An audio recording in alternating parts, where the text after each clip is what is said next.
Coming up next from night number 6 of Indiana Sprint Week.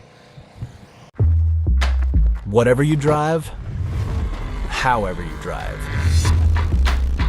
AMSOIL specially engineers lubricants to maximize power, performance, and protection in your vehicles, so you can work hard and play hard with confidence.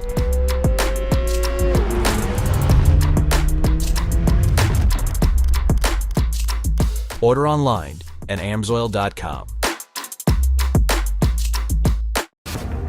Every lap, every race, every bit of paint traded for every hard-fought place.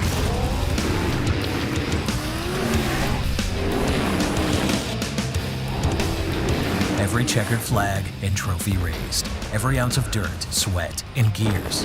They're all jammed inside every can of NOS Energy.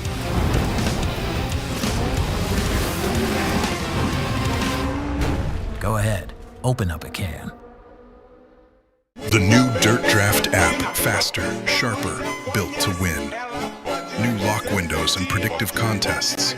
More ways to play, more ways to win. Lock in your drivers, watch the action, and become a fantasy champion. Every lap, every restart, every last lap slide job that moves you up the leaderboard. The green flag just dropped on the all-new Dirt Draft. Download it now at dirtdraft.com. Draft your team and get in the race. Something has awakened.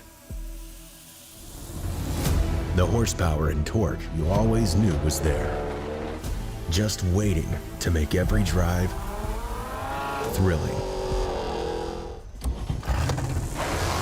Track tested, off-road proven, performance for everything you drive. Drive better with K&N. Get ready for new Kias with 0% financing at Lou Fuse Kia Evansville. The Ready, Set, Drive sales event is happening now. Get ready for big savings on new K4s, only $169 a month. You're set with Sorrentos, just $279 a month or 0% financing.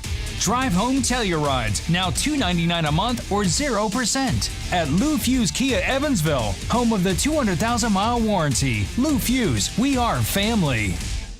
P1 Australia Racing Components, sprint cars, midgets, and micros, specializing in engine heaters, oil heat mats, stainless headers, and black titanium. World headquarters in Indianapolis and also serving New Zealand and Australia. P1 ships daily. Visit our website at p1australia.com. P1 Australia Racing Components. For pricing, info, and more, slide into our Facebook and Instagram.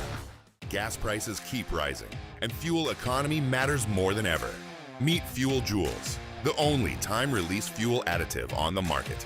It can increase fuel economy by up to 7% that lasts up to 6,000 miles. It cleans and lubricates while restoring power and performance. Plus, every bottle sold supports the National Breast Cancer Foundation, which is dedicated to supporting women now, like funding life-saving early detection screenings and so much more. Help save money and lives with Fuel Joules. Visit TrueBrandProducts.com to get your bottle today.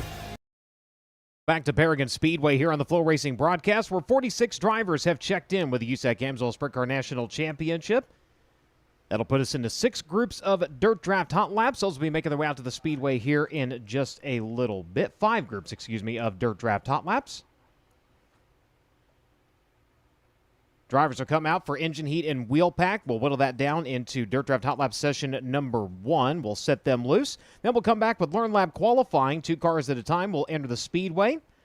Green the first time by, 2 laps on the clock. The quicker the 2 counting towards their Learn Lab qualifying effort. Out of that, we'll break everybody down into 5 heat races. Top 4 of each of those moving on.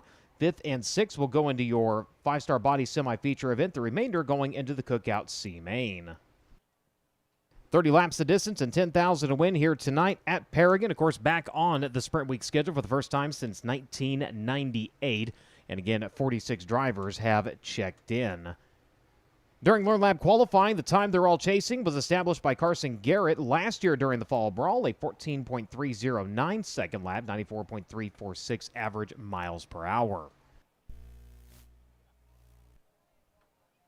If you haven't done so this week, now is the time to play along with the RaceAid.Fund 50/50. This is the USAC Benevolent Fund, and right now the pot is over $8,000. Winner's share, $4,015. You have through August 2nd to play. You can do it all online. RaceAid.Fund/50/50. The QR code in the broadcast. That QR code also set up down by the USAC merchandise trailer, so you could scan that. Must be 18 years or older to participate, and the purchase must be done inside the state of Indiana. Void where prohibited. This is conducted by the United States Auto Club, USAC Race Aid, and Indiana 501c3 public charity.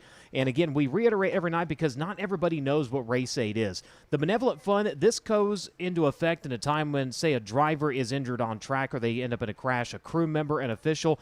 You can leave the track and get in a crash on the way home. That is where Race Aid steps in for the members of the United States Auto Club. And over the years, hundreds of thousands of dollars has gone out to help those in need. We would hope that you would help and do your part and maybe walk away with a little bit of cash yourself. Again, the pot is over $8,000. The goal is for the winner to walk away with at least $10,000. We're almost halfway there. We'd hope you play along. RaceAid.Fund/5050.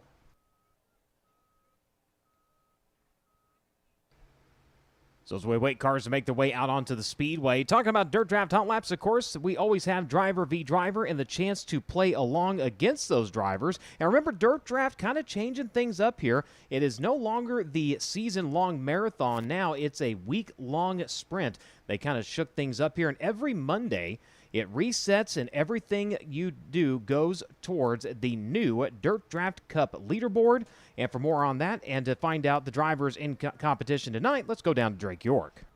Thank you so much, Brian. And yes, I've talked to some of the fans here during NOS Energy Drink Indiana Sprint Week presented by K&N Filters, and a lot of them were raving and ranting about that new week-long leaderboard chance to play every single week. And, hey, if you have a bad week, guess what? You just got to wait till next week, and you're right back into the thick of things, too. So, like I said, talking to the few fans that I did, they are loving that so far. On to our Dirt Draft Driver v. Driver matchup. Chance Crum was your winner last night in the Driver v. Driver matchup out at Circle City Raceway. His opposition tonight will be none other than HR Aiden Reinbold. And you talked about all the different lobbies you could play in. Brian, of course, the pro, veteran, and rookie league lobbies. If you want to play against the USAC drivers here tonight at Paragon Speedway, make sure to sign up in the pro public lobby. So here's Chance Crum's lineup. He is in that lobby at USAC Driver 1. He's chosen Kyle Cummins, Chase Stock, and CJ Leary, Todd Hobson, and Trey Osborne. Once again, he is at USAC Driver 1. At USAC Driver 2 in that same pro public lobby is HR. He has chosen Mitchell Moles, Logan Seavey, himself, Hunter Schoenberg, and Brandon Spencer. So make sure to sign up and play with the USAC drivers here tonight at the Paragon Speedway. Thank you very much. AMSOIL is the title sponsor of the USAC Sprint Car National Championship. The AMSOIL Shop by Vehicle Tool at AMSOIL.com takes the guesswork into picking the best foil and filter combination for your vehicle. Choose the right product and packaging option and enjoy fast free delivery right to your door. Go to AMSOIL.com to learn more. Of all the reasons you need to stop by the USAC merchandise trailer, one of the cool ones, aside from all the great merchandise and, of course, Sprint Week merchandise, is you can sign up to be tonight's AMSOIL Inside the Oval winner. If your name is chosen, you and a guest of your choice get a prize pack. You get to ride of the pace truck at the start of the feature event, and you'll check out all the action from the infield. Again, sign up. We announce the winner following heat race competition.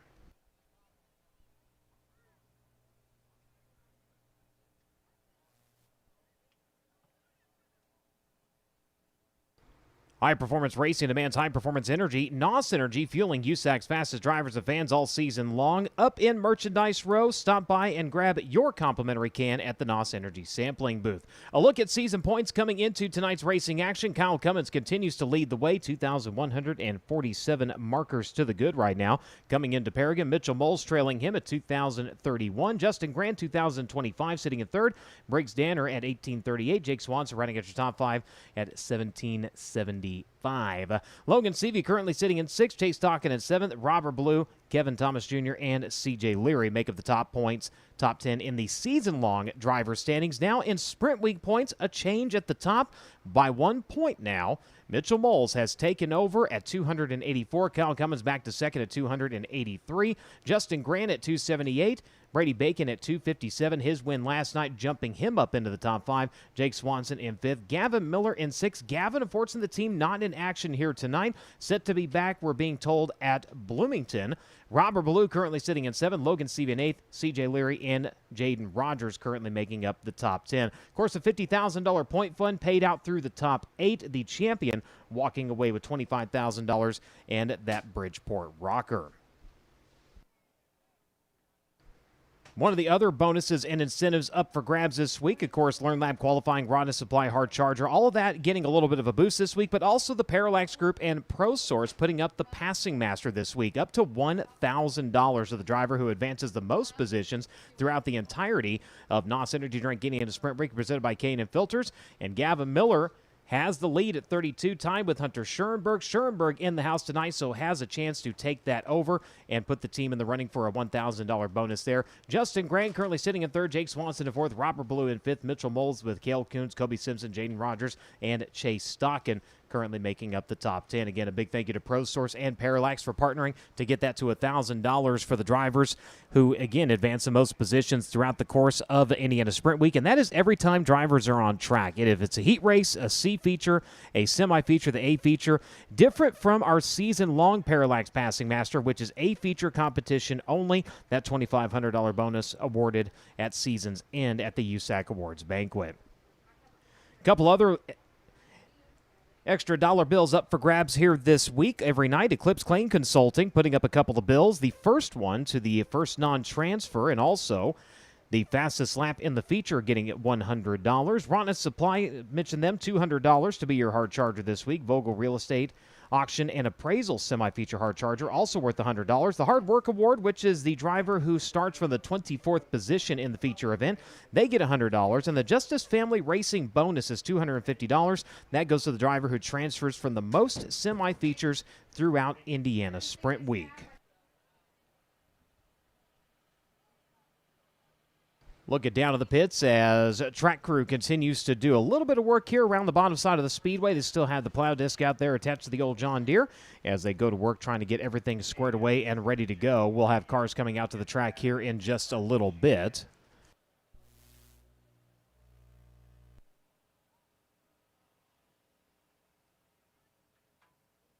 So we'll see a couple of cars start to move around. They'll make their way into the staging lanes. With that, here on the FloRacing broadcast, we're going to step away for a moment. We'll be back. Whatever you drive, however you drive. AMSOIL specially engineers lubricants to maximize power, performance, and protection in your vehicles, so you can work hard and play hard with confidence.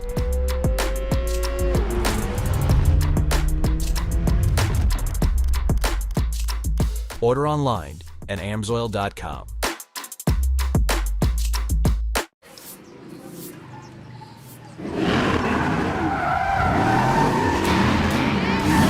Hey, can I get 4 guavas? No, the big ones.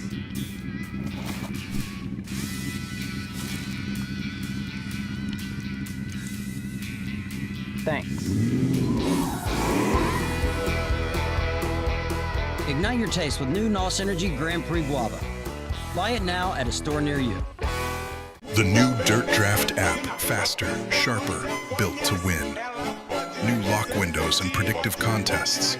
More ways to play, more ways to win. Lock in your drivers, watch the action, and become a fantasy champion. Every lap, every restart, every last lap slide job that moves you up the leaderboard. The green flag just dropped on the all-new Dirt Draft. Download it now at dirtdraft.com. Draft your team and get in the race.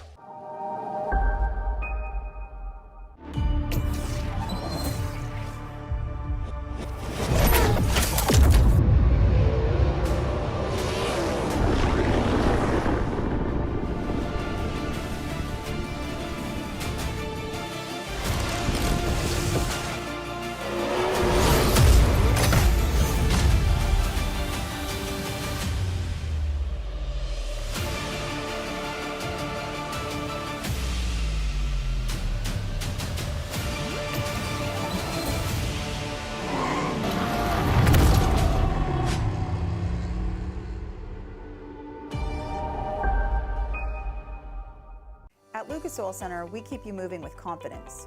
We've upgraded everything: faster oil changes, a thorough 21-point inspection, expert AC service, and preventative maintenance that keeps your car road ready. And now enjoy easier access to our signature Nitro Wash, so your ride shines bright all year long. Looking for great service, a wide variety of Lucas Oil products, and racing oils, or looking for a location near you, contact us at lucasoilcenter.com. Lucas Oil Center, service that goes the extra mile.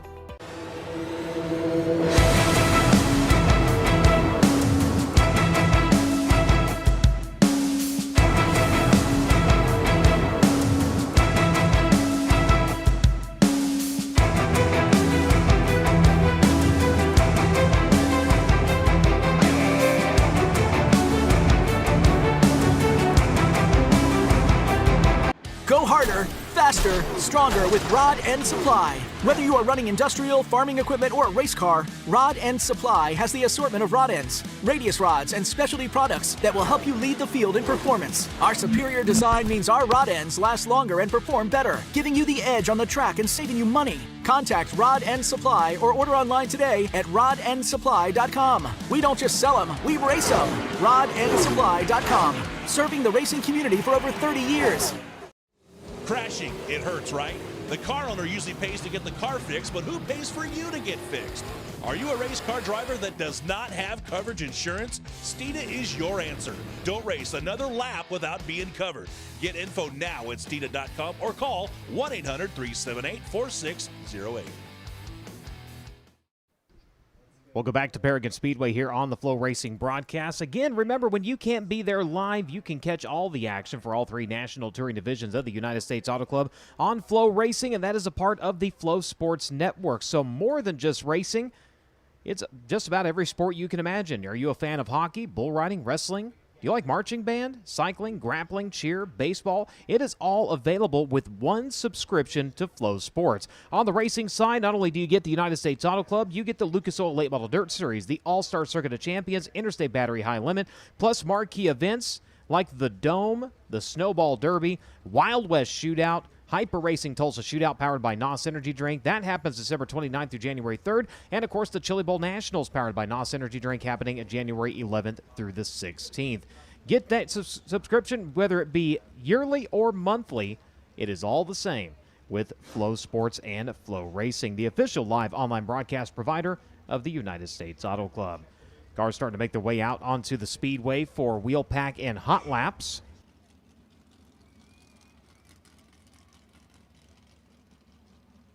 Again, this means you still have time to download the Dirt Draft app. Get your lineup locked in before tonight's races begin. Again, any of the leagues, whether it be pro, veteran, or rookie leagues. And remember, new and reactivating subscribers do get that $10 discount code for the Hoosier Tire Merchandise online store. If you're sitting in the grandstands wondering, what are you saying? Well, next time, bring your scanner to a USAC national event, and you can hear all of the FloRacing audio right here in the grandstands on frequency 454.5000. Don't have a scanner? You're in luck. RacingElectronics.com is your one-stop shop, and of course the official two-way radio provider of the United States Auto Club. Check them out and get yours at Racing Electronics. Cookout presents always fresh, never frozen burgers, barbecue, and hot dogs, all cooked fresh every day. And get this, over 40 different flavors of shakes, all prepared fresh and made by hand every day. It's all yours. Find a Cookout location near you. Go to cookout.com. Sunoco was the world's largest manufacturer of racing fuels and has been the standard of motorsports for over 50 years. Known for innovation, consistency, and high performance, Sunoco Fuels has been the choice of racers from grassroots tracks to premier international series. Find out more at SunocoRacefuels.com. Hoosier Racing Tires' mission is to be the dominant customer-driven provider of racing tires to teams domestically and internationally. For more information on the tires designed for champions, go online to HoosierTire.com. Whether it's at their original store in Warsaw or right in the heart of racing at their new location in Brownsburg, Indiana, Elliott's Custom Trailers and Carts has what you're looking for. Shop their full inventory of Intech, Featherlight, ATC, Hallmark, Illumitech, and EasyGo golf carts. You can shop in person or online 24/7 at Elliott'sCustomTrailers.com. That's Elliott's Custom Trailers and Carts, where you're always a winner.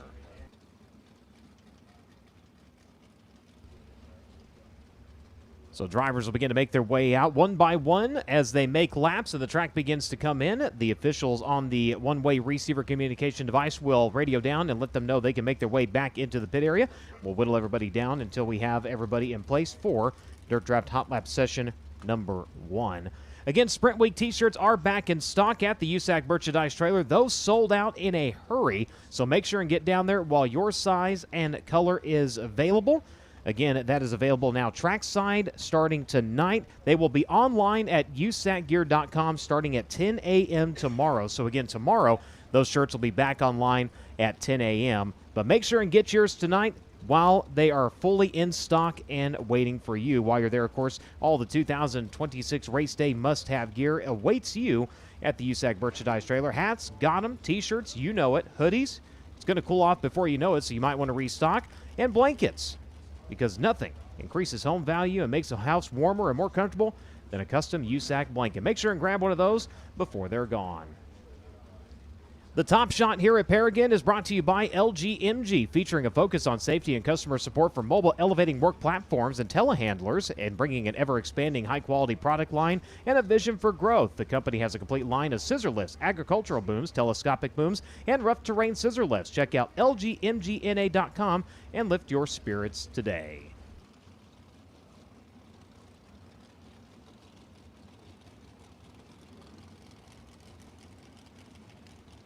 Of course, looking ahead on the schedule for the United States Auto Club. Tomorrow, we head just down the road to the Don Smith Classic, the Terre Haute Action Track on the half mile. 10,000 to win, 1,000 to start tomorrow. Of course, every night during Sprint Week, as we talked about, is 10,000 to win.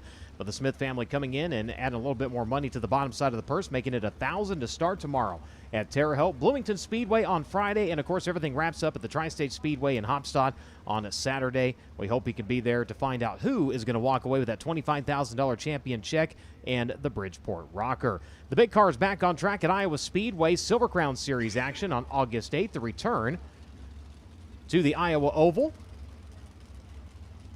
Bookends on the NASCAR O'Reilly Auto Parts Series event taking place on Saturday, August 8th. The USAC NOS Energy Drink Midget National Championship returning to Coles County Speedway for 2 nights of action. The King of Coles on August 14th and 15th. Then the series debut at Jacksonville Speedway. That'll be on August 16th. Dirt Mile season is upon us. Illinois State Fairgrounds on August 22nd with the Silver Crown Series. And then we're talking SmackDown. Kokomo Speedway August 27th, 28th, and 29th. Is when SmackDown set to get underway. Now remember, there is the SmackDown Super Draw, that $40,000 fan-funded draw. Half of the money going to the driver that leads whatever lap you purchase. The other half going into the pot. Now, unlike the lottery where you have a better chance of getting struck by lightning than winning, it's a 1 in 40 chance of winning during SmackDown. And there is all kinds of stuff going on with SmackDown. It is a huge fundraiser for charity. The Riley's Children's Foundation is one of the driving forces behind Sprint Car SmackDown at Kokomo, and a couple of ways you can help and possibly win some really neat merchandise. They have a Pit Boss Navigator 850 pellet grill, a Lifetime cooler, a Blackstone 22-inch griddle with hood, and an outdoor pizza oven that is actually up for grabs. Tickets on this raffle, $10 each, 3 for $25 or 6 for $50. You can get those at the American Legion Post 331 in Brownsburg, Indiana. You must be 18 years or older to participate. That is brought to you by Scorpion Security Products. They also have an electric bike, one of these little electric scooters that you can also enter to win. Again, that is at that American Legion Post 331 in Brownsburg, Indiana. That is sponsored by Flying A Motorsports. Again, $10 for one ticket, 3 for $25, and 6 for $50. And then they also have the pre-race kickoff. That will be on the 26th at 7 p.m. My Yellow Rickshaw going to be performing live from 8 to 10. That is presented by Eric Chevrolet and AMA Electrical. They'll also have food trucks on hand from 7 to 10, and that is all a part of the Kick It Children's Kickball Foundation, the kickoff party, everything going on there. So we hope you can be a part of that. Again, that'll be on August 26th. Back here behind the press box, of course, it is the Bell Shepherd Birthday Bash, and the cash raffle is being drawn for, I believe, tonight. They're going to be drawn for that. And last year, the winner got $1,100. They got a really cool milk can back there as well that you'll receive on that. Winner gets 50% of the money. You get the Speedway milk can as well. Winner need not be present to win the cash bonus that the winner does claim at the event. And again, that drawing going to be coming up a little bit later tonight. Of course, tonight is the Bell Shepherd Birthday Bash. And we thank you all as you make your way into the grandstands for being a part of tonight's racing action.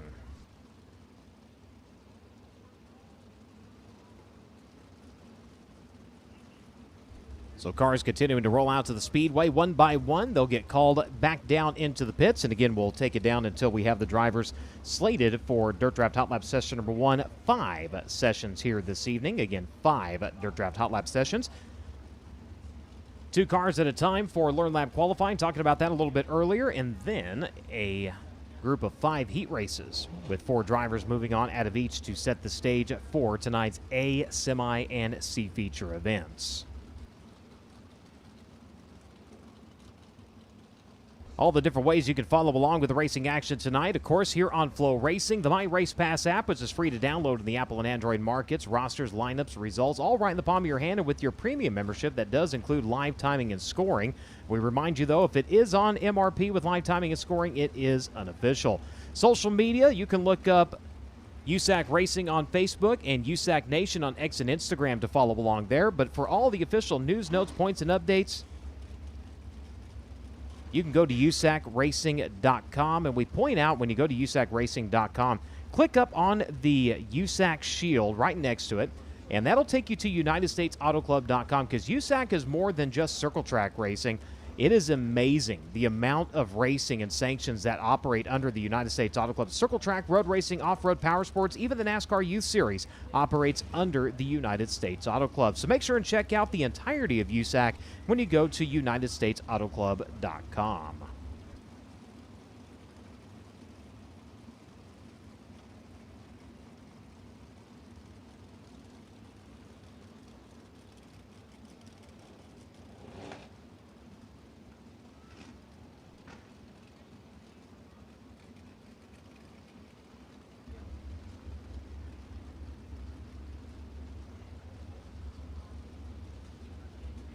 Drivers making their way back. They'll report to their teams of what they see on the track and what's going on. Again, the first time back on track here during Indiana Sprint Week competition since 1998. Of course, we were here for the Fall Brawl last year, and that one came down to the wire. A photo finish last year during the Fall Brawl. Of course, tonight has a lot to live up to, as again, 46 drivers checking in for tonight's racing action. For those of you just tuning into the FloRacing broadcast or making your way into the grandstands,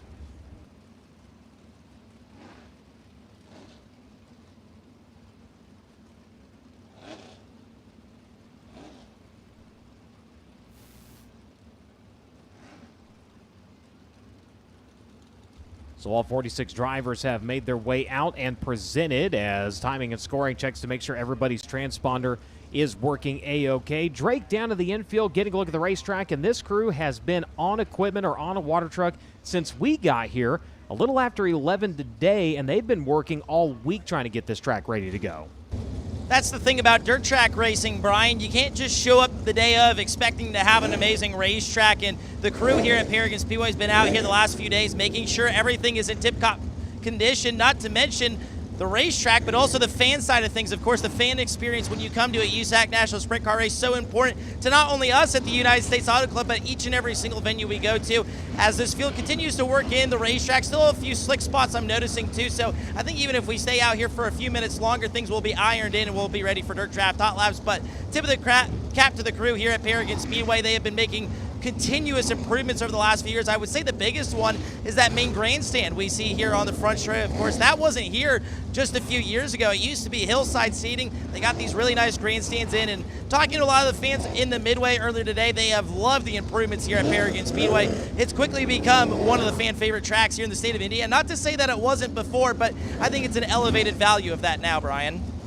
It really is, and not only that, they've got even more updates they're planning on doing here in the next couple of years. Even to the off-season, they have a whole list of stuff they're trying to get done down here. And you talk about the grandstands, and looking back through the history of this racetrack, of course, adjacent to what was the original dairy farm with Ed and Bell Shepherd. And when this track first started, of course, they put those wood planks in, and their lawn care, so to speak, here at the track was they would let the animals come and graze up in the stands. They would have the goats come up kind of in the tighter areas and the cows, and then a couple days before, they'd shoo them back into a different pasture. So as we are deep down into Indiana farm country, it's interesting to look at the history. Of course, Ed, an inductee into the National Sprint Car Hall of Fame and Museum, and in his tenure of promoting, teamed up with the likes of Tony Holman out of Terre Haute and really did a lot for racing in the area. And, of course, roads, highways, schools, there are so many things named after him and his family down here.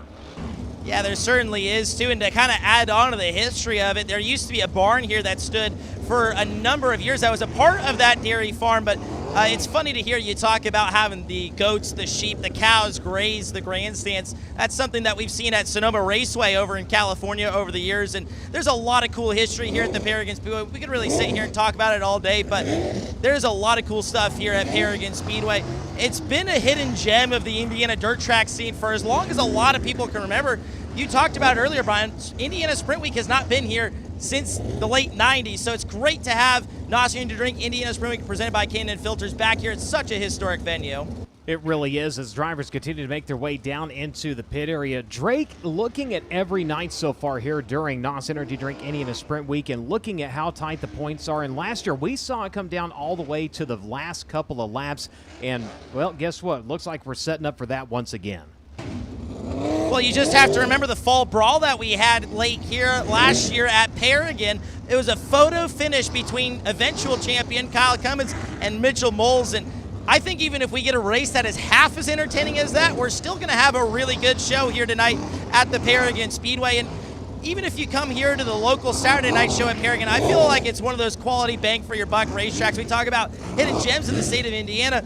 I would argue over the last few years, Paragon Speedway has taken the title of most competitive weekly non-wing sprint car track, not only in the state of Indiana, the country. The Paragon Posse, not as many as we thought would show up here from the aforementioned Paragon Posse, but there's still a lot of good ones. Todd Hobson comes to mind, of course, last year's champion here at the Paragon Speedway. Trey Osborne, who we've seen have success on the national tour this year. He's had success here. Ricky Lewis, just to name a few. You even got guys like Chase Stockton, who really started their racing careers out here at Paragon Speedway, had race wins and track championships. So a lot to look for here in this field tonight, no question. There really isn't, of course, tonight, not counting towards the points for the season-long title here at Paragon. But looking at those points, Jordan Kinzer leads by 26 in the local standings. Jay Scott currently sitting in second. Hunter Maddox is third in standings. Of course, he's in action here tonight. Todd Hobson in action here tonight, fourth in track standings. Brandon Spencer is fifth. Braxton Cummings in sixth. Cody Trammell in seventh. Gabriel Gilbert, Jesse Miller, and David Gasper currently make up the top 10. Of course, if you want more information about the Paragon Speedway, you can go online to ParagonSpeedway.com. As we start to get down a little bit closer to the drivers that'll find themselves here in Dirt Draft Hot Lap session number 1. One of the drivers on track who is slated to be in this opening flight of Dirt Draft Hot Laps, getting upside down last night. And he joked that he's had just about everything happen during Sprint Week that he can possibly think of. Talking about the driver that just went past the start-finish line. Of course, that is the 6T of Trey Osborne out of Columbus, Ohio. The Industrial Hydraulics Incorporated, Jet Fuel Trailer Sales, Mopar Triple X Chassis, number 6T. Set to get back after it here tonight. He's slated to be here in Dirt Draft Hot Lap session number 1.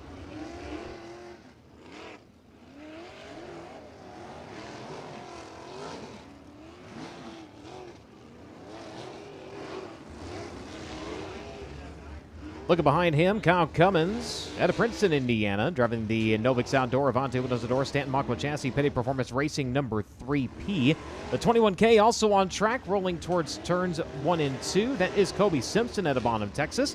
The Beattown Automotive Sense of Performance Horses, Two Fellows Moving Company, Two Gals Moving Company, number 21K. The 53. Rolling just ahead of him, C.J. Leary out of Greenfield, Indiana. The Jarvis Enterprises, Bachelor Motorsports, Primetime Financial, Indy Metal Finishing, number 53. Also said to be here in Dirt Draft Hot Lap session number 1. Rolling around, exit turn number 4, Cale Coons out of Greencastle, Indiana. The Curb Records Mechanical Advantage, Goleta Charters, Neil Tire, number 63.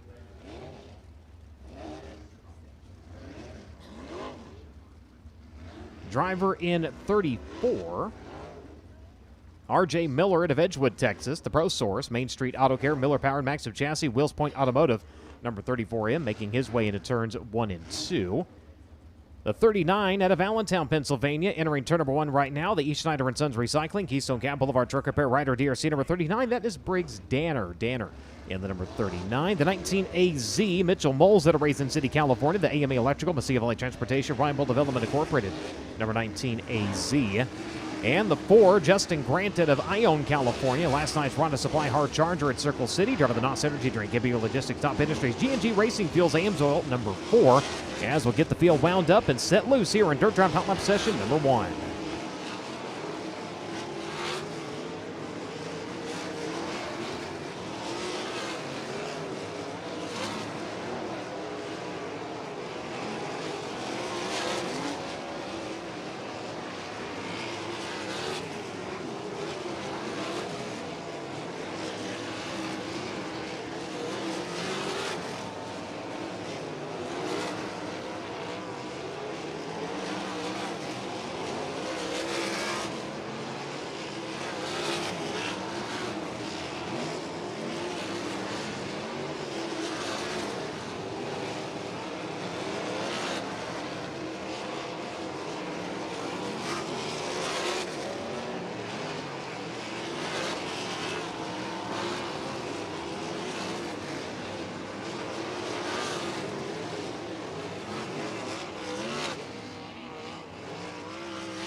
Checkered flag flies for Dirt Drive Hot Lap session number 1. Drivers will make their way back into the pits. We'll get ready to roll into our second flight of Dirt Drive Hot Laps. Mitchell Moles quickest at 15.482. CJ Leary 15.556. Trey Osborne 15.697. Justin Grant at 15.822. And Kyle Cummins 15.825. Right now your 5 quickest drivers. Briggs Danner, Kobe Simpson, RJ Miller, and Cale Coons round out the drivers who were just on track.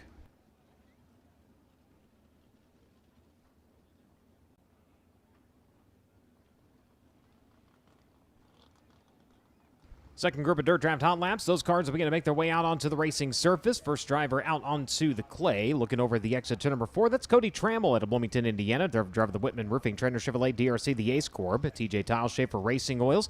Bailey Auto and AC Repair, number 34T. The 92, Chase Stockton out of Fort Branch, Indiana. The Engler Machine and Tool, Moments by Morgan, Lucas Oil Center. Phil and Eileen King, Superior Tank and Trailer, Moose Racing. Number 92, making his way down to the front straightaway. Driver in 33, Jake Scott out of Morgantown, Indiana. The Access Underground, Porter Sealing Systems, Harry Cummings Power, DRC. Lucky 7 Technologies, G&G Oil Company, number 33. No stranger to victory nor championships here at Paragon.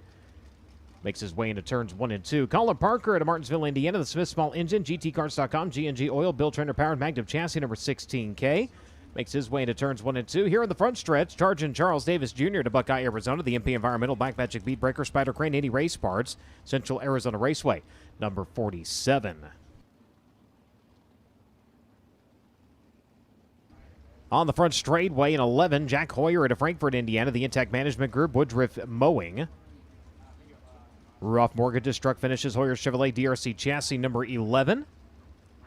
37, making his way down the front straightway now. Logan Prickett out of Shelbyville, Indiana. The Boiler Up Racing Club. Stevenson Wright Attorneys, Trainer Chevrolet, DRC Chassis, number 37.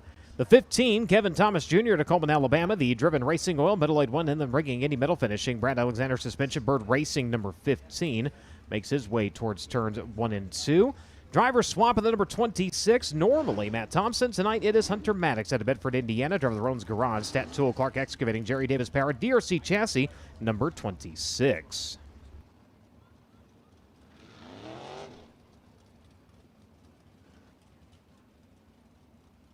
So we'll let the drivers roll around a little bit here, get a little bit more heat beneath the bonnets. Real quick, let's check in with Drake. You talked about the ride swap for Hunter Maddox here tonight in the 26, a car we've seen have a lot of good speed and success with Matt Thompson behind the wheel with USAC and on the local level. And Hunter Maddox, he's no slouch here at Paragon. Remember, in the fall brawl, he qualified on the pole for the feature event. Qualified good, made it through the heat race. Unfortunately, didn't have the finish he was hoping for that night. But like you talked about earlier, he is currently 3rd in local standings here. So Hunter Maddox, even with the ride swap, which, by the way, happened at 3 a.m. this morning, could be a sneaky pick here tonight at Paragon. Indeed, thank you very much. As we're underway here for Dirt Draft Hot Lap session number 2. Mitchell Bowles was the quickest in set number 1, 15.482. The green, the white, the checkered here, making quick work of Dirt Draft Hot Laps.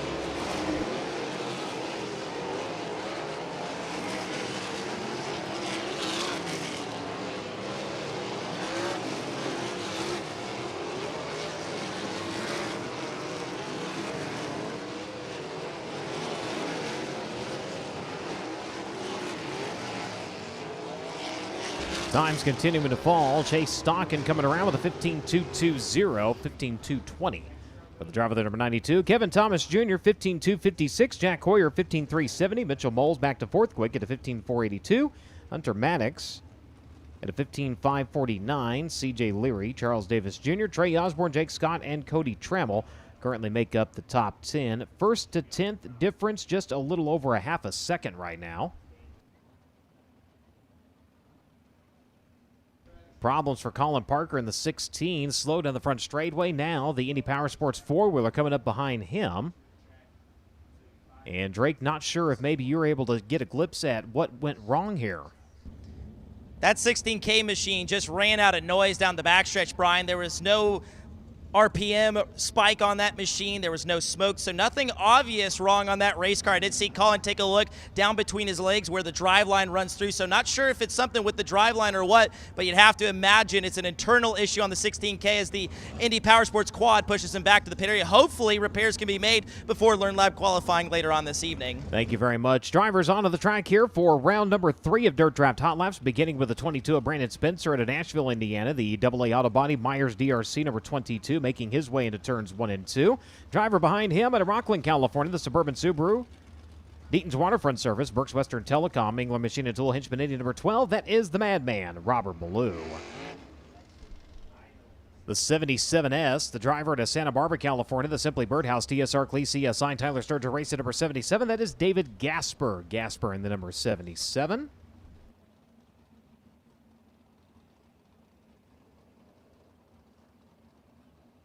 Behind the wheel of the number 8 out of Brazil, Indiana, the Freedom Roofing, Durabill Performance, Clay County Collision, Unity Hair Shop, J&D Powered Spike Chassis number 8X. That is Michael Clark in the number 8 machine. Out of Brazil, Indiana, the Brit Aero, Timberland Lumber Company, 16 Chevrolet, Machwood Chassis, Youngblood Farms, the AceCorp.com number 16. That is Harley Burns. Harley Burns, the number 16, making his way around to the front straightaway. Rolling up past him right now, Hayden Reinbold at the Gilbert, Arizona, the AME Electrical, Reinbold Development Incorporated, Jugo Superfoods, Mesilla Valley Transportation, Reinbold Underwood Motorsports, number 19 machine. The 14 on the front straightaway, Jaden Rogers out of Worthington, Indiana, the Beasley's Railcar Repair, American Dream Racing, Parallax Motorsports, Spec DRC, Midwest Dyno Services, number 14, will make his way down into turns 1 and 2. Troy Carey also on track out of Tullamore, New South Wales, Australia. The Skyline Building, Supos, Hog Kevin Claxton, Ripper Chassis, number 45 in, making his way towards turn number 1. Logan Seavey also on track over in turns 3 and 4. Seavey out of Sutter, California. The Mount Mechanical Contractors, Droplight, 80 Power Sports, Abacus Racing, Forecheck Marketing, Stanton Powered DRC, number 57. As the caution lights will go out, we get ready to roll here. Again, green, white, checker during these Dirt Draft Hot Lap runs.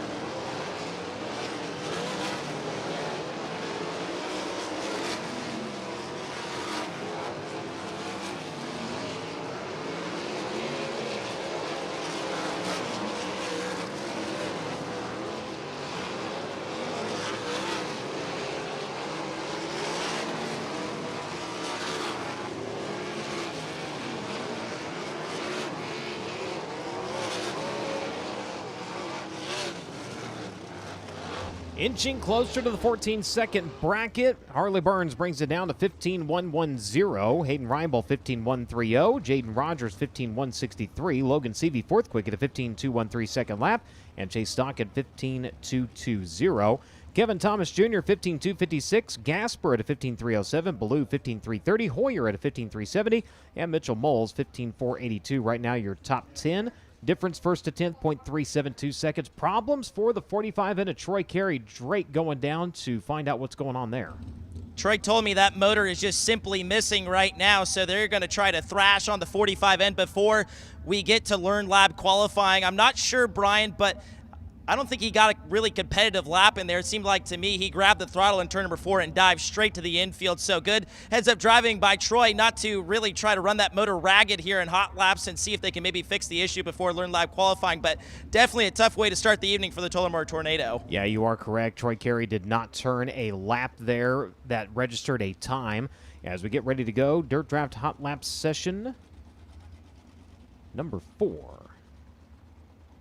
Making its way onto the Speedway.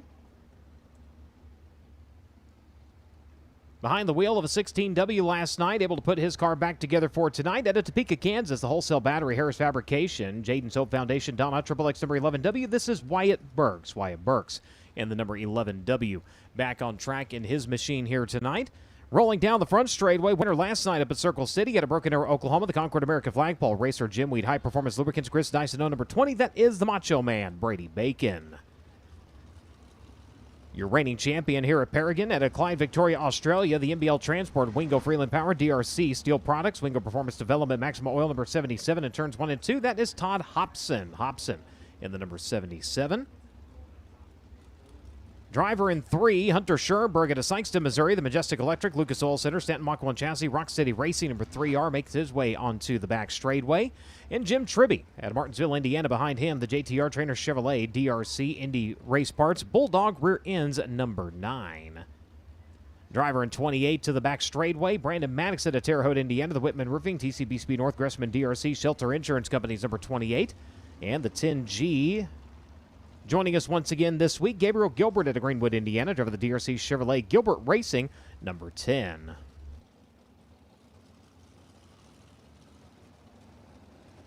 The 71B also on track, Braxton Cummings out of Bedford, Indiana. The MPV by Caitlin Cummings, DRC Terry Cummings powered, Rick's Automotive and Towing, Kindred Spirits, the Ace Corporation, number 71, as we'll get them wound up and underway here for Dirt Draft Hot Lap session number 4.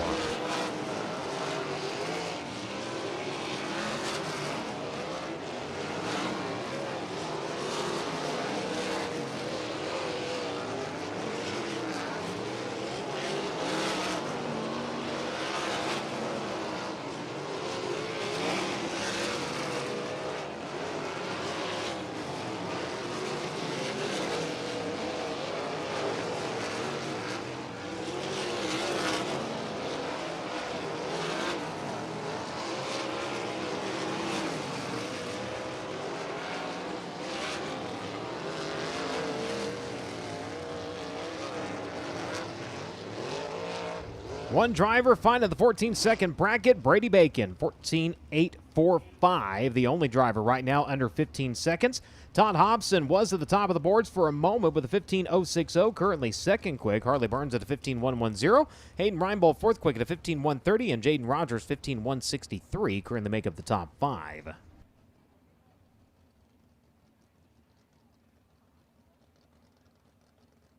So Brady Bacon not slowing down in the slightest from last night.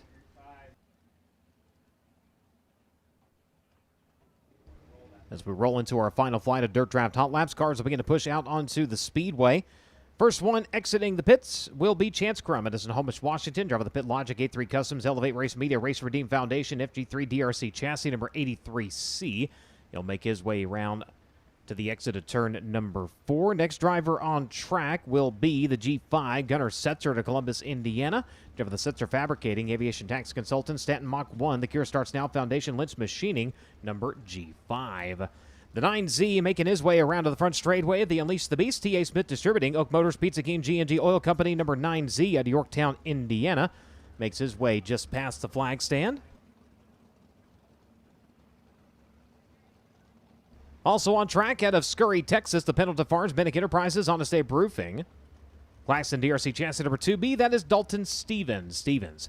In the number 2B, the driver in 6, Logan Calderwood out of Goodyear, Arizona. The MP Environmental GFT Ready-Mix One-Way Triple X Chassis JST Shock Technologies. Chuck Dieswiener's number 6 makes his way towards turns 1 and 2.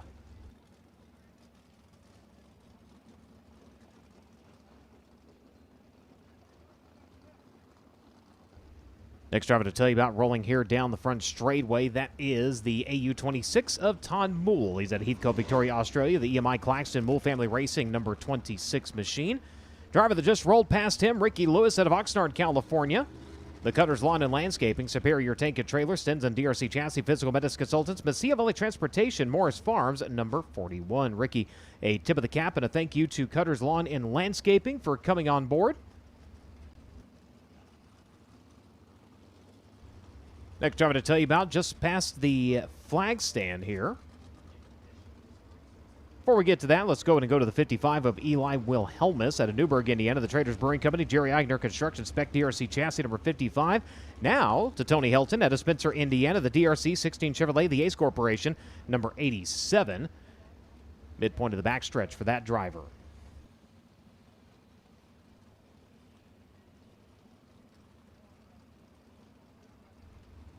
Looking around the racetrack, and a couple more drivers to tell you about here.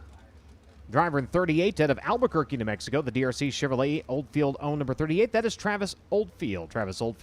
In the number 38. And the 5T, Jake Swanson out of Anaheim, California. The Inland Rigging Darty Motorsports Take Enterprises Roll Scaffolding One-Way DRC Chassis number 5.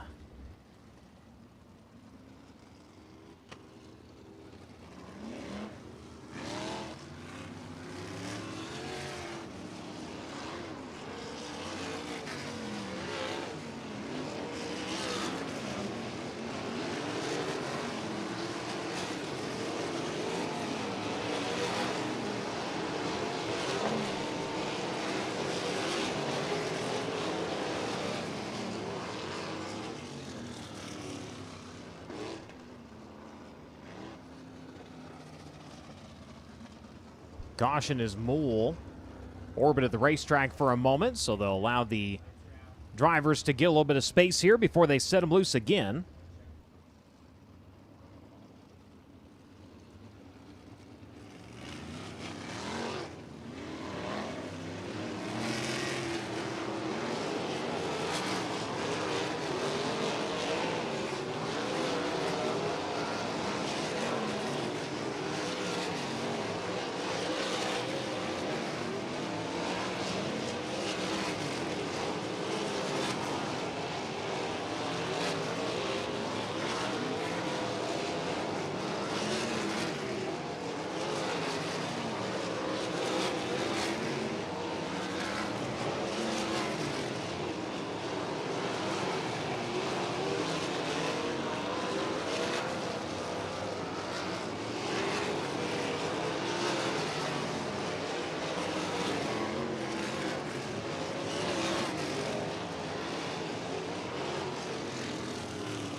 So Brady Bacon holds on to be the quickest driver in Dirt Draft Hot Laps, 14.845 seconds. Todd Hobson, 15.060. Zach Pretorius, 15.102.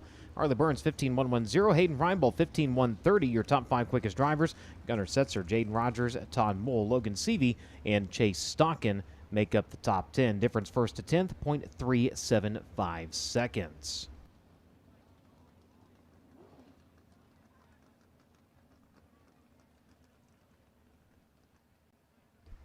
So Learn Lab qualifying next on the card. Again, 2 cars at a time will enter out onto the Speedway. Green the first time by.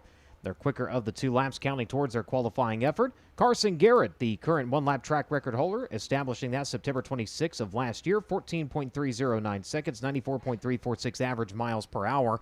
Learn Lab is a maker of award-winning hands-on industrial job skills training systems using curriculum, classroom tools, and rugged hands-on training panels. Learn Lab teaches the necessary skills with real tools and components to help schools, colleges, and companies train people to be better at what they do. Check out LearnLab.com for more information. Again, Learn Lab qualifying normally $150 to the quick qualifier. During Indiana Sprint Week, that gets bumped up to $200. And on top of that, Every time you repeat, it's an extra 200 for each additional fast time. So we'll see if anybody can add a little bit more to their pocket here tonight as our first two drivers going to make their way out onto the Speedway. First driver to start the clock is your current USAC National Points leader out of Princeton, Indiana. Driver the Novix Outdoor, Avante Windows and Doors, Jugo Superfoods, Premier Recycling, Apache Transport, Petty Performance number 3P.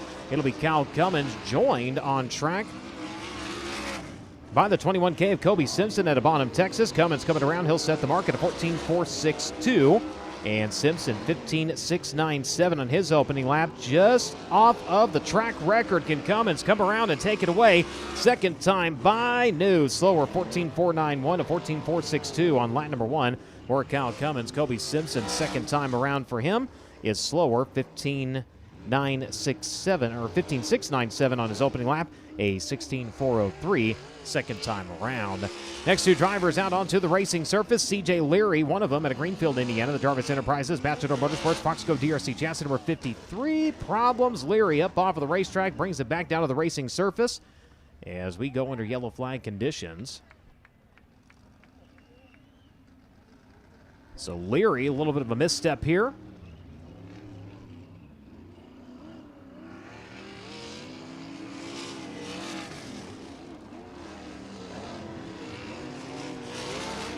So we'll come around, we'll get him wound up, and we'll try it again. RJ Miller, the other driver on track out of Edgewood, Texas. The Pro Source Main Street Auto Gear Miller Maxim number 34M. Leary going to come around here in the 53. Better line this time into turns 1 and 2. RJ Miller second quick on his opening lap, 15.208. Leary,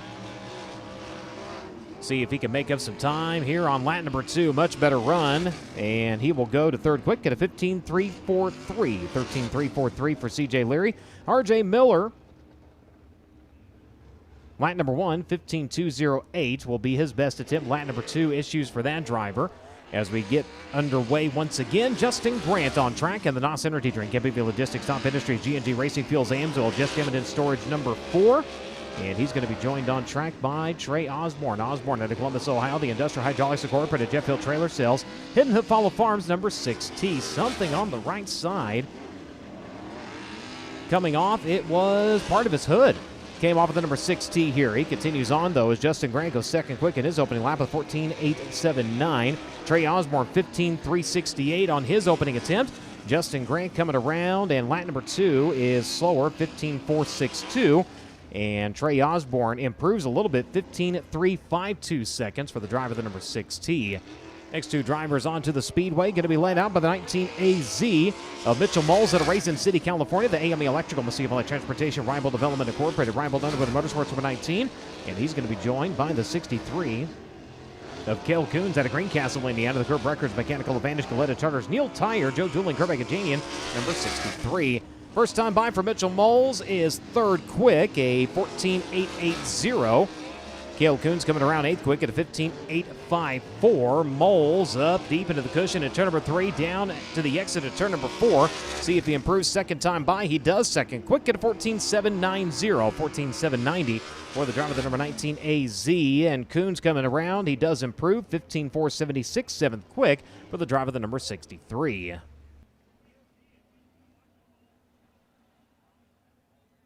So officials going to come out and they will retrieve debris off of the racetrack. Again, the right side of the hood off of Trey Osborne coming off, and it was resting right up against the wall. So now they'll come out, get a hold of that, and we'll be able to continue on here. Track goes back under green flag conditions. So far, Cal Cummins at a 14.462 second lap is your Learn Lab Quick qualifier. Mitchell Moles currently second quick at a 14.790. Justin Grant, 14.879. RJ Miller and CJ Leary currently make up the top 5. 39 of Briggs Dan are going to find the throttle here to the front straightaway out of Allentown, Pennsylvania. The E. Schneider & Sons Recycling, Keystone Gap Boulevard Truck Repair number 39. Joined on track by the 33 of Jake Scott out of Morgantown, Indiana. The Axis Underground, Porter Sealing System, Terry Cummings Power, DRC. Next Door Apparel number 33. Danner coming around, lap number 1 for the 39, second quick at a 14.741, a little over 0.2 of a second off of the pace set by Kyle Cummins on his opening lap. Second time by for Jake Scott. That'll put him 10th quick at a 16.383. Danner wound up onto the front straightaway. Can he improve and take over the top spot? No. Slower second time by, 14.822, 14.471. Lap number 1 puts Briggs Danner second currently here in Learn Lab qualifying. Jake Scott does improve on time, 15.962, 10th quick for the driver of the number 33. At a Fort Branch, Indiana, the Moose Racing, England Machine and Tool, Moments by Morgan, Lucas Oil Center, Superior Tank and Trailer, Phil and Eileen King, CRW, S&C Fabrication, number 92, of Chase Stockin. Out onto the Speedway, joined by Cody Trammell out of Bloomington, Indiana, the Whitman Roofing, Trainer Chevrolet, DRC, the Ace Corps, Schaefer Racing Oil, number 34T. First time by for the 92, 8th quick at a 15.362, 1.5362 seconds for Chase Stockin on lap number 1. Trammell coming around 11th quick at a 15.906. Up onto the cushion in turn number 3, a little bit down to the middle at exit of turn number 4. The 92 coming around and better 5th quick, 0.280 seconds taken off. Second time by a 15.082. And second time by for Trammell, likewise improving by a little more than 0.2 of a second at a 15.666. Puts him currently 10th on the grid. A little bit of a bite and a wheel stand there from Charles Davis Jr., the driver to Buckeye, Arizona, driver of the MP Environmental Black Magic Bead, breaker number 47. He'll be at speed onto the back straightaway and joined by the 16K of Colin Parker to Martinsville, Indiana, driver of the Smith Small Engine, G&G Oil, GTCarts.com, Troy's Lawn Care, custom powder coat number 16. Charles Davis Jr. coming around 13th quick in his opening lap at a 16.264. The 16K coming by. And he'll turn a 16.005. Charles Davis, the car tied on entry, has to kind of woe the car up, get it set back underneath him, brings her onto the front straightaway, and he will improve 15.238. Charles Davis Jr. jumps up to the 7th spot, and Parker is better a little bit on lap number 2, a 15.876, 13th for the driver of the number 16. Jack Hoyer onto the Speedway now. Hoyer coming to us out of Frankfort, Indiana, the Intact Management Group. It struck finishes, Ruoff Mortgages, Woodworth Mowing, number 11, and he'll be joined by the driver out of Shelbyville, Indiana, the Boiler Up Racing Club, Trainer Chevrolet, number 37. Oh my, what a ride for Logan Prickett, the tail tank flying loose from the 37 and absolutely skyrocketing.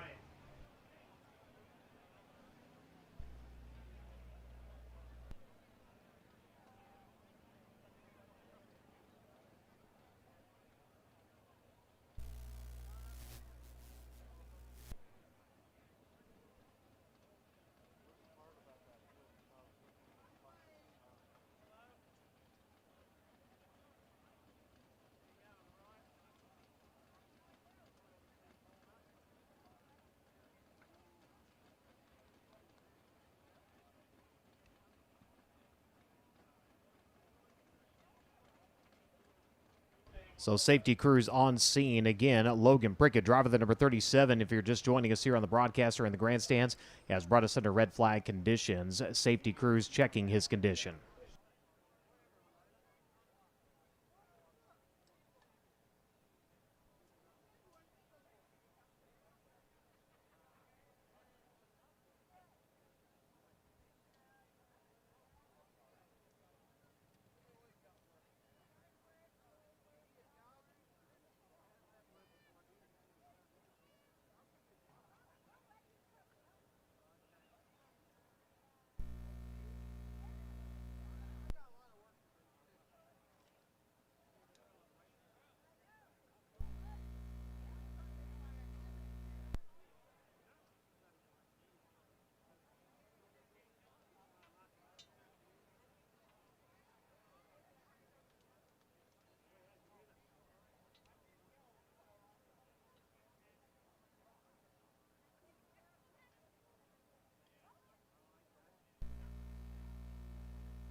Race fans, good news from beyond the track. Driver out of the car.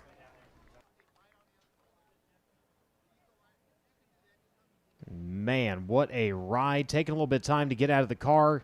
Kind of getting his bearings, catching his breath a little bit, talking to the Lawrenceburg safety crew. Again, a big thank you to them for traveling with us all week long.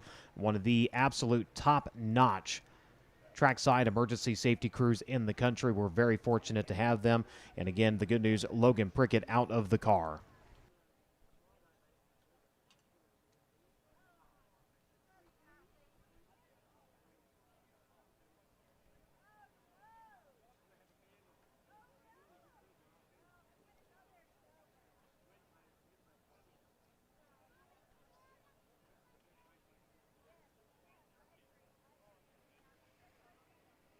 So 14 drivers so far have established a qualifying time. Kyle Cummins is your quickest qualifier so far at a 14.462 second lap. Briggs Danner 14.741. Mitchell Moles at a 14.790. Justin Grant at a 14.879. Chase Stocking currently 5th at a 15.082. R.J. Miller holds down the 6th position for the time being. Charles Davis Jr. in 7th. C.J. Leary in 8th. Trey Osborne in 9th. And Cale Coons currently making up the top 10.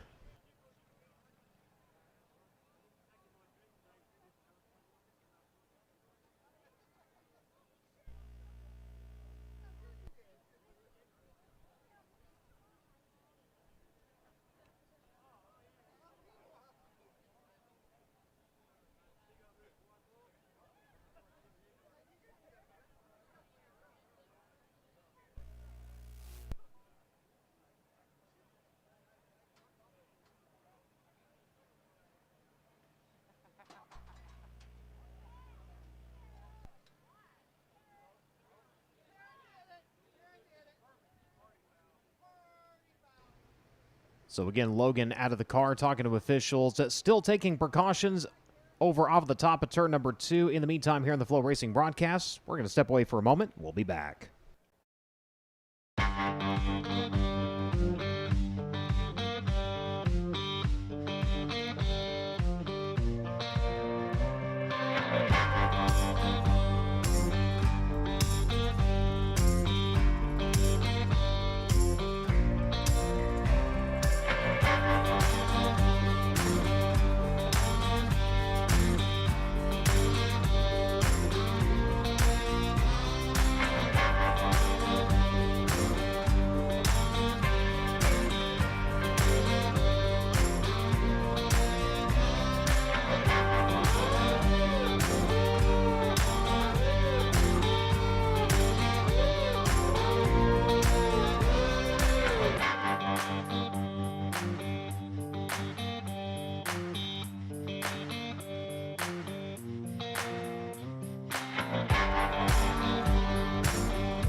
Welcome back to the FloRacing broadcast here at Paragon Speedway. Things clearing out and starting to get back to normal here on the outside of turn number 2. If you're just joining us on the broadcast again under an extended red flag as Logan Prickett flipping violently off the top side of turns 1 and 2, having to take a little bit of time so he can get out of the car, collect his breath, and medical officials tending to him. But able to get up and out of the car on his own, that is the good news. The car, unfortunately, absolutely destroyed. As we get a look at it here on the FloRacing broadcast, start to bring it back from beyond the wall and just getting a look at the damage on that machine. And thankfully, all the safety equipment in place and the driver able to walk away. Talking about FloRacing and Flow Sports and everything that subscription gets you, one event, and we always want you to go live because it's one you have to experience live. We're talking a huge party with a race somewhere in the middle of it. We're talking about the McKay Group Front Row Challenge presented by Country Builders Incorporated and DKW Transport. That is Monday, August 10th at Southern Iowa Speedway in Oskaloosa. If you're a fan of wing racing, especially Wing 410 racing, that is one you want to have marked on the calendar. And, of course, if you can't be there live, it is live on FloRacing. That'll be, again, on Monday, August 10th. But definitely, if you've never been to the Front Row Challenge, if you're there for Knoxville, if you're there for the Silver Crown race on August 8th, hang around for that Monday because that is a wild party with a really good race kind of interwoven into the middle of it. So we hope you can make plans to attend. But again, that is one of those exclusive events that you can find on FloRacing, all a part of that subscription to Flow Sports. So Kyle Cummins continues to be your Learn Lab Quick qualifier to 14.462. With that, we will get cars back on track and back underway here in Learn Lab qualifying. Again, 2 cars on track at a time. As drivers return out to the racing surface, Kevin Thomas Jr. on track at Coleman, Alabama. The Driven Racing Oil, Metalloid 1 inland breaking, any metal finishing. Fisher DRC chassis number 15. He is on track and again joined by the 11 of Jack Hoyer to Frankfort, Indiana. Ooh, KTJ, a little bit of a misstep there through turns 3 and 4. That'll cost him on lap number 1 with a 16.654. Hoyer coming around 6 quick at a 15.183. KTJ gets the car wound back up here, rolls into turn number 3. He'll tiptoe the cushion, exit turn number 4. Keeps the car up on all fours here. Second time by, better ninth quick at a 15.322. Second time by for Hoyer, a little bit slower, 15.183. Next 2 drivers going to pull out onto the speedway, led by the Madman, Robert Ballou of Rockland, California, the Suburban Subaru, Dean's Waterfront Services, Berks Western Telecom, England Machine and Tool, Hinchman Indy, number 12. And the 26 on track, Hunter Maddox out of Bedford, Indiana, driving the Roan's Garage, Stat Tool, Jerry Davis Power, DRC, Clark Excavating, Roan Thompson at number 26.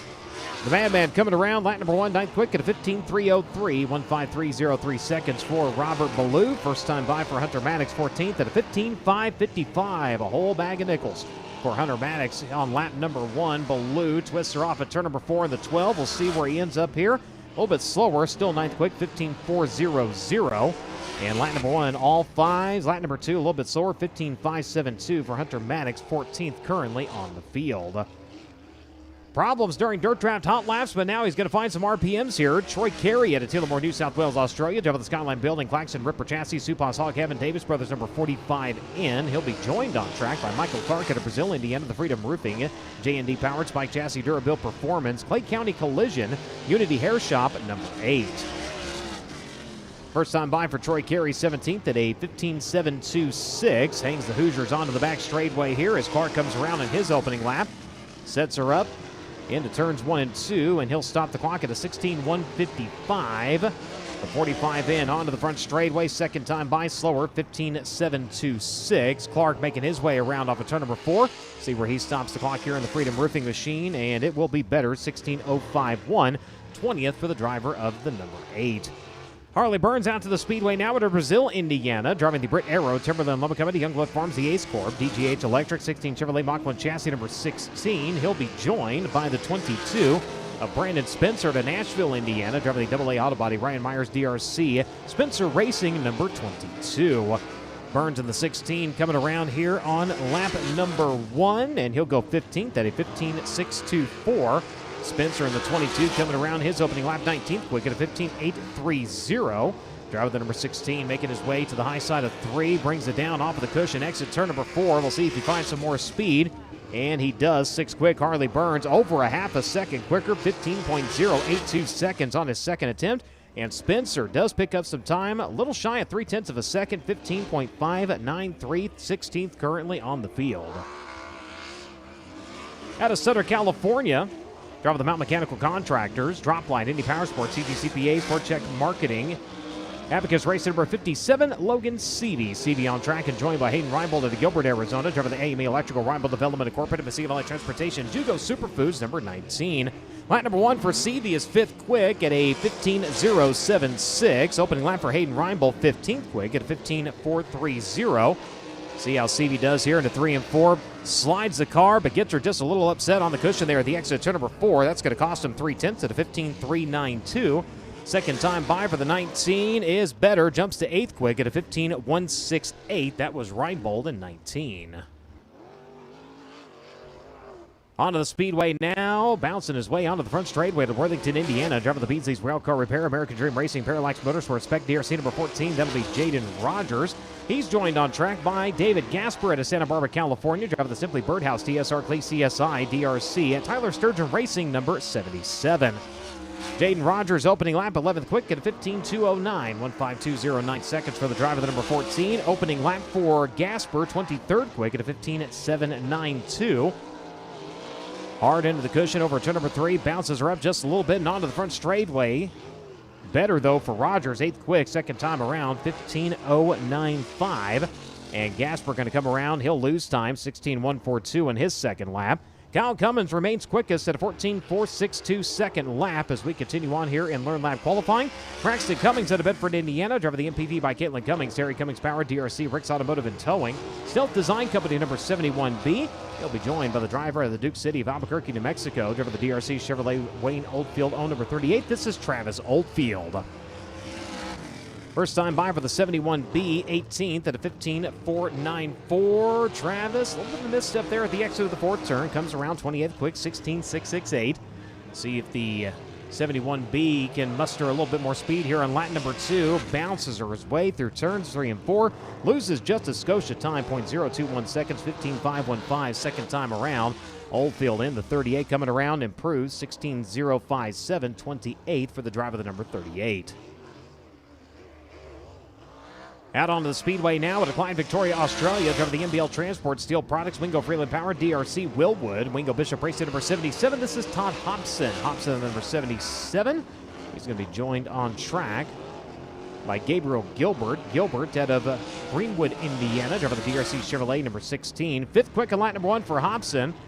Sails her off into turns 1 and 2 and hangs the Hoosiers onto the back straightaway. His time 14.912. First time by for Gilbert, 30th quick at a 16.678.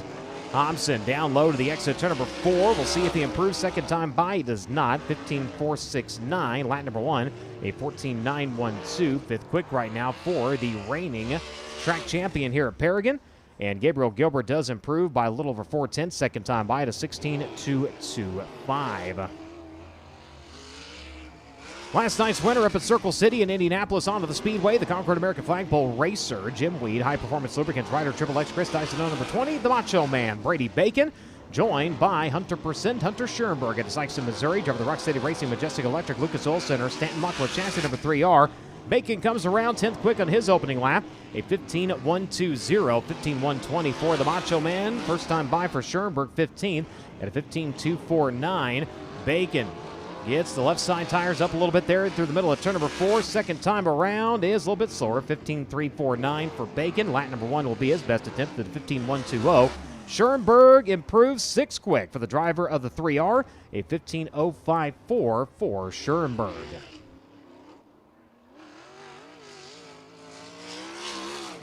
Next two drivers onto the Speedway will find the 11W of Wyatt Burks out of Topeka, Kansas. The Wholesale Batteries, Harris Fabrication.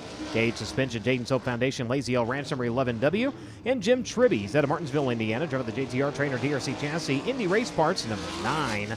First time around for Wyatt, 22nd quick at a 15.531. Tribby in the 9. Running right to the middle of the racetrack through turns 3 and 4. 34th quick at a 16.472. Burks onto the front straightaway, second time by, better by about 5,000, still 22nd, 15.526, and Tribby coming around in the 9. We'll see if he stops the clock. Picks up some time, 16.210, 33rd currently on the field for the Martinsville, Indiana racer. On to the racetrack now at Terre Haute, Indiana. Driver the Whitman Roofing, TCB Speed North, Shelter Insurance Companies, Maddox Heating and Cooling, Gressman DRC, Acro Lube, number 28. This is Brandon Maddox. Maddox in the number 28, joined by the driver at Scurry, Texas. The Pendleton Farms, Bennick Enterprises, Hoosier, Claxon DRC, 2B racer number 2B of Dalton Stevens. 27th on lap number 1 for Maddox, a 15.705. The 2B coming around 31st quick with a 15.919. The 28 of Maddox up on the cushion into 3. Twists her hard to the exit turn number 4. Ooh, just about twist her a little too hard. Got her up on that right rear. Thought he was going to dig in for a second. 16.001. Second time by, and the second time by for Stevens better. 15.542. 23rd for the Scurry, Texas racer. On to the Speedway now with the Superior Tank and Trailer, Physical Medicine Consultants, Messina Valley Transportation, Cutters Lawn and Landscaping, Sends on DRC, Morris Farms, number 41. This is Ricky Lewis. Ricky Lewis on track, along with the 55 of Eli Wilhelmus out of Newburgh, Indiana, the Traders Brewing Company, Spec DRC, Jerry Eigner Construction, Larry's Automotive, number 55. Lewis, 12th quick on his opening lap with a 15.156. He's going to sail her off the top of 1 and 2 there for a second. Gets the car back underneath him. Wilhelmus, a 15.441. On his opening lap. Oh, look out, Ricky.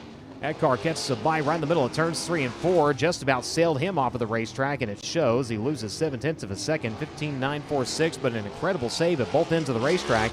Lewis trying to push the envelope, and Wilhelmus, likewise, opening lap will be his best attempt, 15.441. Line number 2 was a 17.302. Next two drivers onto the Speedway, going to be led out by Chance Crum, Edison Homish, Washington. Driver of the Pit Logic A3 Customs FT3 DRC Chassis CSI Z-Max number 83C. Along with the 6 of Logan Calderwood. He is out of Goodyear, Arizona. The MP Environmental GFT Ready-Mix 1x Triple X Chassis JFM number 6. Crum on his opening lap, 20th quick at a 15.347. Calderwood, his opening lap, 22nd quick at a 15.421. Crum up on the cushion through turn number 3, down towards the middle of the exit turn at number 4. We'll see if he improves. Nope, going to lose some time. 15.576 on lap number 2, a 15.347 on lap number 1. Calderwood does find some more time, a little over 10th of a second, 15.283, 17th for the Goodyear, Arizona driver. Next two drivers onto the Speedway, going to be led out by Gunnar Setzer out of Columbus, Indiana. The Setzer Fabricating, Stanton Mach 1 Chassis, Aviation Tax Consultants, Lynch Machining, G5. Oh no, we got another one going upside down, turns 1 and 2. That is Moole.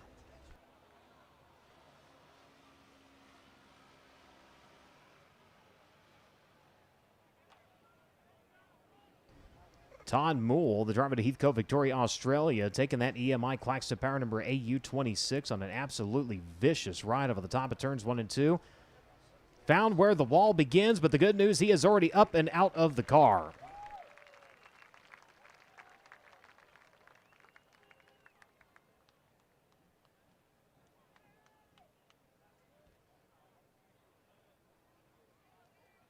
So we'll get a look at the replay here on the FloRacing broadcast, making his way into turn number 1.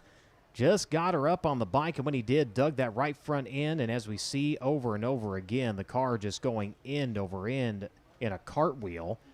As we'll slow it down here, and from a sprint car to a Schwinn, and then to a pogo stick, and a violent one at that. As he makes his way off at turn number 2. The concern there, again, when he found the concrete hitting on the top corner of that car, and thankfully everything kind of coming together at that point in a very strong point of the car, so was able to kind of bounce him back down on the track, and luckily able to get up out of the car in very little time.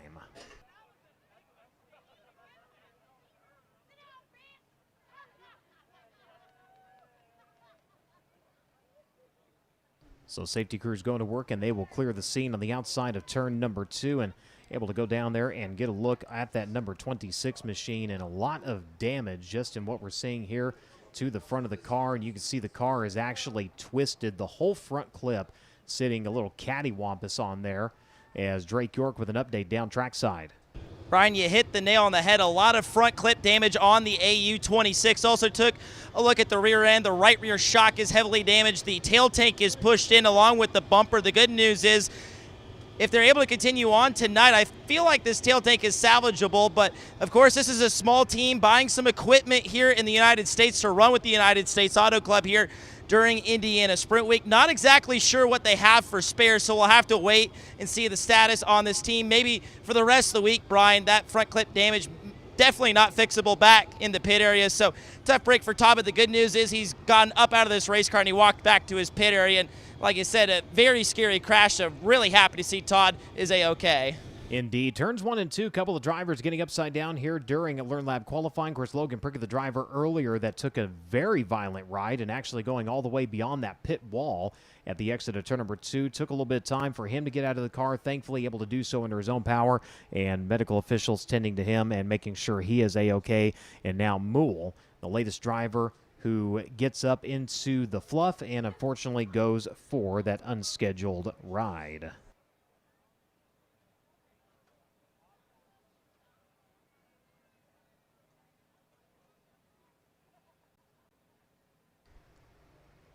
So Kyle Cummins remains quickest at a 14.462. Briggs Danner 14.741. Mitchell Moles 14.790. Justin Grant a 14.879. Todd Hobson a 14.912, currently sitting in 5th. Hunter Schoenberg at a 15.054, currently sitting in 6th. Logan Seavey 15.076 in 7th. Chase Stockham 15.082 in 8th. 9th, Harley Burns. And your top 10, Jaden Rogers with a 15.095. 1st to 10th, the difference 0.633 seconds.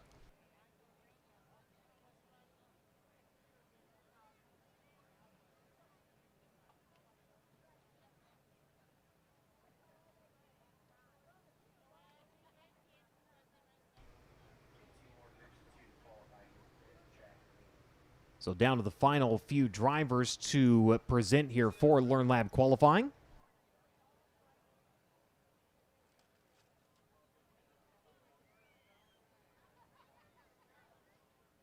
So getting Todd Moole cleared for the outside of turn number 2. We'll get another car lined up in the chute to join.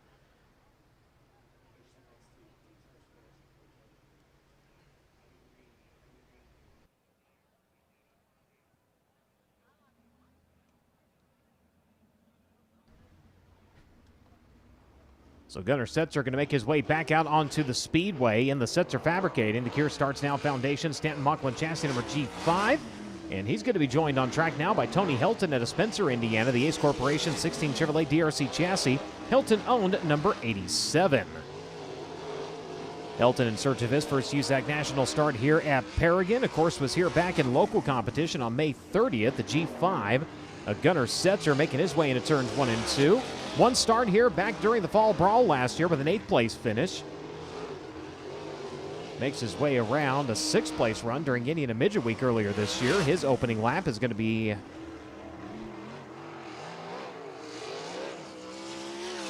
$15.393 for the driver, the number G5. Hilton onto the back straightaway, putting his time in as we get to our final couple of drivers here in Learn Lab qualifying. Jake Swanson out of Anaheim, California on track. The Inland Rigging Darty Motorsports Inc. Enterprises rolls scaffolding number 5T, winner of the No Way Out 40 earlier this year at Paragon. Coming around in his opening lap, and he will be joined by the driver of the Unleash the Beast T.A. Smith Distributing Oak Motors Pizza King number 9Z. This is Zach Pretorius. Swanson 4th quick in his opening lap, 14.8 and a 15.759 for Pretorius, 36 quick on his first attempt. Second time by for the 5T. Does he improve? No, he loses just a little bit of time. 14.953, a 14.862 on lap number 1 puts him 4th. And Pretorius comes around, peels off over a half a second, goes to 17th quick at a 15.206. So that will bring Learn Lab qualifying to a close. Justin Grant is 5th quick tonight. Jake Swanson is 4th. Mitchell Moles is 3rd. Briggs Danner is 2nd. And your Learn Lab quick qualifier comes to you to Princeton, Indiana. Driver of the Novix Outdoor, Avante Windows and Doors, Jugo Superfoods, Stanton Mach 1, Petty Performance number 3. P Race fans, give him a hand. Kyle Cummins.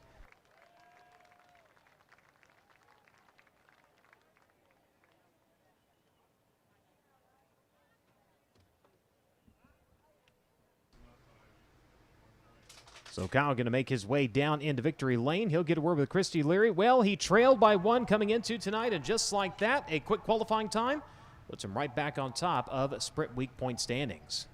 Every point matters when it comes to a Bridgeport rocker at the end of Indiana Sprint Week. And for Kyle Cummins, this was easily the most difficult qualifying session we have seen all week thus far during NOS Energy Drink Indiana Sprint Week presented by K&N Filters. How much did it help your headspace that you got to go out first before any of those mishaps happened?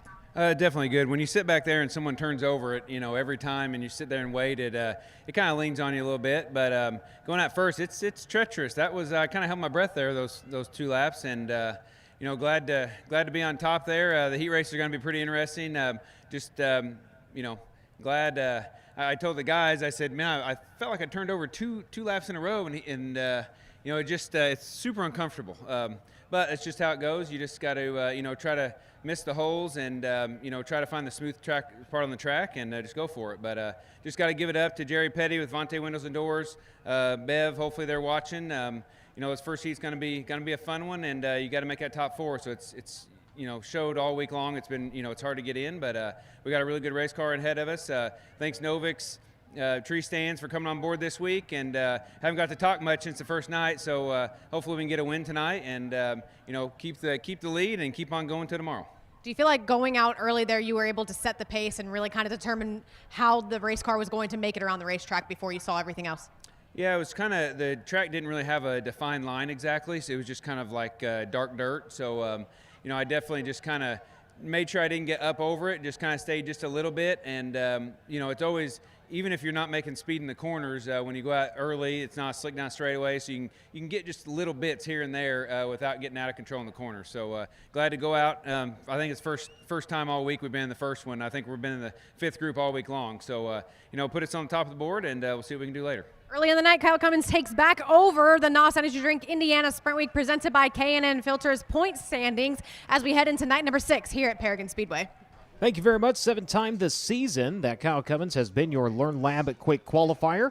Again, with a time of 14.462 seconds. The track record stands Carson Garrett from last September of 14.309. Briggs Danner was 2nd quick. Mitchell Moles was 3rd quick. Jake Swanson was 4th. Justin Grant was 5th. Hobson was 6th. Setzer was 7th. Schoenberg, Seavey, and Stocken making up the top 10.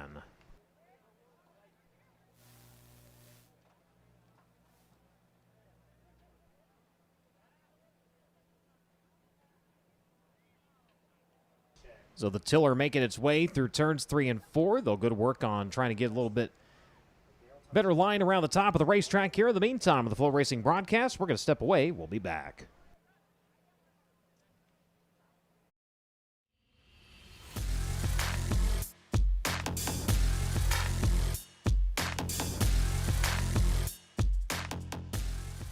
For the first time in 11 seasons, the USAC Silver Crown Championship returns to Iowa Speedway. The fast-paced Newton, Iowa 7/8 mile paved oval is primed for open-wheel champ car action at the Iowa 100 on Saturday, August 8th. Bobby Santos won the series' last appearance in 2015 and aims to defend the throne. The 100-lap main event is set to commence at approximately 8 p.m. following the NASCAR O'Reilly Auto Parts Series race. Get your tickets now at iowaspeedway.com.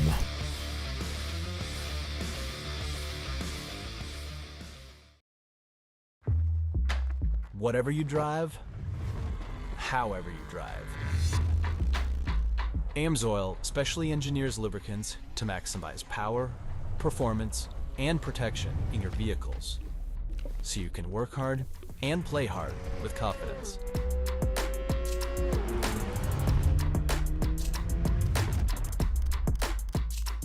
Order online at amsoil.com. There's a moment behind the wheel of what I've built, where power overrides gravity, and I hit that zero moment. Zero doubts, zero fear, zero competition. No rule or mold I can't break. And limits, absolutely zero. And there's a NOS Zero sugar to get me there.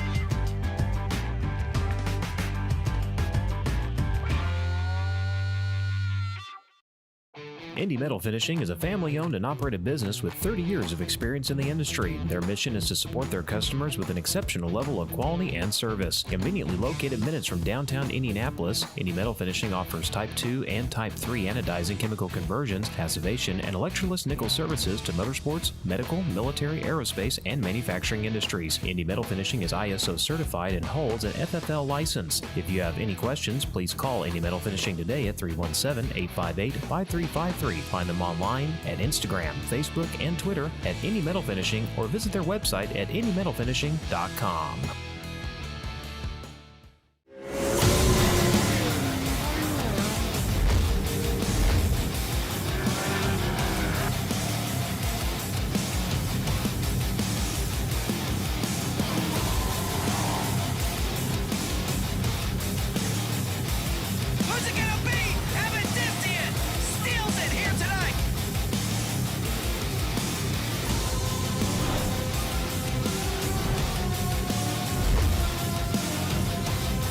Race Aid supports USAC racers and their families in times of need.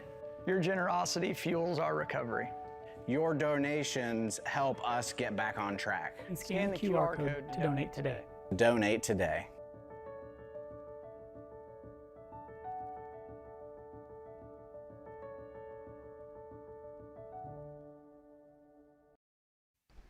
Welcome back to the broadcast here on FloRacing, live from Paragon Speedway as we march on through NOS Energy Drink Indiana Sprint Week, presented by K&N Filters. Track work underway as the tiller making a couple passes on the high side of turns 3 and 4. In the meantime, here on the FloRacing broadcast, we'll have a chance to look back at the highlights from last night's racing action at Circle City.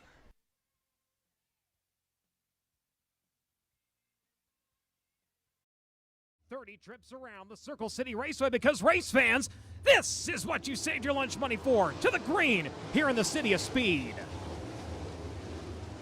He'll going to dash off into turns 1 and 2. The Macho Man working top shelf. He'll come away with the race lead as they work onto the back stretch. Robert Ballou quickly up into that second spot, or twists her down on the bottom side and up across. He will grab second here on lap number 1. A little bit on the cushion there, has a good run. Oh, we've got one flipping on the restart. It's Osborne in 6. We have a replay coming up here on the FloRacing broadcast. This is from the speed shot, looking back on the restart.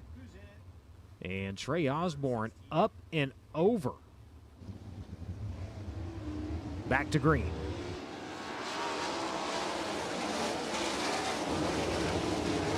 This time, Bacon burying her up into the cushion. Robert likewise. Look at the battle for the third spot. Here comes the Mountain Mechanical Contractor, number 57, Logan Seavey. Going to go ahead and slide low, swing wide. The 19 going to try to answer down to the inside at the line. It's going to be Reinbold holding on to it.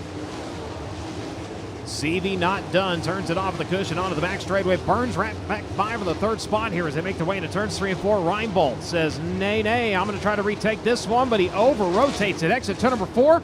It's going to be to the advantage of the 57 of Logan Seavey. Takes over the third spot. Now Cummins trying to tiptoe the outside. Not able to get by the 19 as they worked onto the back straightaway. That allowed Mitchell Moles to close in drastically here. The teammates on either side of your current USAC national points leader here. The 57 is Seavey in the meantime with a massive run to the back straightaway. As they go on board with the 3P, looking back at Mitchell Moles, battle for the second spot. Cummins with the slide on Reinbold, and you're along fourth there for a moment. The 19 back to his inside. Reinbold able to hold the position. That's the battle for the 4th, 5th, and 6th spot right now. Now going to duck down to the inside, goes to work on Cale Coons, put him a lap down, clears him as they work onto the far side of the racetrack. Oh, we got one backed up to the wall. That is T-Maz. Single file through the NOS Energy start can, back to green. In 13 of 30 in the books. On the inside, rolls the 3P, takes over third. Seavey has something to say about it, goes back to his inside and retakes it to the back straightaway. Seavey able to turn off of the cushion and back down to the bottom, retakes the third position. Cummins running in fourth. Now Mitchell Moles coming in. He'll throw the slide over in turns 1 and 2. We'll have to park it on the nose of the 3P to try to hold him off. He does so as they work onto the back straightaway. Cummins going to cheat her up to the cushion. The car gets all kinds of tight on him there, and that's going to open the door for Reinbold. And here comes Grant charging his way through turns 3 and 4. Decisions, twist and tune from the inside of the car. Now we'll see if it pays off for him. Here comes Seavey. He'll roll the inside of turn number 1 up across the track. Exit turn number 2. He's going to come away with the second spot here. Robert Ballou going to fall to third. Mitchell Moles running in fourth. Cummins continued around at your top 5. Grant all the way above the cushion in the entrance at turn number 3. Thought he was going to find the concrete there for a second. Actually gets a good run down the front straightaway, throws a slide, and the NOS Energy number 4 moves up into the 5th spot. So Grant up into 5th, and he is going in intentionally over that cushion, able to get a really better look at him that time. And when he does, that car just absolutely drives down the front straightaway. He's going to come up and go after Mitchell Moles, takes over the 4th spot. Ballou's next in line in 12. We'll see if he does it again. He's going to go up, gets the right side tires up into the fluff, turns it down the racetrack. Moles trying to counter, able to hold him off this time. Mitchell Moles retakes the spot, forces Grant down to the bottom, breaks his momentum as they work onto the back straightaway. Grant still able to hang there right with them, though. Up front, Bacon running away. 1.9 seconds last time around. Keep your eye on the battle for 3rd. Ballou has it. Moles wants it. Grant trying to get by both of them. Hayden Reinbold in the meantime up into that mix. He'll look to the inside. 4-car battle and a good one as they work onto the back straightaway. Oh, by the way, Gavin Miller's closing in. The 21 AZ working around the bottom. Here comes Grant. 3 wide to the front straightaway. Got it as Moles takes over the 3rd spot. Grant up in the 4th. Justin Grant to 4th. Robert Ballou back to his inside. Retakes it. Here comes Reinbold. 3 wide. Now side by side. Grant going to take it down in low. Swings it up. Winds it up on the cushion. Reinbold down to the bottom. Advantage to the 4. Justin Grant holds on to the 4th spot here. A wild and chaotic battle going on as they work onto the back straightaway. Your leader in the meantime has found the back of the field. White flag in the air as he works on to the back straightaway for the final time. He'll work into turns 3 and 4. And the Macho Man flexing his muscle here tonight. Brady Bacon back in victory lane here at Circle City with the USAC AMSOIL Sprint Car National Championship. Logan Seavey in 2nd. Mitchell Moles in 3rd. So the tiller making its way down into the infield, starting to get a little bit closer to opening ceremonies here. In the meantime, I believe Drake York able to catch up with a couple of drivers down in the pit area. Indeed, I have, Brian. We're starting off with Todd Moole, of course. If you're just joining us here on FloRacing, suffering a very vicious crash during Learn Lab qualifying. Good news is, Todd, you're okay. Car, not so much. What happened from the AU26 down in turns 1 and 2? To be honest, not really sure. I just drove it in there, got a bit of attitude on the car, and it just grabbed on the right rear and just went for a ride. There's a lot of damage on this AU26, and now that we're not on the track, making sure we're not in the way of the safety crew, getting a chance to look at the race car. The thing I take away is the cage here. Of course, the front rack totally shifted over. What else is damaged on this race car that'll keep you guys out of action here tonight, other than the obvious chassis damage? It actually hasn't done too much. The rear end's still square, and the car just knocked the arms and the radius rods off it, and the front end's bent. But if it wasn't for the cage damage, we would have been able to fix it. But we'll go back to Muncie to Paul Farrell's at Midwest Imports. Thank very much for him for letting us use his facility, and we'll bolt another car together and hopefully get back to Terre Haute tomorrow. And you answered the question. I think that was on a lot of people's minds. So I think the next obvious question is you go from these tight little bull rings to the big, fast, scary, hairy Terre Haute action track. I know as a wing guy, you don't have a lot of those opportunities, especially racing in Australia. You don't have a lot of those opportunities to race on the big, fast, sketchy racetracks like that. How excited are you for tomorrow? Yeah, it's sort of a place that you always watched growing up and things like that, and it just everyone's always alluded to how scary it is, and I thrive on those sort of racetracks like Lawrenceburg. I really enjoy that stuff, so yeah, I'm excited. Great to have Todd Moole here, a part of NOS Energy Drink Indiana Sprint Week. Unfortunately, night number 6 going to come to an early end for him, Brian.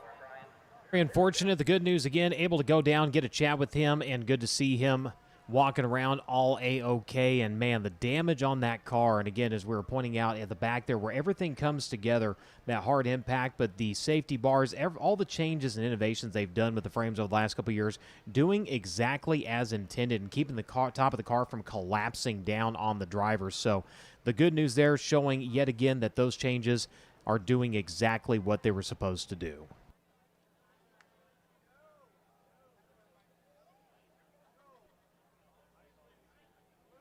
So the horn sounding down in the pit area for the teams to begin making their way into the staging lanes. In the meantime, that time of the evening has arrived. Ladies and gentlemen, will you please rise for our invocation and national anthem? If you would, please remove cover. Out of respect to those who serve and in honor of those who serve this nation, we turn to God and Chaplain Tim Spillman. Shall we pray? Father God, once again we pause, and we thank you for all your blessings and all of your love that you give to each and every one of us. And most of all, that you gave your Son for us on Calvary. And all we have to do is accept him as our personal Savior. Father, we thank you for the opportunity of being here this evening at this great race facility. And I ask that every venue that they would put on, may it be a great success and very profitable. We thank you for all the military, Lord, that's standing around this world and on our shores to keep each and every one of us safe and free. And Lord, bring them all home safe very soon. We thank you for all the sponsors that come along to help make all this possible. And now, Father, we ask you to bless and keep safe all of our drivers, crews, officials, and all of these great fans. In Jesus' name we pray. Amen.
Lanes, Toyota Racing Development pace truck going to make its way out onto the racetrack.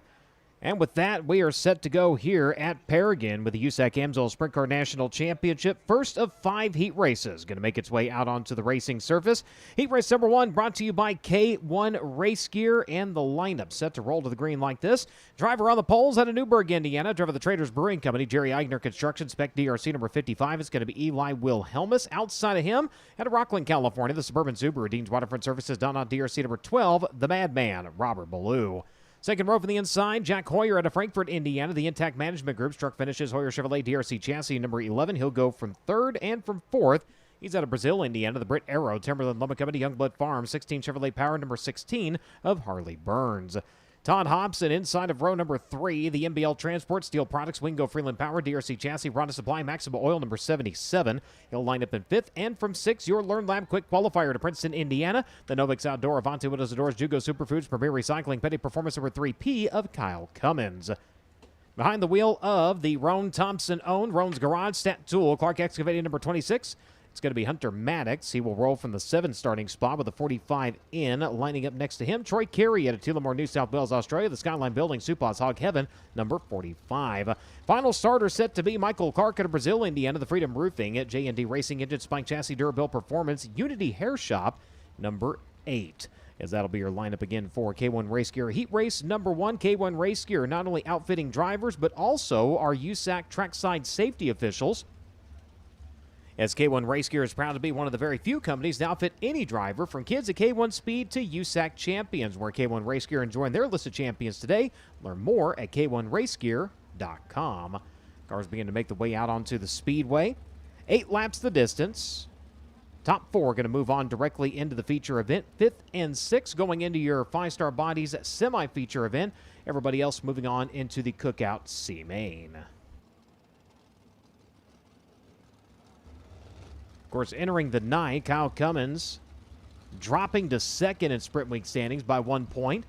And Drake had even made the comment in the pre-race. That is a matter of qualifying to make the difference there, and coming out and proving just that, getting back to the top, and I believe right now from down 1 to +1.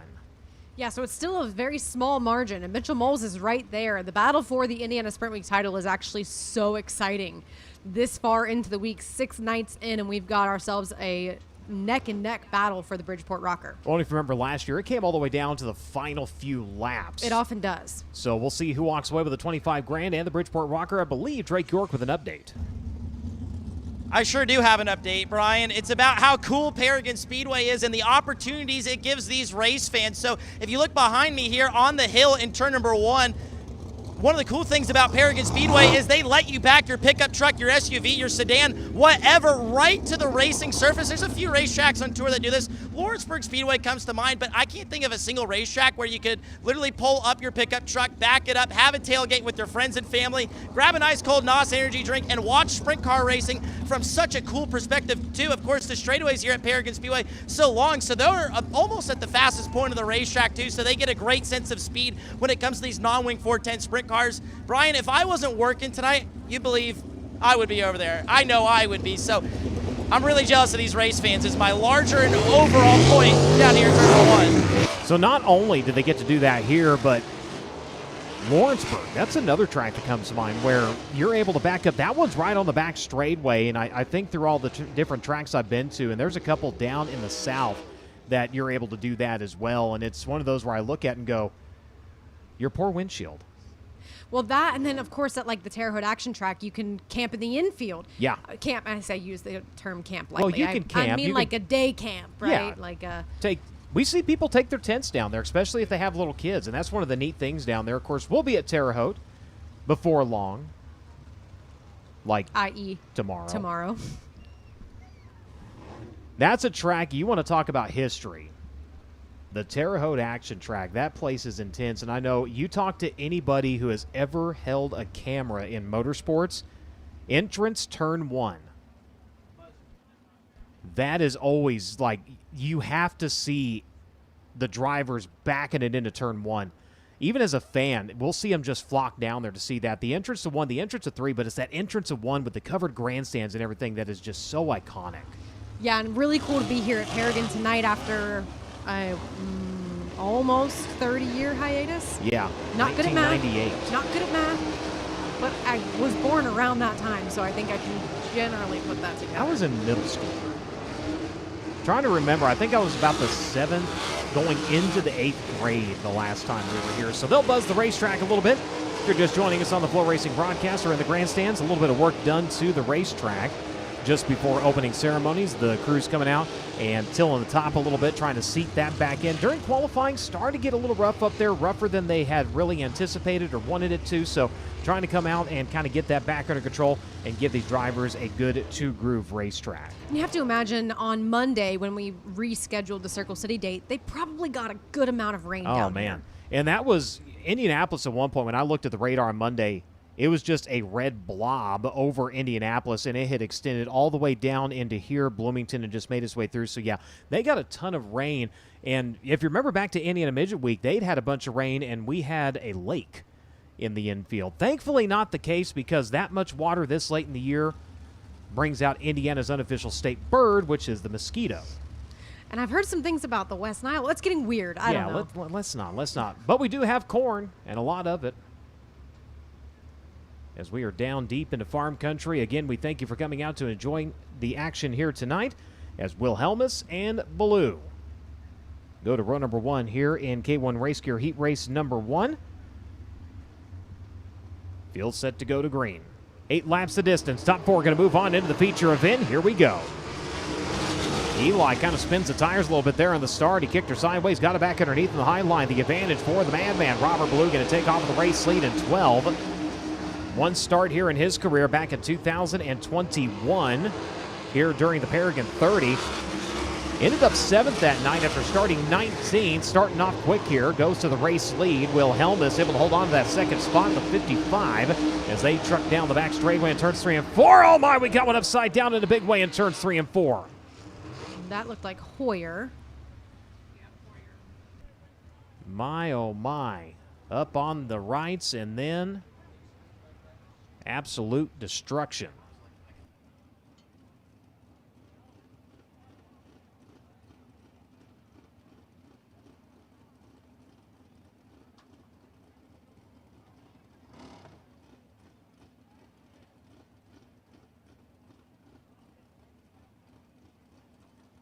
So the 11 of Jack Hoyer, the driver, going for an absolutely vicious ride over in turns 3 and 4. The good news, he is out of the car and on his feet, race fans.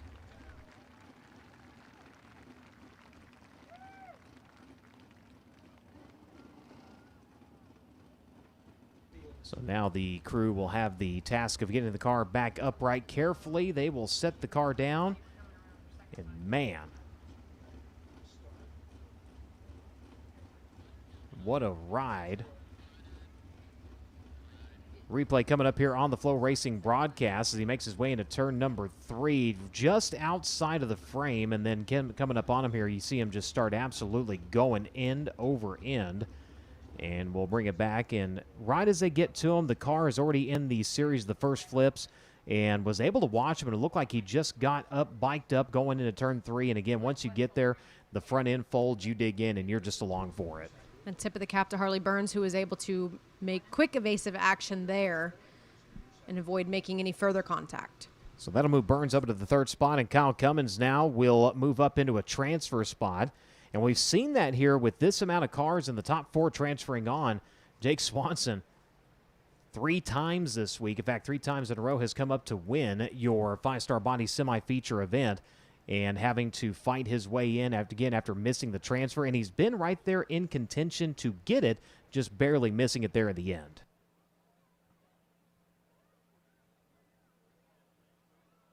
So again, driver is okay. They work on getting that car on the hook and cleared from the racing surface. Robert Ballou leading in 12. So again, Indiana Sprint Week, last time on schedule, 1998. A couple of appearances since then. The Paragon 30 back in 2021. The Fall Brawl last year.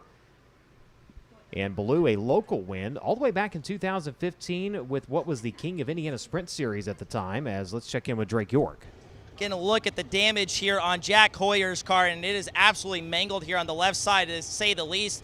Interesting to note, the drag link is pulled completely backwards, and part of it is inside the left rear tire. The front end pretty much destroyed completely, along with the rear end. You see the shock hanging out, the torsion arm, just complete destruction here on the left side. But the good news, Jack Hoyer up, walking and talking with safety officials down here in turns 3 and 4. Glad to see him get out of that race car after such a scary impact over here in turn number 3. Indeed, thank you very much. As they get the car suspended, cleared, now they'll go to work. Saw him laying down a little bit of quick dry over there. Some fluids dropping out of the number 11, and really able to get another look at it here as they come around and look at the back of the race car. The boom going in underneath and kind of supporting that thing, but the rear end torn loose from it. You can see the quick change cover pointed down towards the ground, and the left side axle obviously snapped loose, being held in really by the birdcage and that rear arm right now. Yeah, a lot of damage there. And you have to imagine that it was a pretty similar situation to what we saw over in turns number 1 and 2 during Learn Lab qualifying.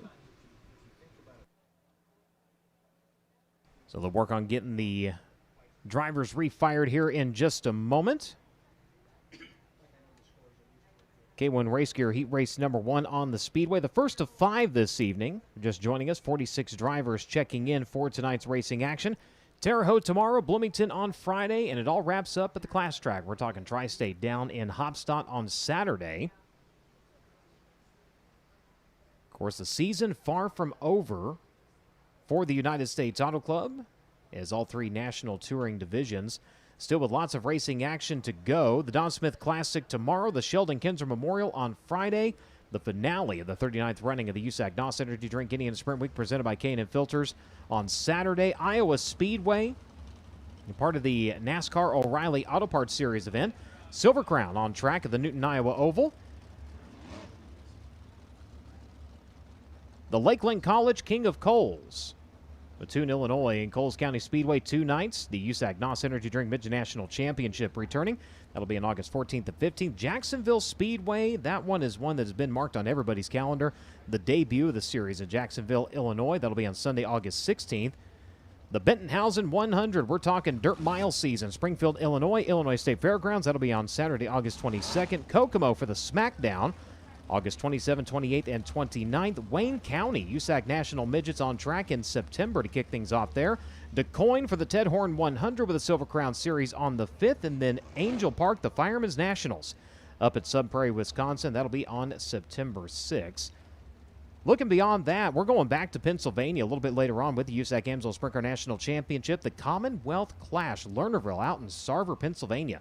That's one you definitely want to have marked on the calendar, September 11th and 12th. Of course, you can find this and every schedule for the United States Auto Club when it comes to circle track competition when you go online to usacracing.com.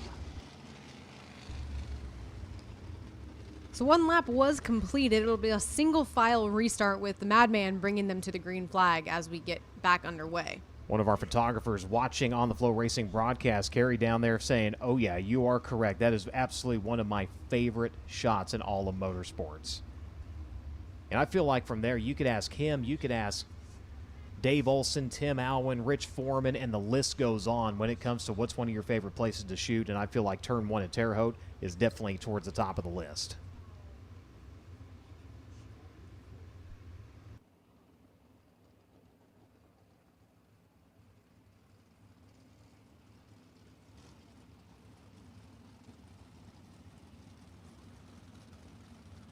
So the field refiring.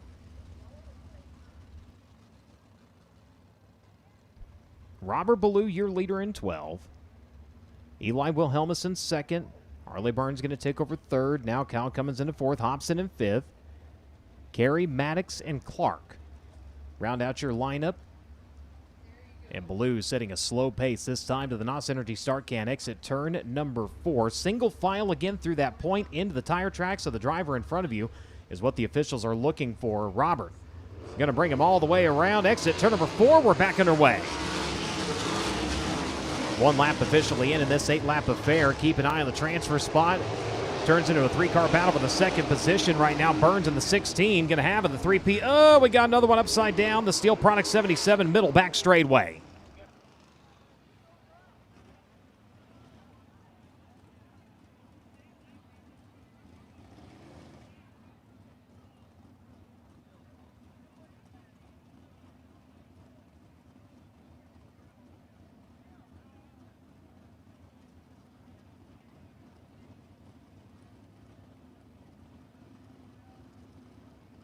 So Hobson not seeing how it started, just seeing how it ended. But this one, middle point of the back straightaway, your reigning Paragon track champion had restarted just outside of a transfer spot.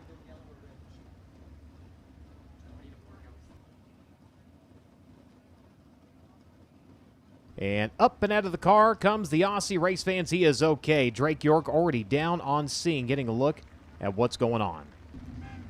Like you said, Brian, Todd just exiting the race car, and when this car was upside down, a lot of fluid being lost from the 77.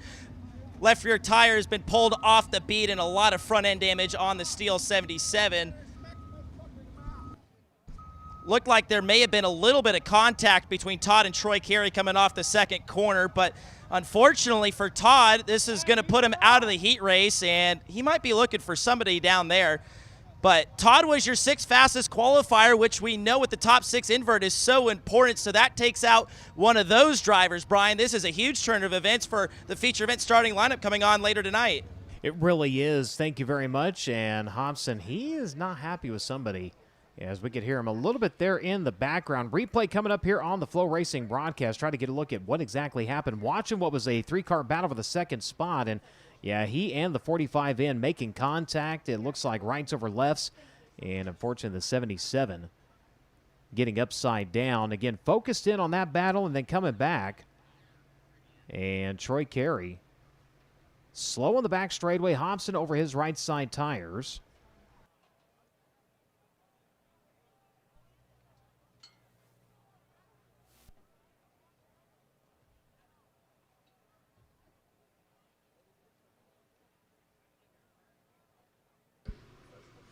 And that's just heartbreak for Hobson. He was the 6th fastest in Learn Lab qualifying tonight. So if he had been able to make the transfer through the heat race, and again, it's the same thing we've seen multiple times this week. If he had been able to make that transfer to the heat race, he would have had a prime starting spot for tonight's main event. So unfortunately, not going to be the case tonight.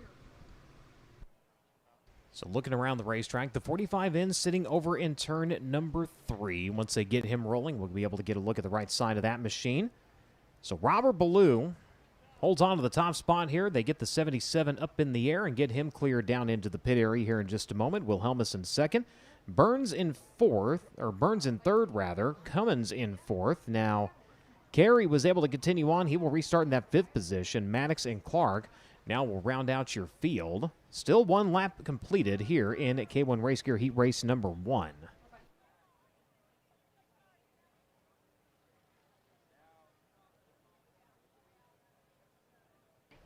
Talking about what it is to stand in turn 1 at Terre Haute, and I know that's a photographer's favorite spot, and I would be remiss if I did not give a moment of pause to Mike Arthur, who was a legend in motorsports photography. If you ever purchased one of the sprint car racing calendars over the years that had all of those absolutely awesome pictures in them, that was Mike Arthur. Him and his wife, they're the ones that had that, and they kept it going. Tim Alwyn has taken over that, and losing Mike earlier this week, and a pioneer in the world of motorsports photography, and learning of his passing last night. So definitely a tip of the cap and in remembrance of who was one of the absolute best to ever hold a camera in motorsports, and that was Mike Arthur.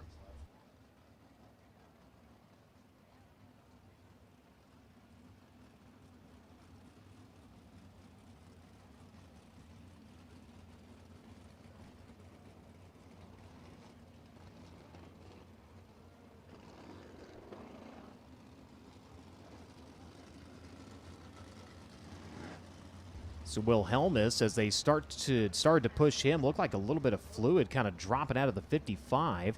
So have to wonder if maybe they're under red, if it didn't start to heat soak a little bit and start to push some coolant out of the radiator. Saw just a little puff of steam or a puff of smoke there off of the left side as he worked into turn 1. Yeah, I noticed that as well as he was coming down the front stretch. So ooh, something may be wrong. Something not right. Yeah, he's coming to a stop at the back straightaway. Something is not right on the number 55. And safety crews quickly making their way over to him. And the gloves are coming off of that car as the Indy Power Sports four-wheeler going to get in behind him, get him clear from the racing surface. Wow. Very quickly how the events change course and directions here. So this field got small fast.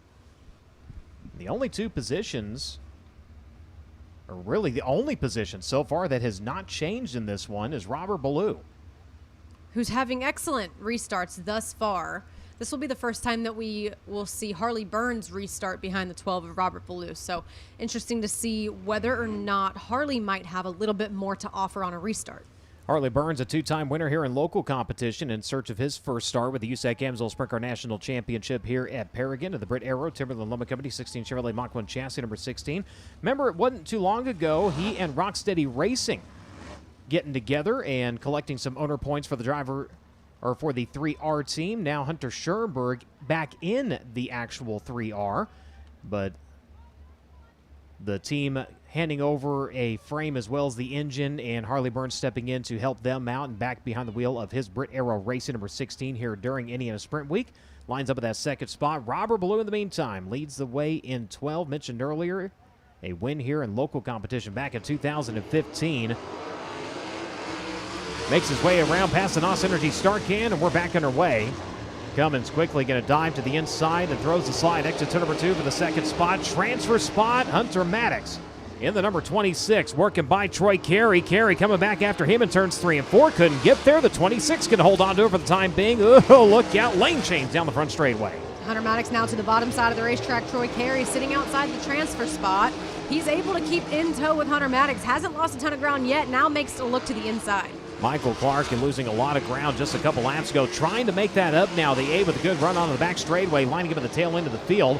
As up front, it is all Robert Ballou right now. His advantage 1.30 seconds last time around the start-finish line. Nice and smooth to 3 and 4 and onto the front straightaway. He leads the 3P of Cummins. Still running in second, Burns, and Hunter Maddox continues to hold on to the final transfer spot into the feature event. Carey and Clark right now running out your running order. Unfortunately, this one, Hoyer, Wilhelmus, and Hobson. All done early.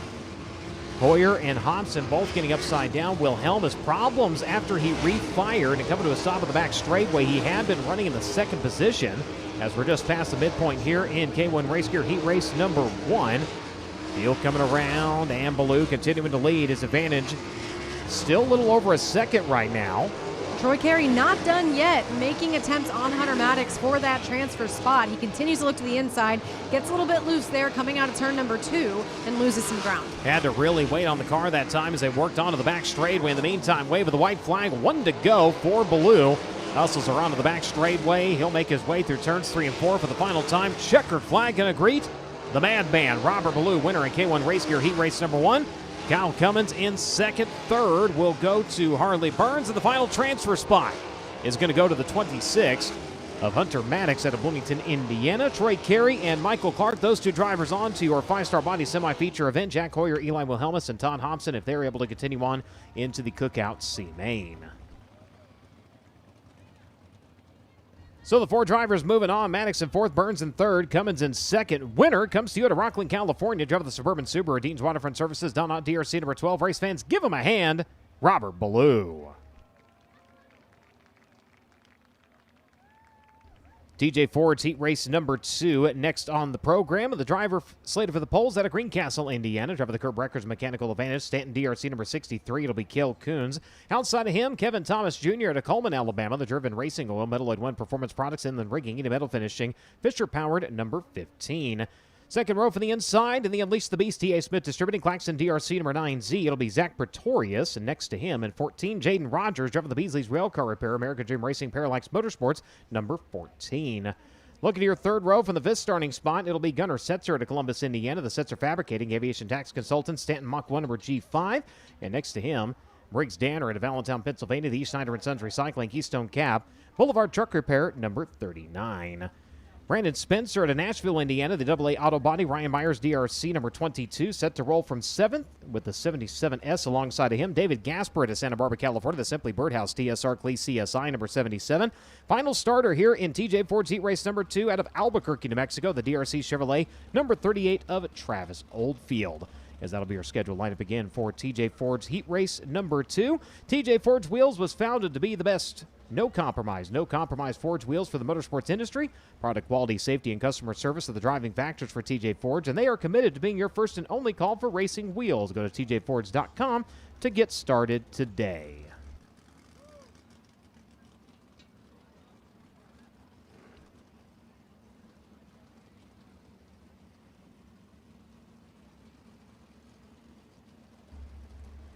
Couple of different 50-50s going on. Of course, we talked about the Race 8 50-50. The one here at the racetrack, this one's been going all season long, and that is the Bell Shepherd Birthday Bash Cash Raffle. That is put on by the Hoosier Auto Racing fans. They're going to be drawing for that tonight. Now, last year, the winner walked away with $1,100. They haven't told me what it is today to this point, but tickets are $5 or 5 for 20. 5 for 5 or 20 for 25, excuse me. So 5 for 5 or 20 for 25. That is right directly behind the concession stand and the press box here. So get back there. We're going to be drawing for that tonight. Of course, you also get the milk can. In the meantime, Drake York with an update. We've talked about this a few times so far during NOS Energy Drink Indiana Sprint Week presented by K&N Filters, but one of the drivers in the top 6 inverter, or at least the drivers that qualified inside the top 6 in Learn Lab qualifying, has missed it. So right now here in heat race number 2, a golden opportunity for Gunnar Setzer. If he's able to transfer through this heat race, he would be provisionally on pole for tonight's feature event. Something to watch here for the driver starting 5th here in heat race number 2. Thank you very much. And it's really been a pretty common theme so far during Indiana Sprint Week because there are so many good cars in the fields that we've seen all week long because we've had such high car counts. So you've heard us talk about that quite a bit, and it does pay off for some of those drivers that qualify in those 7th, 8th, maybe even 9th positions.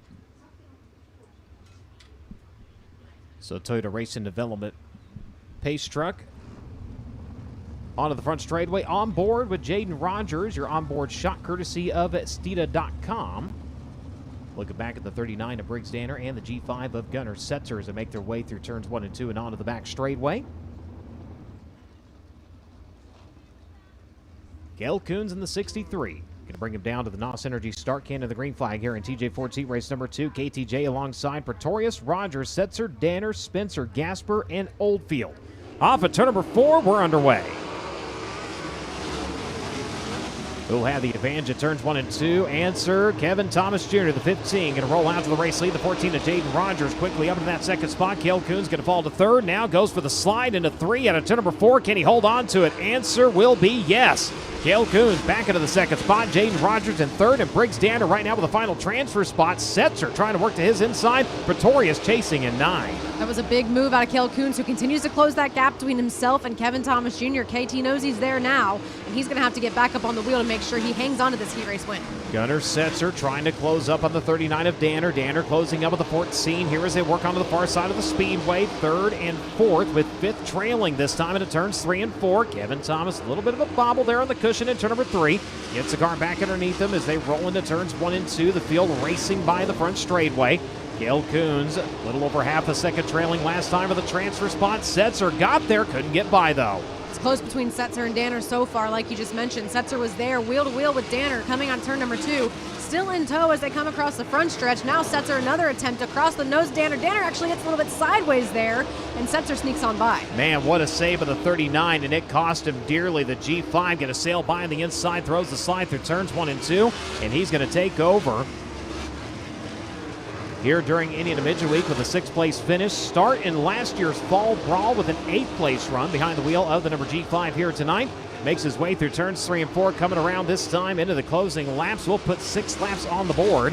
Kevin Thomas Jr. continuing to lead. Cale Coons still trying to come after him. Boy, Gunnar Setzer on the inside line, moving, goes right by the 14 of Jaden Rogers. The G5 moving nicely here tonight. Cale Coons closed up a couple of car links on your leader. He's able to get away, though. Kevin Thomas Jr. coming around to the wave of the white flag. 1 to go here in TJ Ford's heat race number 2. Field hustling onto the back straightaway. Transfer spot up for grabs. Briggs Danner back into that mix. Chases the 14 of Jaden Rogers down to the bottom of the racetrack. He's going to be denied as Kevin Thomas Jr. gets the heat race win. Cale Coons in second. Gunnar Setzer and Jaden Rogers takes the final transfer spot. Briggs Danner, Zach Pretorius on into your 5-star body semi-feature event. Spencer, Oldfield, and Gasper into the Cookout C feature. So the drivers moving on. Jaden Rogers at 4th, Gunnar Setzer in 3rd, Cale Coons in 2nd. Winner in that one is out of Coleman, Alabama. Driver of the Driven Racing Oil, Metal Aid 1 Performance Products. Inland Rigging, Indy Metal Finishing, Spit Titanium, Ed White's Tire Pros, number 15. Race fans, give him a hand, Kevin Thomas Jr.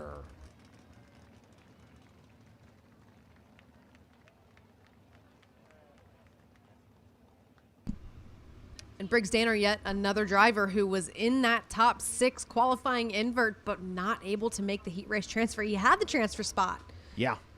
But did get the car just a little bit upset in turn number 2 and found Gunnar Setzer passing him for it. You know, and that's the theme we've seen with a lot of drivers where they're right there, they either have it or it's right at the tip of their fingers, and they end up like a situation like that where he gets the car upset, wasn't able to get back up there fast enough. So the crew's going to have their work cut out for him as we get ready to go into K&N Filters heat race number 3. Driver on the pole is out of Bedford, Indiana. The MPV by Caitlin Cummings, Terry Cummings, DRC. Rick's Automotive and Towing, Stealth Design Company, number 71B of Braxton Cummings, set to go for the pole position. Outside of him, CJ Leary at Greenfield, Indiana. Driver of the Jarvis Enterprises, Bachelor Motorsports, Fox Brothers, Braden Fox Racing, DRC, number 53.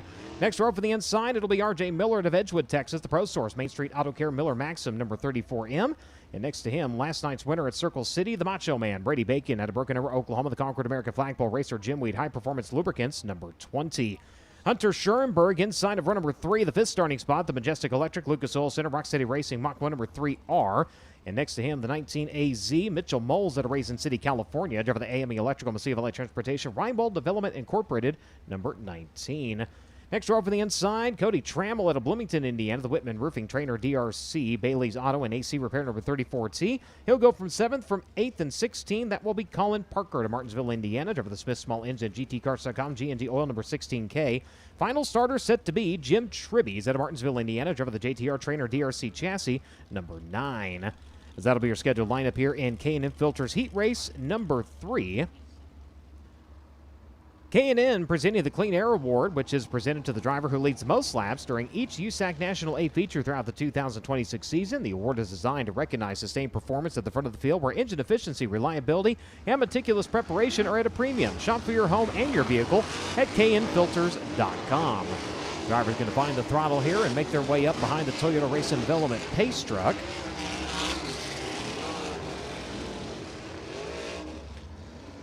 As they make their way into turns 3 and 4, quickly down to Drake York. Hunter Schoenberg rolling from 5th here in K&N Filters Heat Race number 3, and a really good qualifying effort for him today and this crew. And with Briggs Danner now missing the show straight out of the heat race, 8th place qualifying Hunter Schoenberg may have a chance to start on the front row here for tonight's 30-lap feature event. And let's not forget, last time Hunter Schoenberg visited victory lane behind the wheel of a sprint car, it was right here at the Paragon Speedway with the wing on top with the Fast Series back in 2024. Be interesting to see what he can do here. Thank you very much. Cummings and Leary on row number 1. Miller then Bacon, Schoenberg then Moles, Trammell, Parker, and Tribby. Round out your lineup to the NOS Energy start can to the green. CJ Leary from the outside going to go in and take over the top spot here in the entrance to turns 1 and 2. Bacon trying for the second position. The 71 denies him the advance right now. Transfer spots where you want to keep your eye. Ooh, they are bouncing all over the 71B. Hooked a rut. He's got everybody piled up at the exit turn number 4. Bacon's able to squeeze by. Takes over the second spot. Moles takes advantage. He takes over third, and Schoenberg going to come by and try to take the 4th spot. Ooh, contact barely as Bacon goes for the race lead. So Brady Bacon slides CJ Leary for the race lead here in K&N Filters Heat Race number 3. He takes it over. That shuffles Leary back to second. Now Mitchell Moles up to third. Battle for the transfer spot. Cummings able to get back by the Majestic Electra number 3R. Behind him, a little bit of a snafu there with the 16 of Parker. Gets the car back underneath him here as Bacon comes around, rotates it hard at the exit turn number 4. He's going to go around there for a second. Leary running in the second spot, around the bottom side of the speedway. Mitchell Moles running in third.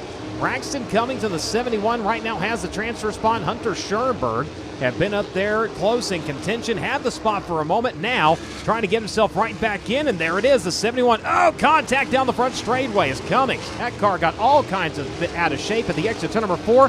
The 3 are able to go by. They made some contact, but everybody stays upright and going the correct direction. Cummings is not done. Here comes the slide. Hunter Schoenberg able to get the car rotated enough to avoid having to make a decisive action. He's able to continue going on. Braxton Cummings takes over that 4th transfer spot.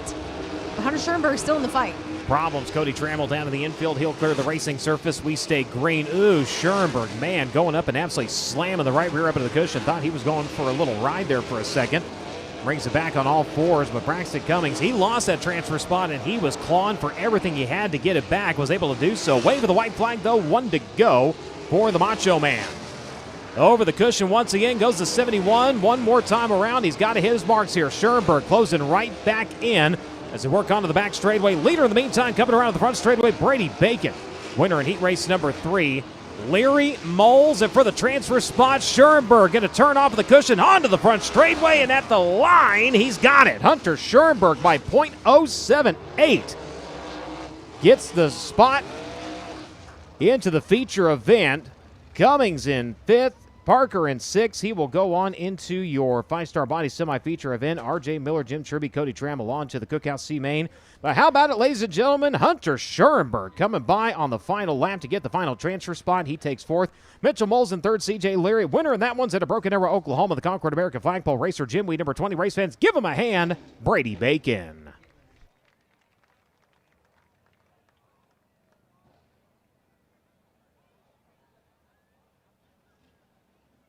Indy Power Sports Heat Race number 4, waiting to make its way out to the racing surface. The 11W set for the pole position. The driver at Topeka, Kansas. The wholesale batteries, Harris Fabrication, Donut, Triple X, Lazy L Ranch. Number 11W of Wyatt Burks. Outside of him at 83, that'll be Chance Crum at Snohomish, Washington. The Pit Logic, 83 Customs, FT3 Power, DRC. Elliott's Custom Trailers and Carts, number 83C.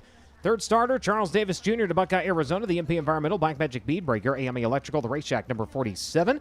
And next to him in 41, Ricky Lewis out of Oxnard, California. The Superior Tank and Trailer, Physical Medicine Consultants. Cutters Lawn and Landscaping, D-Transport, number 41.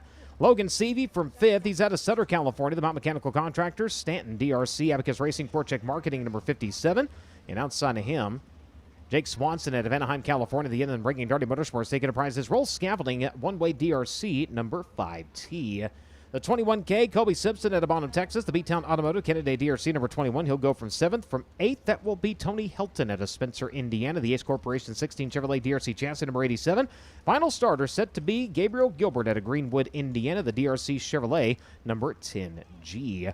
as that'll be your scheduled lineup here for Indy Power Sports Heat Race number 4. Indy Power Sports providing the four-wheelers and side-by-sides for the USAC officials down in the infield. Of course, you can shop their entire inventory, new and used, at indy-powersports.com. Whether you're running a go-kart, micro, midget, modified sprint car, late model, Silver Crown, or even a tractor, Rod & Supply has the assortment of rod ends, radius rods, and specialty products that will help you lead the field of performing at your maximum potential. Remember, they don't just sell them, they race them. Go to rodandsupply.com for more. You're going to scurry around to the Toyota Racing Development Pace Truck. I believe Drake with an update. I sure do have an update about the driver rolling from the outside of the front row in the 83C. That, of course, is Chance Crum. He just missed the feature event last night out of the 5-star body semi-feature by 1 position. And talking to Chance and the crew earlier today, between IMS and Lincoln Park Speedway of Indiana Sprint Week, something just wasn't right with this race car. They have tried so many different things on this race car. As a matter of fact, the days they weren't running, they completely stripped this car, rebuilt it from the ground up. And tonight, Chance told me, look, we're out here just trying something because we know something isn't right with our race car. Not the effort he was looking for in Learn Lab qualifying. We'll have to see how well these new changes work for the 83C machine here in this heat race. He's got a great chance to save his night, though, off the front row here this heat race. Of course, we know how valuable heat race wins are with the USAC National Sprint Car Championship format. No doubt. Thank you very much. As they get ready to go here, Toyota Racing Development Pace Truck will begin to pull away. Caution lights will go dark. Indy Power Sports Heat Race number 4.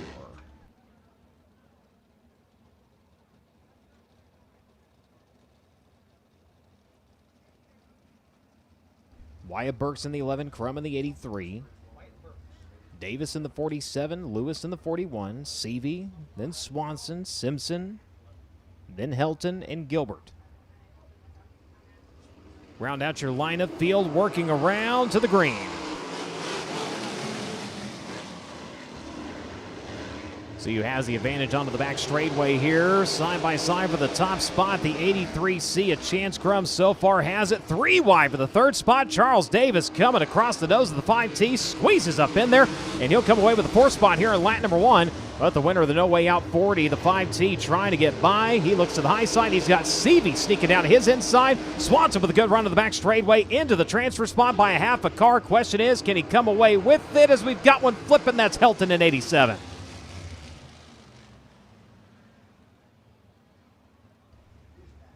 Red light on again here tonight. Tony Helton in the 87 going for a wild sequence of flips over in turns 3 and 4.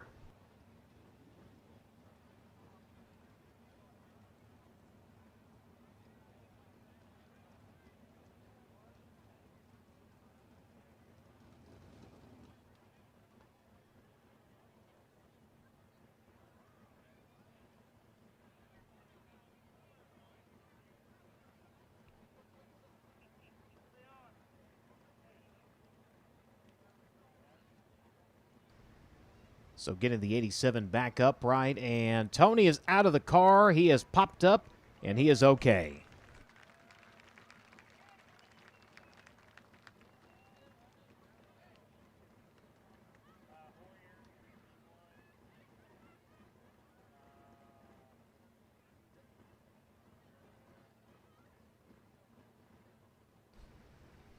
Replay queued up on the FloRacing broadcast as we were watching the battle inside of the transfer spots going in, and Helton right there entering the frame and hooks the cushion. Unfortunately, the 87 going for a vicious ride. We'll back it up, look at it once again as they slow the frame rate down. He comes in right there behind the 57, and man. Just tags the curb and gets it hooked over. Digs her in and along for the ride. I believe Drake York down on scene. I sure am, Brian. Tony Helton exiting the Ace Corporation 87 machine. Glad to see you all right. What happened from the seat of the 87 over here in turns 3 and 4? It just hooked somewhere and biked up, and there it went. How bad's the damage? Do you think you'll be able to make it out for a CRB main tonight? Probably not. It don't look like it by the looks of the rear end. And arms, shocks, pretty much toast, I think. That's a tough break for Tony Helton, of course, a regular on the local Indiana scene and ventures out with the Amsoil USAC National Sprint Car Championship throughout the state of Indiana and Illinois. So A lot of damage you heard Tony talk about in this 87 machine, and you're getting a great look at it here on FloRacing. Tough way to end night number 6 of Indiana Sprint Week for Helton, Brian. Indeed, engine problems throughout the last couple of outings for him as well, and now, unfortunately, upside down in a very, very damaged number 87.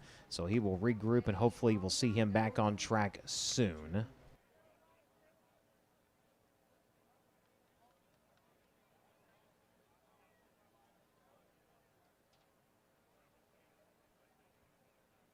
So the 87 up on the hook, and they'll get him cleared down into the pit area. We'll get ready to refire here in Indy Power Sports Heat Race number 4. Again, don't miss out on your opportunity to get your Indiana Sprint Week t-shirt. The new inventory is available trackside here tonight. It will be online tomorrow at usacgear.com at 10 a.m. Eastern. So again, 10 a.m. local time is when those will go live on the website, usacgear.com, but they are available here trackside tonight. Get there while your size and color is still available. It's actually a day early that they're available trackside compared to what we were expecting based on the printing time. So definitely take advantage if you're at Paragon Speedway tonight. Yeah, all week we've been told it's going to be Terre Haute, and then yesterday getting the update about midway through the racing program that, no, we were actually going to have them here tonight. So make sure and swing by the USAC merchandise trailer and grab yours before it's gone.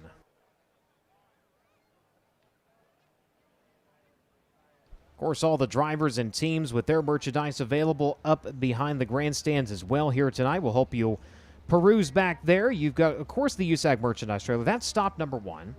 The NOS Energy Sampling Station, that's stop number 2. Get your complimentary can of NOS. But you have Cale Coons back there. You got Logan Seavey, Mitchell Moles, Kevin Thomas Jr., Jake Swanson, C.J. Leary, Robert Ballou, Justin Grant, Kyle Cummins, Brady Bacon, Jaden Rogers, Hunter Schoenberg, Moose Racing and Chase Stockin, Ricky Lewis, Briggs Danner. All of their stuff's available back there. And, of course, you have the Hoosier Auto Racing fans. Harf is back here. Their 50-50 draw is tonight. And again, that is all a part of the Bell Shepherd Birthday Bash. It is the 50-50 winnings plus the milk can. So tickets 5 for 5 or 20 for 25. They'll be drawing for that later on tonight. Last year, the winner got $1,100. Now, in terms of 50-50, the one you need to be playing is online, raceaid.fund/5050. And again, that is going to help drivers, crew members, officials, members of the USAC family that find themselves in need. They have handed out hundreds of thousands of dollars out of the Race Aid Benevolent Fund. We hope you would play along as we're trying to get the winner's share over $10,000 this week. You have till August 2nd. Winner drawing on August 3rd. Must be 18 years or older and located inside the state of Indiana when you purchase the ticket. You don't have to be a resident of Indiana. You just have to be inside the state. As we get ready to go back to green, Crum in the 83, coming around through the NOS Energy start can. We're back underway. Down to the inside goes the 11 of Wyatt Burks. That team thrashing to get his car back together, and it is moving here tonight. He'll take over the top spot in the wholesale battery. Donna Triple X chassis number 11. Battle for the transfer spot. Charles Davis and the 5T of Jake Swanson going to slice it up at the exit. Turn number 4. Swanson with the advantage in 5. Jake Swanson sort of breaking the momentum of the 47 of Charles Davis Jr. That allows Logan Seavey an opportunity to get up side by side with the 47. Not able to make a pass that time by. Now looks as the only car down on the inside line. Not quite able to get there this time. Swanson in 3rd. Oh, look out, your leader. Bunny hopped her in turns 1 and 2, but kept it upright. That's going to cost him 2 spots, though, and Ricky Lewis is going to take over in 41. Ricky Lewis in the 41 up into the race lead. The 5T of Swanson back to 2nd. Now here comes Charging Charles on the 47. Throws the slide. He's got 3rd. The 57 of Logan Seavey now right there looking to grab the spot. He's got 1, he's got 2 in the back straightaway, so he'll move up into 3rd. Swanson in the meantime, slide job for the race lead. Lewis going to try and turn to his inside, drag race onto the front straightaway. It will be the Snake Enterprises roll scaffolding number 5T taking over as they come around to click off lap number 5. Wyatt Burks trying to keep himself in contention for a transfer spot after leading some laps of this heat race. He tags behind Charles Davis Jr., who holds down that 4th transfer spot right now. Boy, Chance Crum, who had led early on, he's outside of a transfer. The 11W, who led early on, got on the hop, and that took him out of a transfer spot. He's back to 5th. And up front, Jake Swanson has this thing set up right now. Of course, winner here back in March. He's a 4-time winner outside of USAC competition here at Paragon. Makes his way around to the wave of the white flag. has about a half a straightaway advantage. He works top shelf into turns 1 and 2. Seavey running in that third spot. Charles Davis Jr. right now running in fourth as they hustle onto the back straightaway. Leader coming around to the front straightaway. Checkered flag will greet the driver of the 5T, Jake Swanson, winner in Indy Power Sports Heat Race number 4. Ricky Lewis in second, Logan Seavey and Charles Davis Jr. Those 4 drivers moving on to the feature event. Wyatt Burks in fifth, Chance Crum in sixth, Kobe Simpson, Tony Helton, and Gabriel Gilbert unofficially rounding out your field. So the 4 drivers moving on. Charles Davis Jr. in fourth, Logan Seavey in third, Ricky Lewis in second. Winner out of Anaheim, California, the Inland Ranking Darty Motorsports One-Way DRC Doughboys LLC number 5T race fans. Give him a hand, Jake Swanson.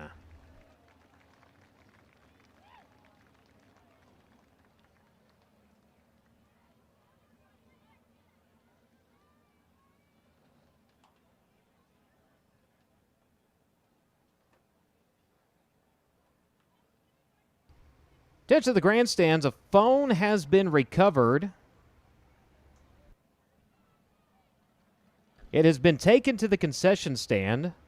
They're able to pull up your information on here. Your emergency contacts include mom and dad. I'm sure if you can identify their phone numbers, they might give it back to you. But it looks like Jamie.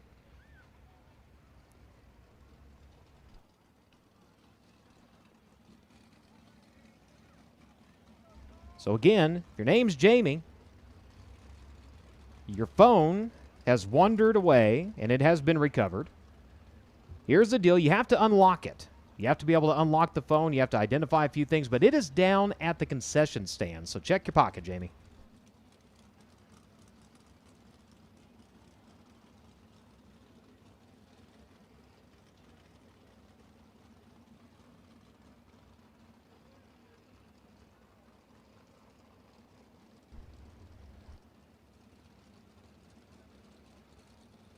So with that, K1 Race Gear Heat Race number 5 paces out onto the Speedway.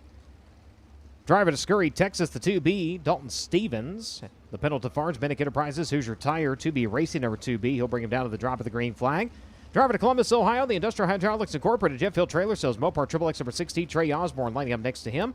Logan Calderwood at Goodyear, Arizona, the MP Environmental, GFT Ready Mix, JST Shock Technologies in the ring number 6. He'll go from third, from fourth. The Hayden Reinbold at Gilbert, Arizona, the AME Electrical Reinbold Development Incorporated, Stanton Spike number 19. Chase Stockin at Fort Branch, Indiana, the England Machine and Tool, Moments by Morgan, Lucas Oil Center number 92. From 5th, from 6th, it'll be Justin Grant at Ione, California, the NOS Energy Drink, Hippie Logistics, Top Industries number 4. Brandon Maddox at Terre Haute, Indiana, the Whitman Roofing, TCB Speed North, Gressman DRC, Shelter Insurance Companies number 28 from 7th, and from 8th it will be Jake Scott at Morgantown, Indiana, the Access Underground, Porter Sealing Systems, Harry Cummings DRC Chassis, G&G Oil Company number 33. As that'll be your scheduled lineup again for K1 Race Gear Heat Race number 5.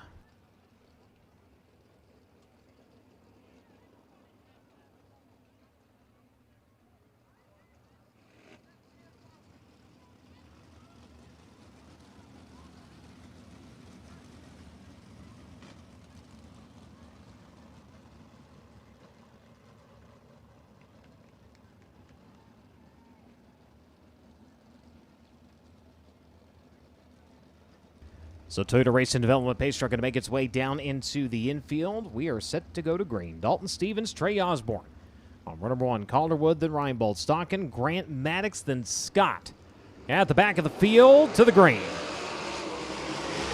So far, the outside has really been a great line to take off from here. We'll see if Osborne keeps that trend up. On the inside, though, we're going to buck the tide. Just go to the 2B with the advantage for the time being. New, the 6, able to get some momentum built up at the outside. Osborne going to come around.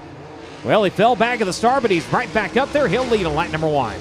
Hayden Reinbold getting shuffled back nearly to the tail. They were 3 wide just a moment ago with himself and Justin Grant and Chase Stockin for that 4th spot. Now Justin Grant holding down that spot and looking for 3rd. Grant trying to go for the slide in turns 3 and 4. Had to really get the car wound up. You see him kind of lay into the brakes and try to keep the car from kind of sliding up all the way across the racetrack. Knew he wasn't going to clear the 2B. Was able to finally get a better run on him to the back straightaway. Challenge for the lead. It's all 6s at the front of this one right now. It's going to be the 6T, followed by the 6. 1 up into the cushion. That was the 2B. Brings it back down, but that allows the 92 of Stockin to roll by to take over the transfer spot. Osborne holds off the charge of Calderwood, and then you've got Justin Grant right there in the 3rd spot. The 92 of Chase Stockin running for Stevens just on the outside. Ooh, Grant trying for the slide. That car got tight as he brought his way through turns 3 and 4. Looked like he may have hooked a little bit of a rut there, and that about shot him up into the side of the 6, but a good save, good driving for everybody right now. So it was close quarters racing between Chase Stockin and Colton Stevens when Stockin did take over that 4th spot. Stevens is not gone just yet. He's still in the picture, as is Justin Grant for the 3rd spot. Field working into turns 1 and 2. Leaders onto the back straightaway, working lap number 6 right now. Everybody kind of singled out here as they make their way around. Trey Osborne, remember, getting upside down. He was buried in the field last night. Everybody kind of kicking sideways in front of him. He ended up going over the top of Thomas Meserol. Meserol, unfortunately, not in action here tonight in that landed Simon O number 24. But Osborne able to piece things back together, back in action tonight. Be a great way to start the 9 off. He can hold on for the win. Wave of the white flag, 1 to go.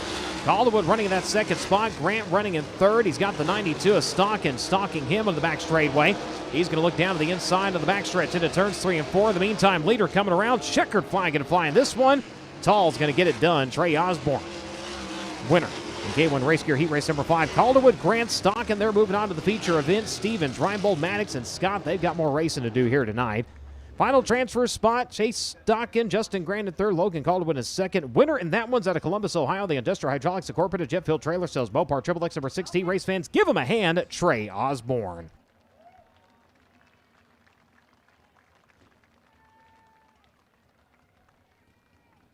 So a few drivers scratching from the program here. So that means next event up will be your 5-Star Bodies semi-feature event. Again, the Cookout C feature has been axed from the program as Trey Osborne's going to go ahead. He's going to come to a stop down in the infield. We'll get this interview done right now.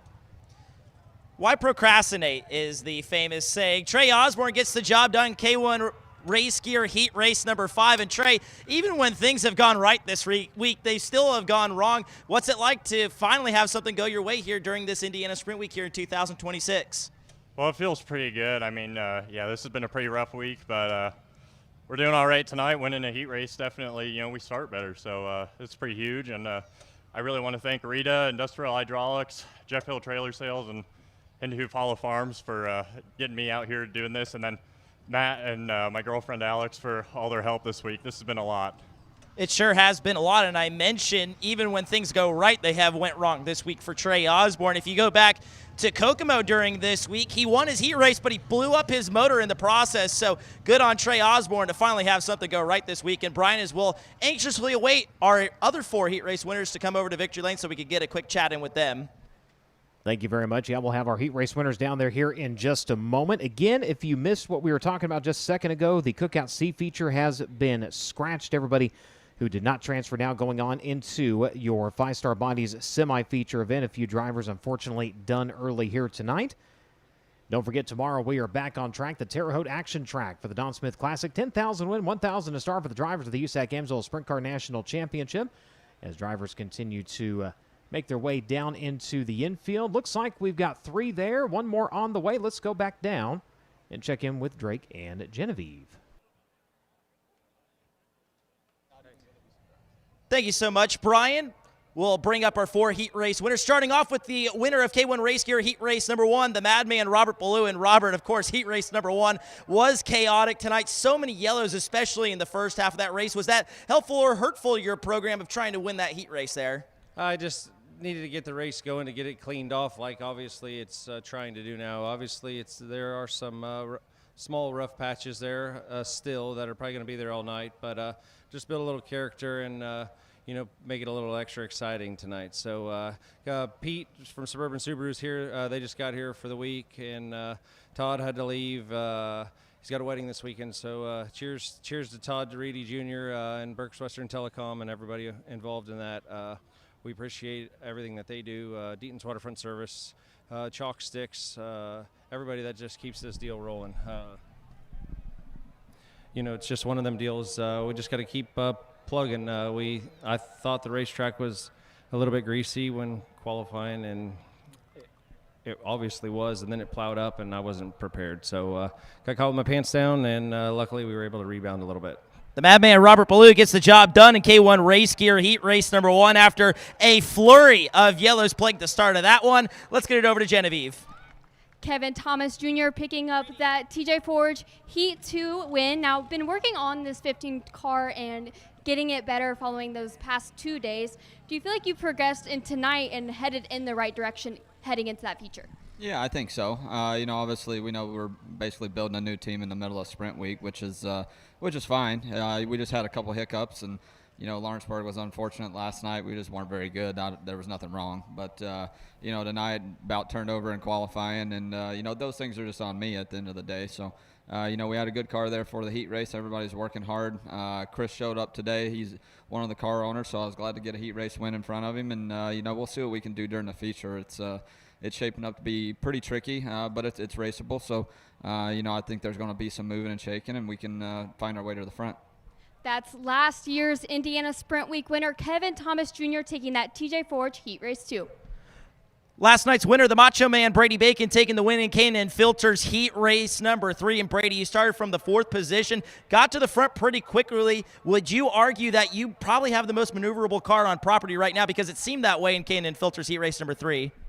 I'm not sure about that. I mean, we just got a good start and got to second really quick, and I think just got to CJ before he got kind of the track figured out. His car was really tight in qualifying, so he was probably taking it easy to not wind up like some of these other guys flipping off the end of the track. So. Yeah, we just didn't qualify very good, but luckily we were able to kind of, make up for it in the heat race and put us in a position where we can battle towards the front. The Macho Man, Brady Bacon, your winner in K&N Filters Heat Race number 3, of course, coming off that big win at Circle City last night. Let's get it back over to Genevieve. And Jake Swanson taking that Indy Power Sports Heat Race 4. Now, been just outside a transfer position these past 3 nights. Do you feel like in those nights you were going out early in a heat race? How much of a factor is going out late when making up those positions? It certainly helps. The racetrack will widen out a little bit, and we can actually make passes and move around, maneuver a bit. Obviously the guys that started at the back of the first heat race, they were able to move too. So this place it's still maneuverable enough, but we just kind of had a bad run of early heat races and non-maneuverable racetracks, and you got beat or whatever. But at the end of the day, it's still been a good week, and we're still plugging along. We'll just keep on going. I know I've got a really fast inland rigging 5T, so we gotta keep massaging on it, and obviously read the racetrack correctly, make sure that we make good decisions, and be there at the end. Jake Swanson taking that Indy Power Sports Heat 4.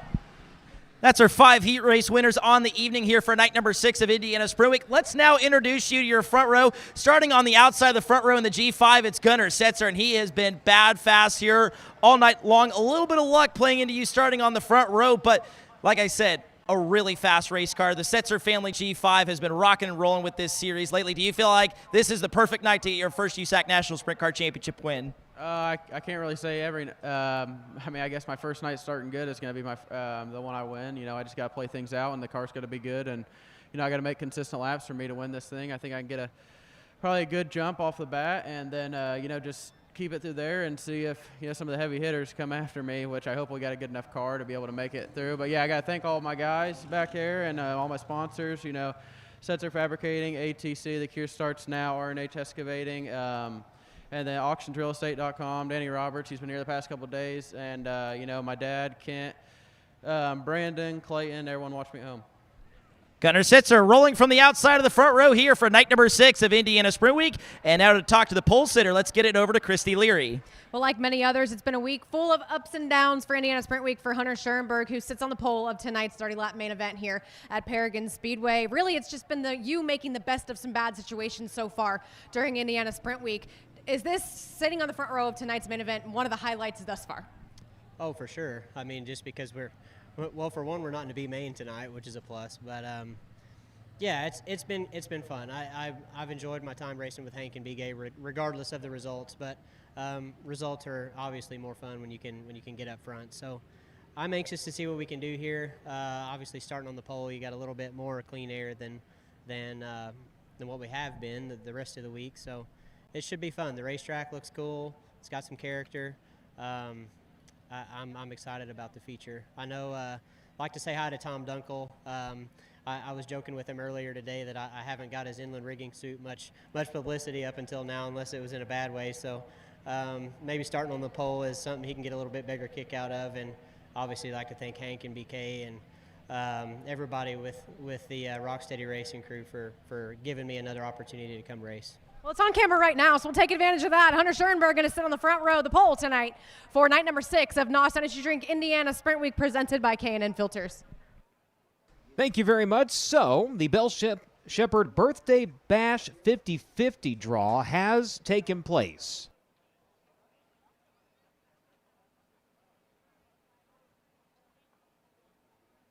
$760 is the amount the winner is going to get. Orange ticket 0122494. 0122494 was that winning number. Just go back if you are here and by the Harf tent that is right behind the concession stand in the press box up here. Again, the number was 0122494.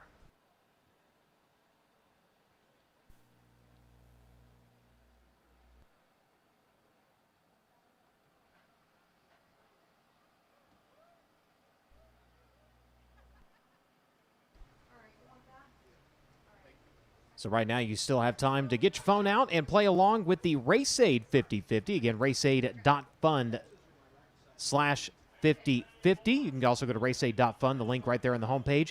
$8,700, that's what the pot is up to. Winner's share, $4,350. You have through August 2nd to enter. Must be 18 years or older to participate. And located inside the state of Indiana. You do not need to be an Indiana resident. You just need to be inside the borders of Indiana at the time of purchase. Void where prohibited. This is conducted by the United States Auto Club, USAC RaceAid, and Indiana 501c3 public charity. And again, this all going back into the RaceAid Benevolent Fund that helps drivers, crew members, officials, and members across the board of the USAC family in their time of need. So looks like a little bit of work taking place on the racing surface. 5-star body semi-feature event will be next on the program. 12 times around, 4 drivers going to move on out of that.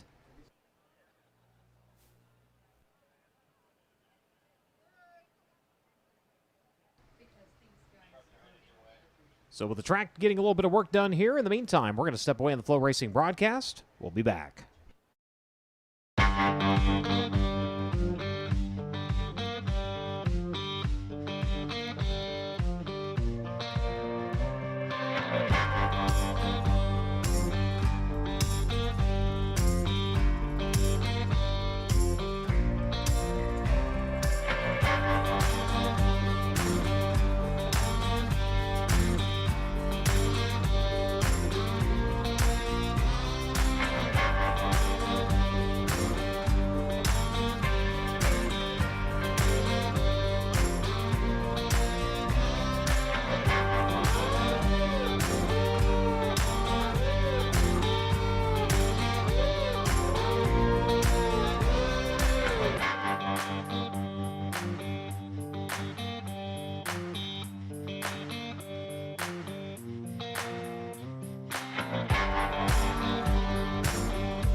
Back live at Paragon Speedway here for the USAC Amsoil Sprint Car National Championship. NOS Energy Drink Indiana Sprint Week presented by K&N Filters marches on, of course, tomorrow Terre Haute, then Bloomington, then it all wraps up at the class track. We're talking Tri-State down in Hopstock, Indiana. The big cars back on track. Iowa Speedway making their return on August 8th. Coles County. 2 nights of racing with the USAC NOS Energy Drink Midget National Championship, the first of a 3-night run for the USAC NOS Energy Drink Midget National Championship. The Lakeland College King of Coals in Mattoon, Illinois. That'll be on the 14th and 15th. And then Jacksonville Speedway, the series debut there in Jacksonville, Illinois on Sunday, August 16th. Illinois State Fairgrounds, the Bentonhausen 100. The big cars back on track on August 22nd. Then it is SmackDown season at Kokomo, August 27th, 28th, and 29th. And again, the SmackDown draw, $1,000 a lap, $500 into the pot for the fans, and $500 to the driver who leads that lap. And unlike the lottery, and I mentioned this earlier, you have a better chance of getting hit by lightning. Well, with the draw at Kokomo, it's a 1 in 40 chance you have to purchase a lap in order to be in the running to win. You can get that by calling 779-230-1310 or email smackdowntix@gmail.com. And again, $20,000 going to the race leaders, $20,000 into the draw. You must enter in order to be eligible. Again, 779-230-1310, smackdowntix@gmail.com. And SmackDown, all a part of a giant fundraising effort. And it goes to charity. And every year it just gets bigger and better, more and more prizes, more and more ways in order to be involved. But they have raffles that you can enter in Brownsburg at the VFW Post. We'll have that on the screen here. And that is at Brownsburg at American Legion Post 331. American Legion Post 331 at Brownsburg, Indiana. The Riley Children's Foundation. This is who this benefits. And this one is for a Pit Boss Navigator 850 pellet grill, a cooler, a Blackstone, and an outdoor pizza oven are all the different things on this one. Again, tickets, $10 each, 3 for $25, 6 for $50. You must be 18 years or older to participate in this. And the drawing for that can be held on the 29th. That is sponsored by Scorpion Security Products. There is also one of those electric motorcycles. That is sponsored by Flying Game Motorsports. And again, same location, same prices that American Legion Post 331 in Brownsburg, Indiana. Of course, the kickoff party will be taking place. They'll have live music. They'll have food trucks, the kickball game, all of that a part of that. And again, it all goes to benefit the Riley Children's Hospital. The Eric Chevrolet AME Electrical helping to present the kickoff party. That's on Wednesday, the 26th, starting at 7 p.m. Maya LaRickshaw going to be in concert. Food truck's going to be there from 7 to 10. We hope you can join in.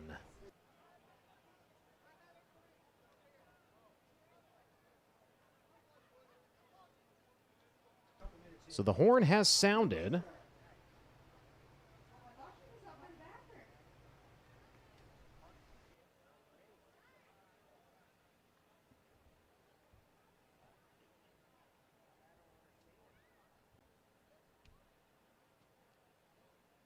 So just a couple of minutes into that, so teams will be making their way into the staging lanes and just about ready to make their way out of the racing surface. A little bit of track work going on. They're rolling over the track work over in turns 3 and 4, kind of doing expo style here where they're keeping all the push trucks over on one end of the racetrack. The tiller continuing to work over in turns 1 and 2.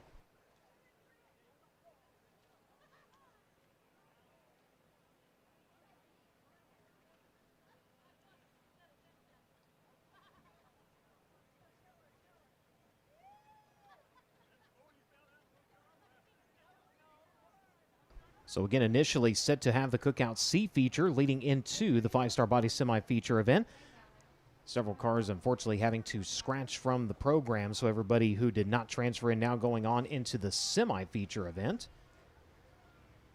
The new standard of sprint car body technology is here, engineered with optimized airflow for maximum downforce and increased horsepower, and it's available in multiple high-performance material options so every team can build the right body package for their program. Shop now at 5starbodies.com. 12 laps, 4 drivers will move on into the feature event. As I continue to work on the racetrack, let's go ahead and set the field for you here in the semi-feature event. Of course, remember, you can also follow along with lineups, results, rosters, and everything on the My Race Pass app. Driver slated for the pole. He was the quickest driver out of qualifying to not transfer directly into the feature event. Briggs Danner out of Allentown, Pennsylvania, the E. Schneider & Sons Recycling, Keystone Cap Boulevard truck repair number 39. He'll go from the pole position. Outside of him, it'll be Hayden Reinbold at Gilbert, Arizona, the AME Electrical Reinbold Development Incorporated, Mississippi Valley Transportation, number 19. Second row from the inside, Braxton Cummings out of Bedford, Indiana, the MPV by Caitlin Cummings, Lucky 7 Technologies, Stealth Design Company, Barry Miller Racing, number 71B. He'll roll from third, and from fourth, it will be the 11W out of Topeka, Kansas, the Wholesale Batteries Harris Fabrication entry of Wyatt Burks. Next row from the inside, Dalton Stevens out of Scurry, Texas, the Pendleton Farms, Bennick Enterprises, Hoosier Tire, Claxton, number 2B. He'll roll from 5th and from 6th. Troy Carey out of Tullamore, New South Wales, Australia. The Skyline Building, Supos, Hog Heaven, Claxton Ripper, number 45N.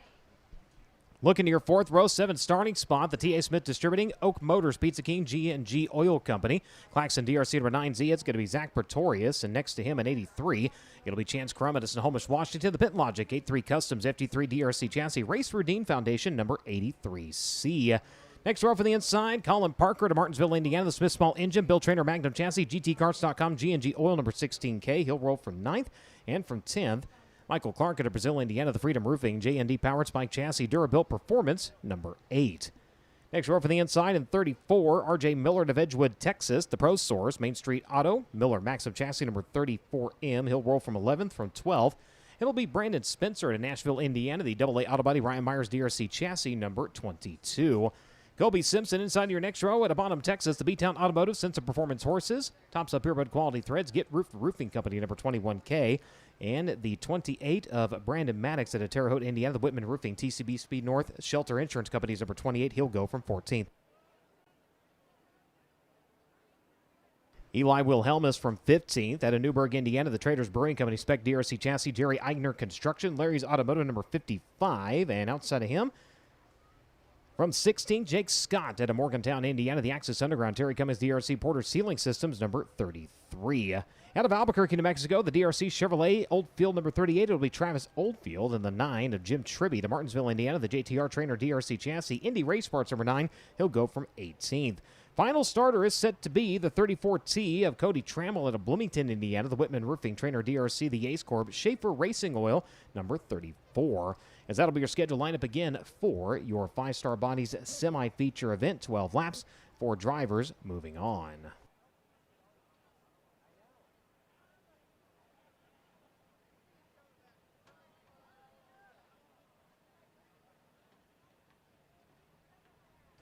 One of the neat things also going on back in the driver merchandise area, when you stop by and shop for Kevin Thomas Jr. merchandise and Kyle Cummins merchandise, they've got a flyer down there, and it details all the different ways you could enter to win a trip to the Western World. The season-ending event for the USAC Amsoil Sprinter National Championship. We're talking airfare, hotels, rental cars, all kinds of great things going on. Go down and check that out and enter to win. A really cool thing going on. Also an update from Kevin Thomas Jr., the Purple Heart Foundation t-shirts. We've been talking about this, and the response on those, of course, Purple Heart Foundation, a part of the Four Kings Racing, number 14, on the midget side of action for Kevin Thomas Jr., the response has been absolutely through the roof on that. So they did do another run, and those pre-orders are printing the first week of August. The orders are going to be shipped out on August 10th. They'll have a few extra sizes of each color, and those are going to go fast, so we recommend ordering online. ShopKTJ.com. If you purchased additional items in your online order, those will all be shipped together. And this is the final restock, and $14 per shirt is being donated back to the Purple Heart Foundation. So go down and check that out. And again, thank you for helping, again, to contribute and give back to a wonderful cause.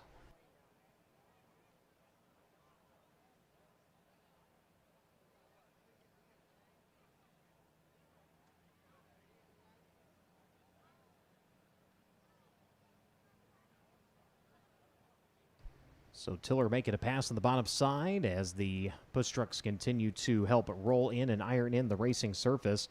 Again, a lot of rain falling here just through the course of Monday night. We saw the amount of rain that fell at Circle City in the infield. Was a marsh. It was an absolute swamp down there, so it was really careful and important. Drivers did not make it down there. Luckily, nobody made it down to the drink.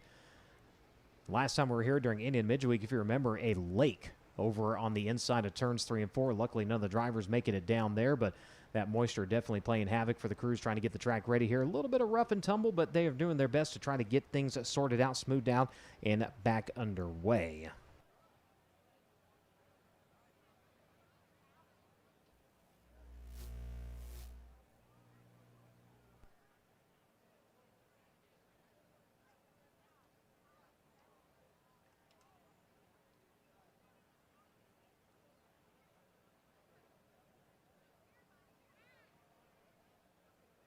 So the tiller going to make its way out of the racetrack. Looks like a couple more passes by the push trucks down to the bottom side. Toyota Racing Development pace truck has pulled away. So appreciate your patience here, both in the grandstands and on the FloRacing broadcast as the crews go to work on the racing surface. Of course, we hope you'll join us in the stands and in the infield tomorrow at Terre Haute for the Don Smith Classic. Bloomington on Friday, Tri-State on Saturday. Find out who's going to walk away with that beautiful, one-of-a-kind Bridgeport rocker, and, of course, the champion share, $25,000. And getting word, the top 8 paid out in Indiana Sprint Week points. It's now the top 10. Jason Kiefer Racing stepping in. They have added money to 9th and 10th place in the Indiana Sprint Week standings. $1,200 now going to go to the driver that finishes 9th in points, and $1,000 to the driver who finishes in 10th. So it was the top 8. Now it is the top 10. Jason Kiefer Racing coming in and adding that extra money.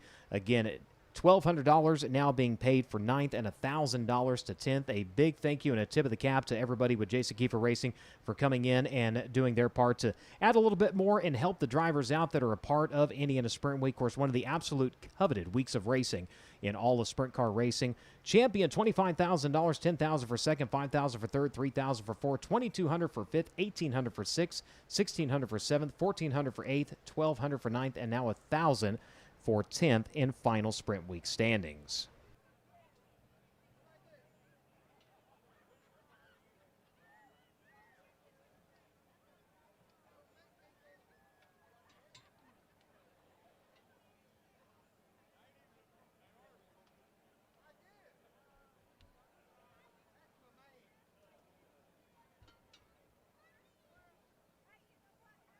So it looks like things wrapping up at both ends of the racetrack. Toyota Racing Development pace truck awaiting over in turn number 4.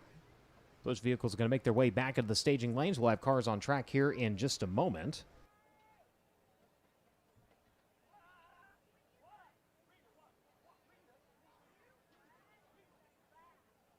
Again, Briggs Danner in the 39 in action during the fall brawl last year with an 11th place finish. 31 feature starts in USAC National Sprint Car Competition this season. 4 wins, 16 top 5s, and 24 top 10s for the driver of the Hogue Racing Enterprises, number 39. Hayden Reinbold, Gilbert, Arizona. 27 feature starts this season. 3 top 5s and 10 top 10s. Started the season off, starting to get a little bit of speed. Unfortunately, at Ocala, second night out, ended up with a wild crash on the back straightaway. That sidelined him. The crew taking some time to let him recover. Was back in action when we made our way back into the Midwest at Red Hill. Here during Indiana Sprint Week, semi-feature appearance at the dirt track of the Indianapolis Motor Speedway, 19th at Lincoln Park, 18th at Kokomo, 12th at Lawrenceburg, and a 5th place run last night for Hayden Reinbold up at Circle City. The 71B, Braxton Cummings inside of that second row. 8 overall starts on the season in national and regional competition, 1 top 5 and 4 top 10 finishes. Last time we saw him was during Let's Race 2 at Eldora, an 11th place run on night number 1. End up in the semi-feature on night number 2. 11W of Wyatt Burks, a tip of the cap to the Night Racing team, handing over their spare car last night for him to race up at Circle City. Able to get his number 11W back on track here tonight. And Roddy Hughes, J.R. Streff, and Kenny Watawa all helping him get that car out here on Indiana Sprint Week competition. Looking for his first start at Paragon. Has a local start here back in 2024 where he ran 5th. Ended up in the C feature last night at Circle City. Overall on the C's for the driver who currently runs up near the front of MRA standings. 13 starts, 7 top 5s, and 11 top 10 finishes in a feature competition.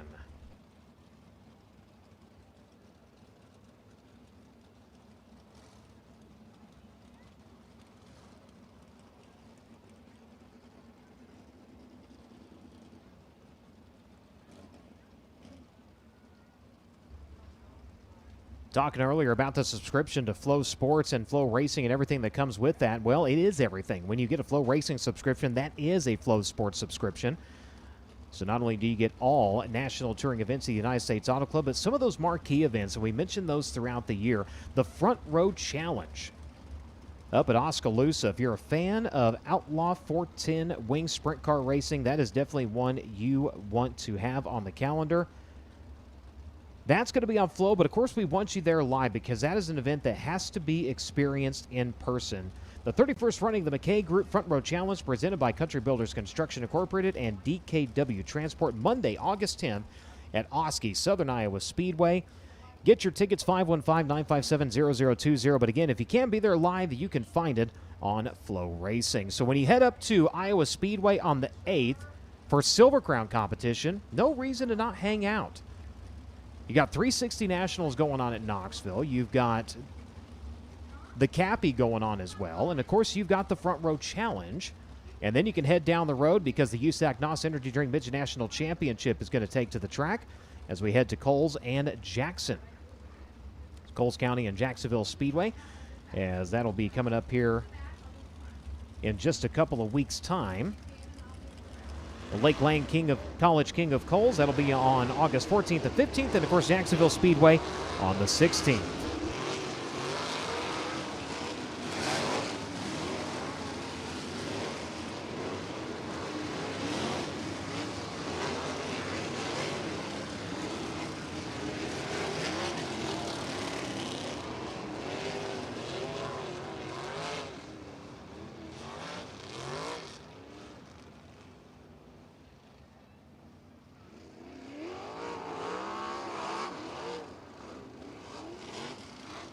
So the last 3 nights of semi-feature competition, the winner has been Jake Swanson.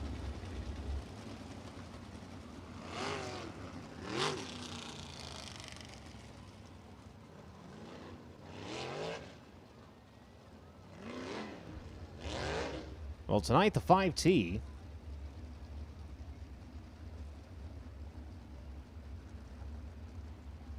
has already got himself locked into the show.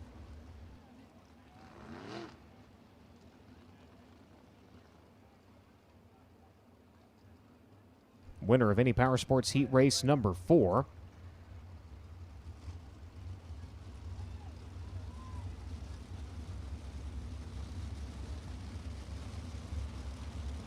So we'll see if somebody else adds another one to their tally or if we add another name to the list here in semi-feature competition. 15 different drivers have won a semi-feature out of 18 that have been contested. Swanson at 3, Calderwood at 2. They're the only drivers with multiple wins. Never the one you want to win, but it does set you up nicely going into the feature event because your time follows you as they make their way up to turn number 4. We're underway.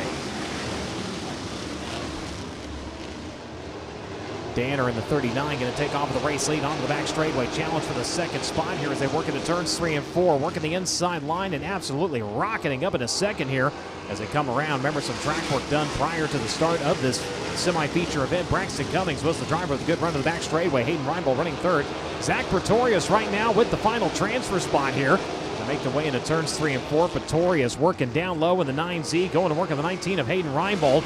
Reinbold, a little bit of problems during his heat race. Backslid quickly. Crew going to work on it. So far, a little bit better drive off of the back straightaway. He's still got Pretorius right there to his inside in the 9. So far, Reinbold able to keep him at bay. In fact, switches his line down to the bottom side of the racetrack. In the meantime, Dalton Stevens in the 2B. Working up to the top of the racetrack and closing in to see if he can challenge for a transfer spot here. Trailed by a little over 0.3 of a second to the back bumper of the 9Z last time around. Going to go top shelf over turns 3 and 4. Pretorius down to the bottom. Here comes the 2. Closes in quick here as they make their way into turns 1 and 2. Continues to rail the high side of the racetrack. He's got momentum. He's got the run. They're side by side for the 4th spot of the back straightaway. The scurry Texas driver trying to scurry his way up into a transfer spot here. Does he have it? No, the caution's going to come out instead. Driver facing the wrong way at the bottom side of turn number 2. That is the 28. Brandon Maddox. Driver bringing us under the yellow flag.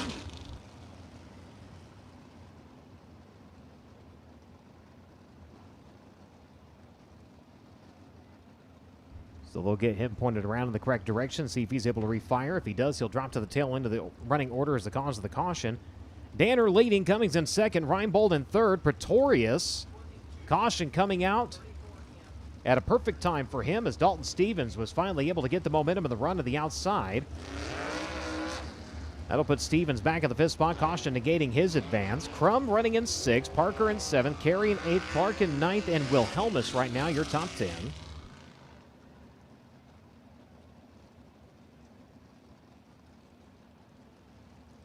Order on the Speedway correct, confirmed by timing and scoring. When they come around this time, caution lights should go dark.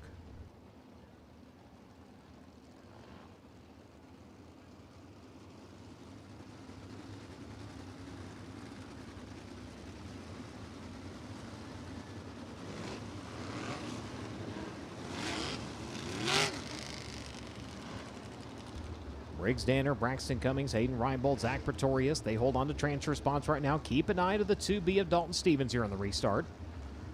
Really had that car twisted up and moving, trying to get up there and keep his 9 alive through the NOS Energy start can. We're back underway.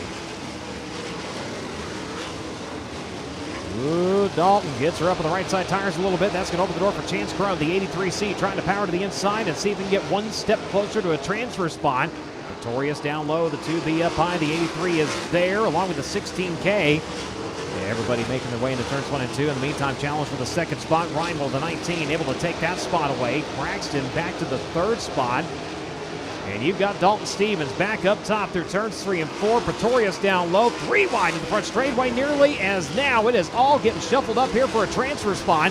Dalton Stevens coming around, Pretorius having to wait on the car at the exit, turn number 4. They nearly took it 3 wide. Braxton Cummings right through the middle, somehow able to get some bite and keep the car rolling. Rides in the third spot. Pretorius on the outside looking in now in the 9. Ooh, Cummings got her up on the rear tires, set her back down, thought he was going for a ride for a second. That's going to allow Pretorius to close in as the 2B had to roll out of the throttle. Zach is there and right back into a transfer spot. Things swapping around for the 4th position quickly here as they work onto the back straightaway. Leader in the meantime, he's working around to the front straightaway. Briggs Danner. Shy of 3 seconds last time around, his advantage over the 19 of Reinbold. Now it's 3.651 seconds with 3 to go. Braxton Cummings holds on to third. Dalton Stevens. Oh, we got one around. That is the 83C. Looked like there was some contact there at the end of turn number 2.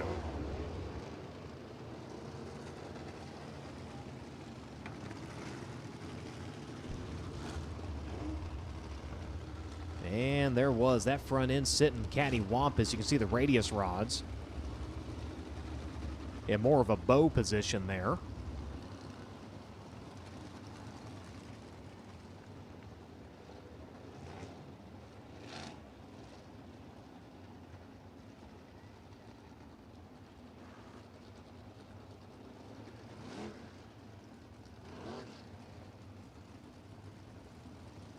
So not seeing how it started, just how it ended. Not sure if it was a tractor tire or competitor's tire that Crum made contact with. But nevertheless, Briggs Danner has been absolutely dominant so far here in your 5-star body semi-feature event. His advantage had grown to over 3.5 seconds.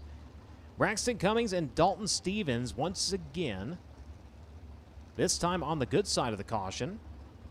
Him and Zach Pretorius back and forth with that position. Last time came out, Pretorius was out front.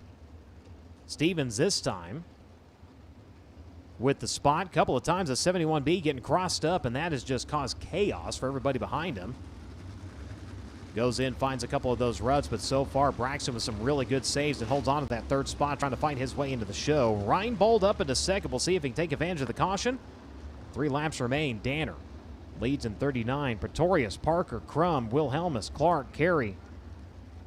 All outside on looking in on this one. Carey running at your top 10 to the green.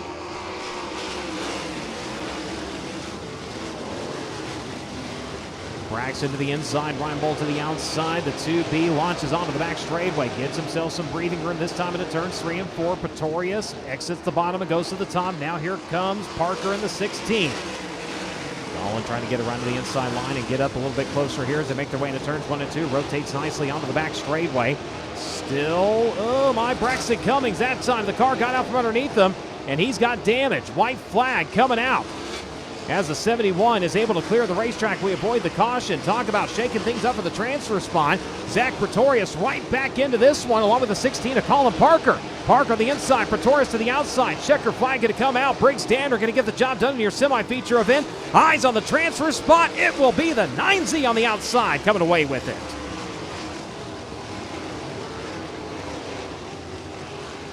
Zach Pretorius gives it all he's got on the final lap.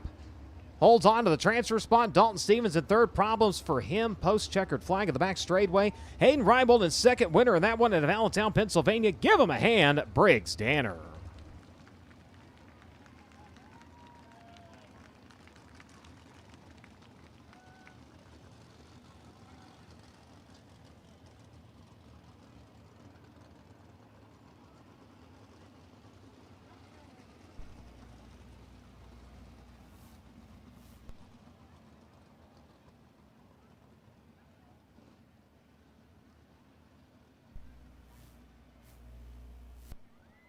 So cars going to make their way back into the pit area. Not sure what happened on the 2B there, but nevertheless, he has fought his way into the show. As here on the FloRacing broadcast, we're going to step away for a moment. We'll be back. Some traditions never fade, they only get louder. October 22nd, 23rd, and 24th, the USAC Amsoil Sprint Car National Championship plus USAC 360 Southwest Sprint Cars return to Central Arizona Raceway for the Western World Championships. 3 nights, $35,000 win, and $1,000 just to start either championship feature event. Over $200,000 is up for grabs at the Western World Championships. Tickets are on sale now at centralazraceway.com. Get loud and return to your roots. Whatever you drive, however you drive. Amsoil specially engineers lubricants to maximize power, performance, and protection in your vehicles, so you can work hard and play hard with confidence.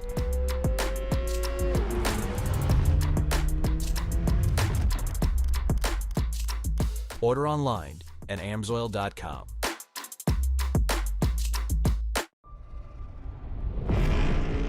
You boys up for a challenge? How about this?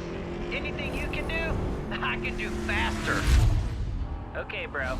I'm gnarlier than you. I get more sideways. I'm louder. Much louder. I get wilder than you. You sure about that, bro? Harder. Slicker. Cooler. Tougher. Let's go. So what you got?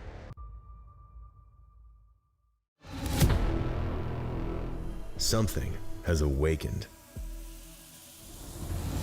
The horsepower and torque you always knew was there, just waiting to make every drive thrilling. Track tested, off-road proven, performance for everything you drive. Drive better with K&N.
Who's it gonna be?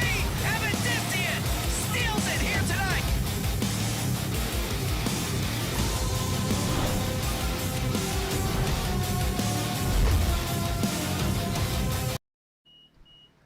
Welcome back to Paragon. Normally, we would go to last year's highlights. Well, in this case, thanks to Richie Murray, we were able to recover the 1998 highlights of our last visit here to Paragon in Indiana Sprint Week competition.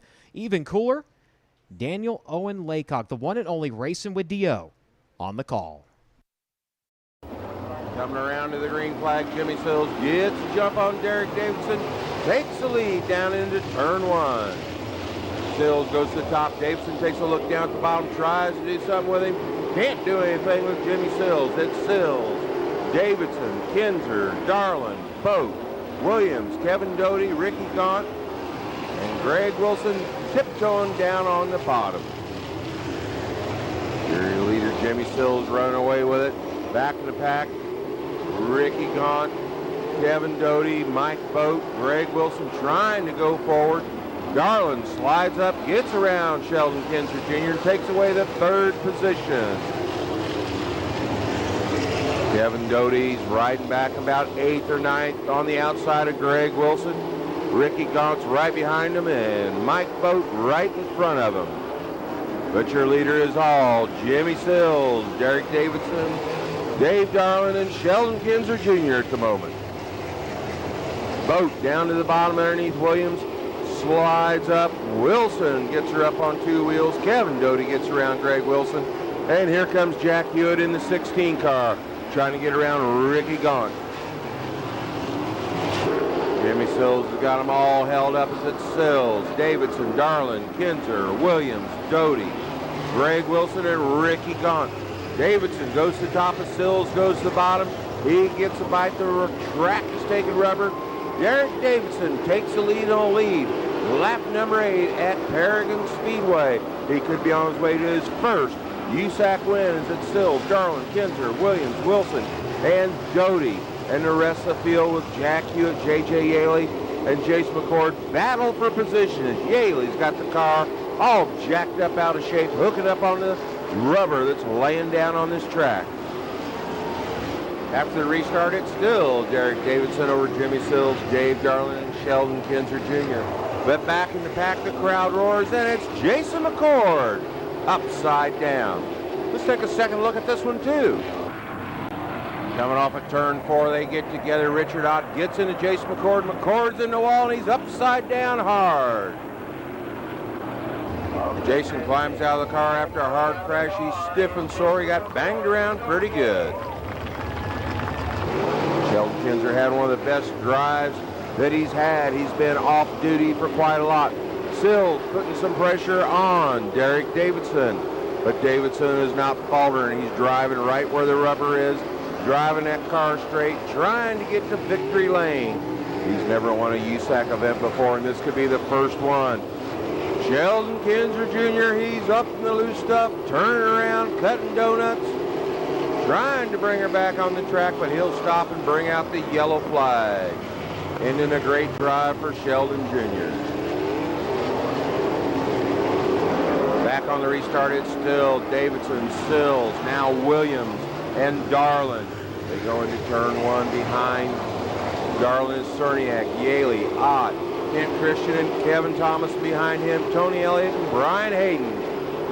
Davidson brings her around to the line to get his first USAC win, followed by Jimmy Sills, Rip Williams, Dave Darlin, Steve Cerniak, J.J. Yaley, Richard Ott, Kent Christian, Kevin Thomas, and Tony Elliott. Need to be able to look back at 1998, see all the action, of course, racing with D.O., such an integral part of the history of Indiana open wheel racing and the United States Auto Club, and cool to hear D.O. on the call. Horn about to sound down in the pit area for teams to make their way into the staging lanes. Again, once that horn is turned off, that's when the 8-minute clock begins, and you make staging on time or you do risk penalty.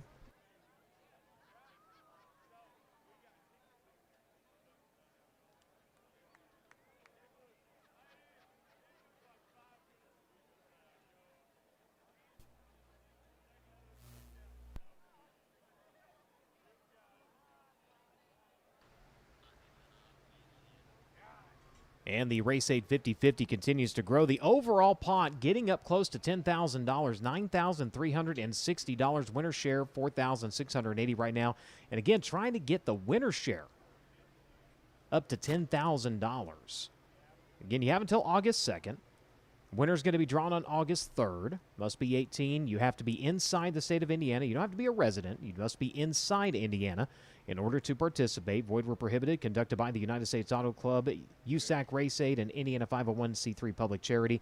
As that continues to grow, raceaid.fund/5050. You can scan the QR code here on the broadcast. That QR code also printed out and on display over by the USAC merchandise trailer. Hope you picked up your Sprint Week t-shirt. Again, those will go online tomorrow at 10 a.m. Eastern. So 10 a.m. local is when you'll be able to shop for those at usacgear.com.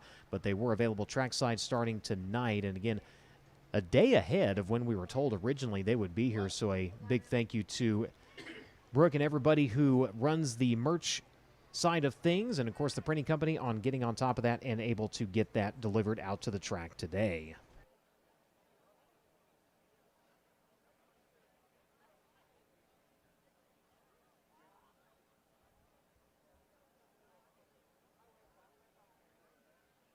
So the feature horn has sounded. Teams now on the clock to make their way and be ready to go here tonight.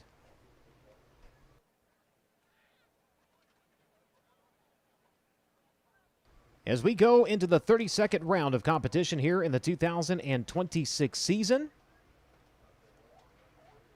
it is round number 6 of NOS Energy Drink Indiana Sprint Week, presented by K&N Filters. A $10,000 check awaits the winner here tonight at Paragon, and your lineup set to roll to the green like this.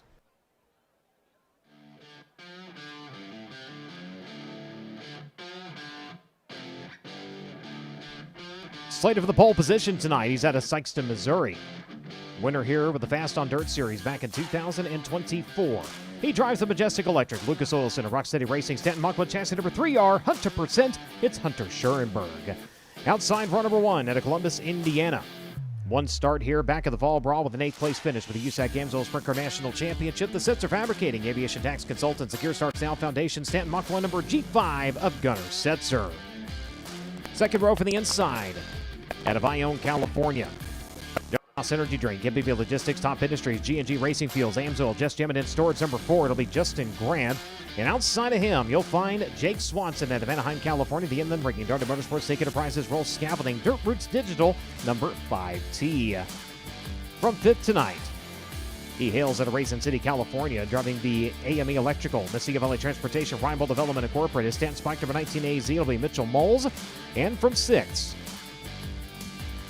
driving the Novix Outdoor, Avante Windows and Doors, Jugo Superfoods, Premier Recycling, Mach 1 Stanton, Petty Performance number 3P, Kyle Cummins. From the 7th starting spot tonight out of Broken Arrow, Oklahoma, last night's winner up in Indianapolis, driving the Concord American Flagpole, Racer Jim Weed, High Performance Lubricants, Chris Dyson, number 20, the Macho Man, Brady Bacon. And to his outside, it's the Madman, Robert Blue in Rockland, California, the Suburban Subaru, Dean's Waterfront Services, Brooks Western Telecom, Hinchman Indy, number 12. Nice starter tonight. He's out of Coleman, Alabama, driving the Driven Racing Oil, Middle Aid 1, Performance Products, Fisher DRC, Inland Rigging, Indian Metal Finishing, number 15, KTJ. It's Kevin Thomas Jr. And next to him, it's tall Trey Osborne out of Columbus, Ohio, the Industrial Hydraulics Incorporated, Jeff Hill Trailer Sales, Mopar, Triple X Chassis, Larry Ebert owned, number 6T. 11th starter out of Allentown, Pennsylvania, the East Snyder & Sons Recycling, Keystone Cab Boulevard Truck Repair, Apache Transport, number 39. It'll be Briggs Danner. And outside of him, out of Sutter, California, driving the Mount Mechanical Contractors, Drop Line 80 Power Sports, Stanton DRC, number 57, Logan Seavey. Looking to your 7th row from the inside line. Out of Fort Branch, Indiana, the England Machine and Tool. Moments by Morgan, Lucas Oil, Center Kissler, DRC. Superior Tank and Trailer number 92. It'll be Chase Stockin. And Harley Burns going to go from 14th. He's out of Brazil, Indiana, the Brit Arrow, Timberland Loma Company, Youngblood Farms, theacecorp.com, number 16. Jaden Rogers, he goes from 15th tonight. The Beasley's Railcar Repair, American Dream Racing, Parallax Motorsports, number 14. A 3-time winner here at Paragon in local competition. See what he can do from the inside of row number 8. Outside of him, he's gone to victory lane 10 times here in weekly competitions since 2023, his last one back on June 10th. Driving the Superior Tank and Trailer, Physical Medicine Consultant, Sinsland, DRC, Massive Valley Transportation, Cutters, Lawn, and Landscaping, number 41, Ricky Lewis.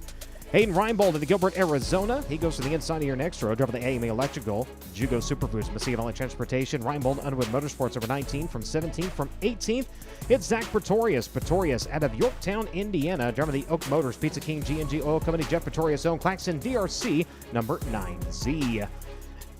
19th starter is Charles Davis Jr. to Buckeye, Arizona. The MP Environmental Black Magic Beatbreaker, Stanton DRC chassis number 47. And outside of him, Logan Calderwood at Goodyear, Arizona. The MP Environmental GFT Red Mix One-Way Triple X chassis number 6. 21st starter, CJ Leary at Greenfield, Indiana. A 3-time winner here, including the No Way Out 40 twice. Driving the Jarvis Enterprises, Matador Motorsports, Primetime Financial, Voxco DRC chassis number 53.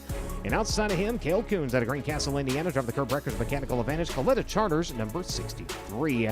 Final row for the inside line, 23rd starting spot, Dalton Stevens out of Scurry, Texas. The Pendleton Farms Bennick Enterprises, Hoosier Tire number 2B. And your final starter is also your Hard Work Award winner, picking up extra $100. In the Roans Garage, Stat Tool, Clark Excavating, Jerry Davis, DRC chassis number 26. It's Hunter Maddox. As that'll be your scheduled lineup for tonight's 30-lap feature event here at the Paragon Speedway with the USAC AMSOIL Sprint Car National Championship.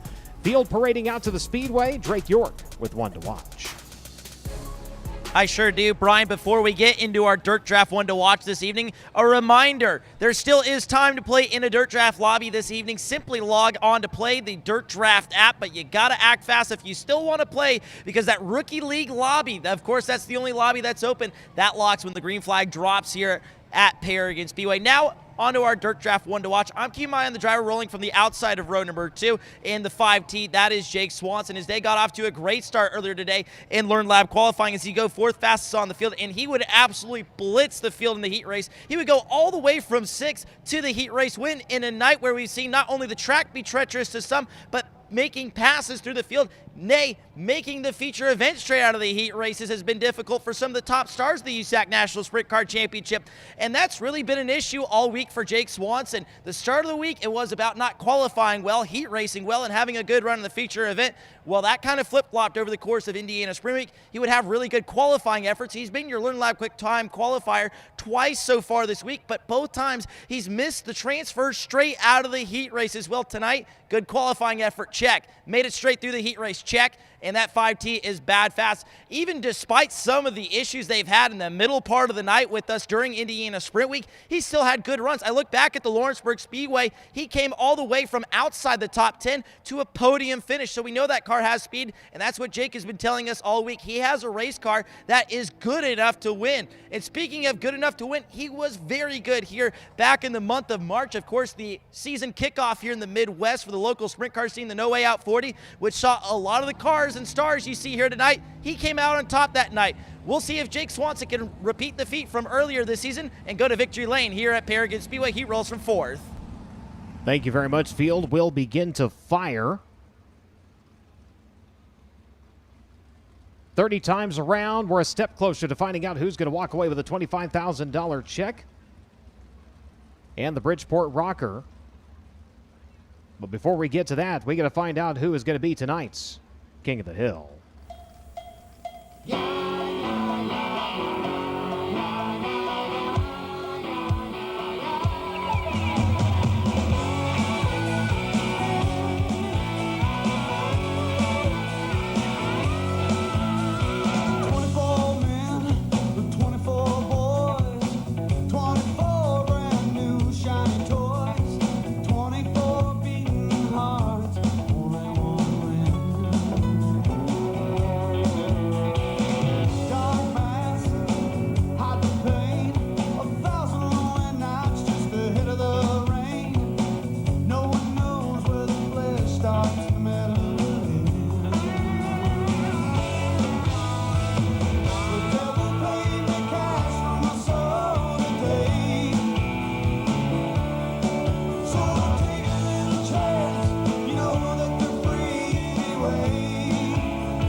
Officials working on getting everybody in their proper starting position.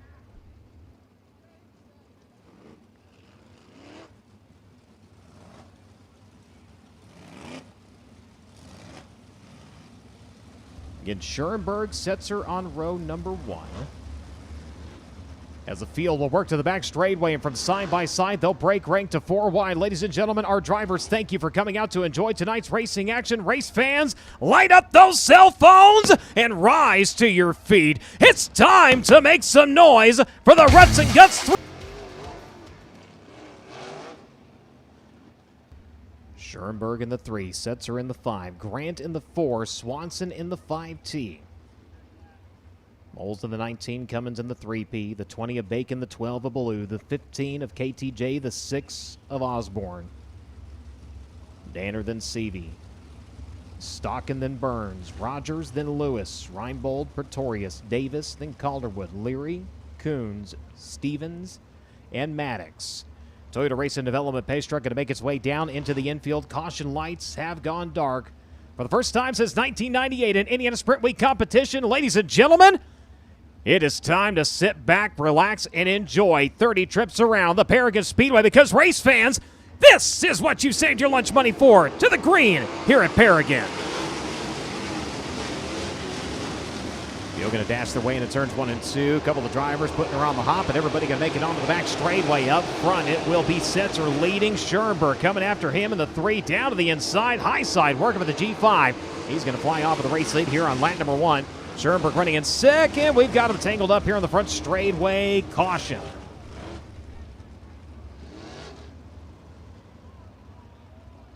A couple of the drivers having a rut row moment. Ballou with a flat left rear on the number 12. Not seeing how any of that started coming down, and seeing a couple of other drivers tangled up towards the back of the field as they came into view.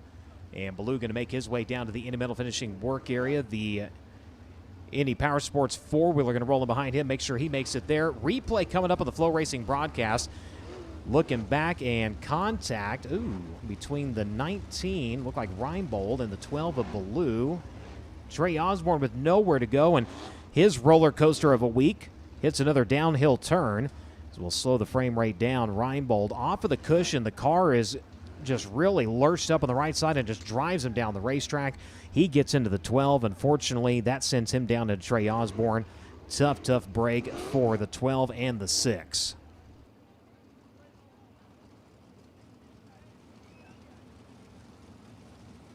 So a little more than the top 10 able to make by the start-finish line, so it'll be a complete restart. Get the field lined up side by side once again. Gunnar Setzer with a great start in the G5.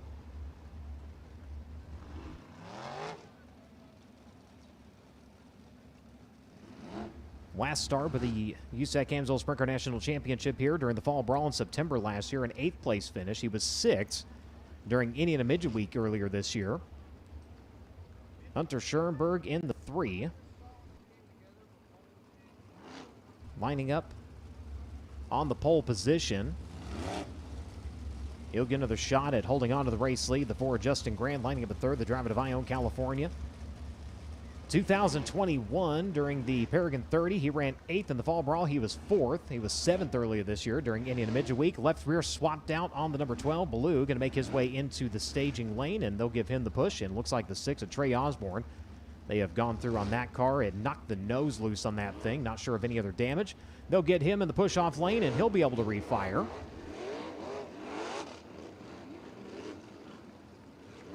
Jake Swanson in the 5. 4 wins on the local level here. The No Way Out 40, his most recent one back in March. 11th here in 2021, a 5th last year during the Fall Brawl. 32nd start of the season. 1 win, 13 top 5s, 24 top 10s so far this year for Jake Swanson. As we get ready to go back to green. See if Schoenberg can get a better run this time as they come around to the NOS Energy start can. We're back underway.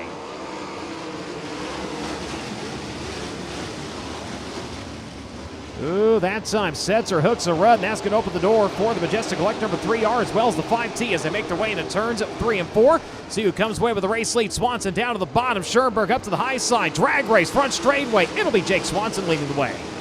Swanson leads in the 5. Schoenberg running in second. Sets are able to recover the car in the 3rd spot. The 4.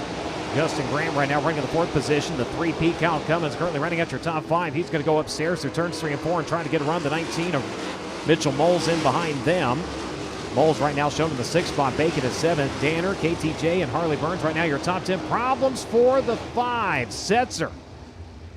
Exit turn number 2, slow, caution.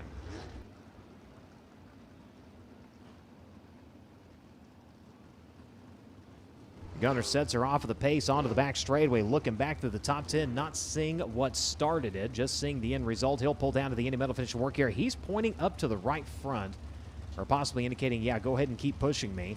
So we'll see if we can look down and see what exactly is going on here right between the mules. And, yeah, they're going to the right front. Something amiss up there, so they will get the jack, get the front of the car up, and go to work.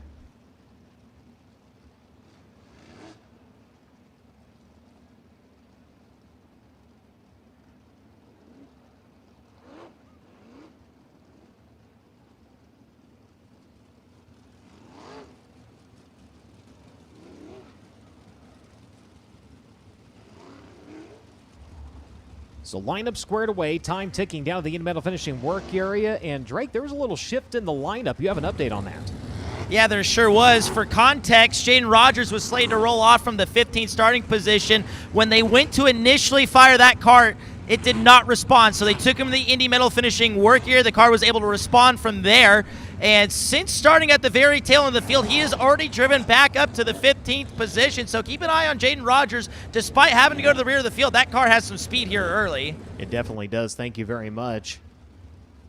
Of course, a trio of wins here on the local level. A couple of starts in 2026. A best run of second here back in the month of May. On track with us back in 2021 with a 21st place finish. The Beasley's Railcar Repair, American Dream Racing Spec DRC chassis number 14. The G5 back into the push-off lane. And Field going to make their way by.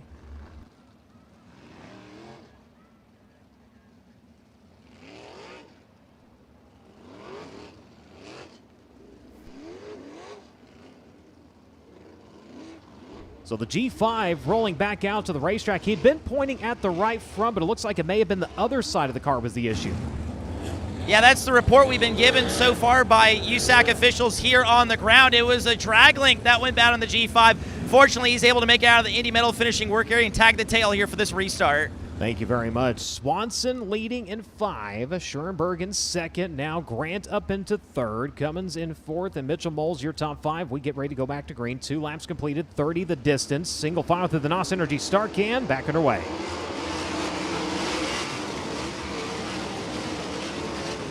Swanson going to bounce his way through the high side of turns 1 and 2. Challenge to the 3rd spot. Grant going to fend off the charge.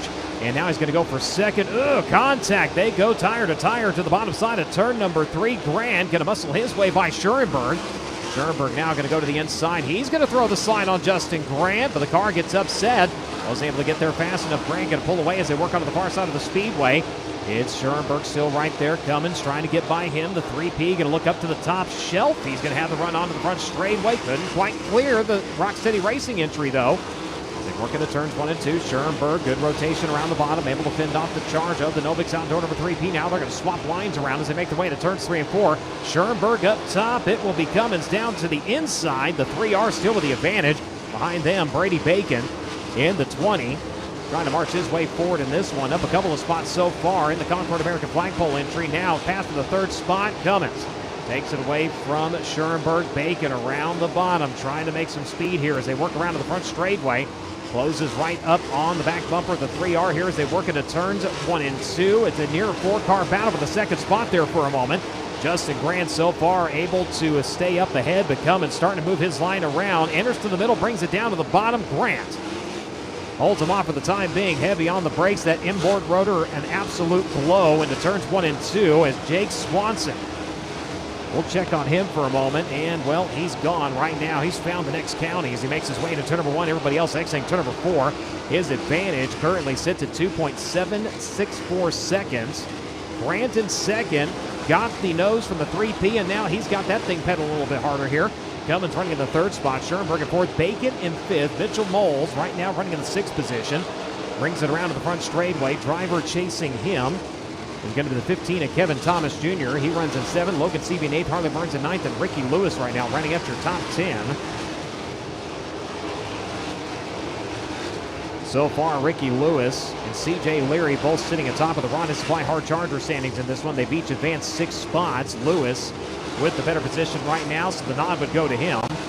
As your leader starts to find the back of the field, he'll contend with the slower car down to the inside. He will work by Maddox in the 26. As his advantage continues to grow, 3.697 seconds. As they're exiting, he's entering here. Got a driver up over the cushion there, able to clear. I believe that was the G5 of Setzer.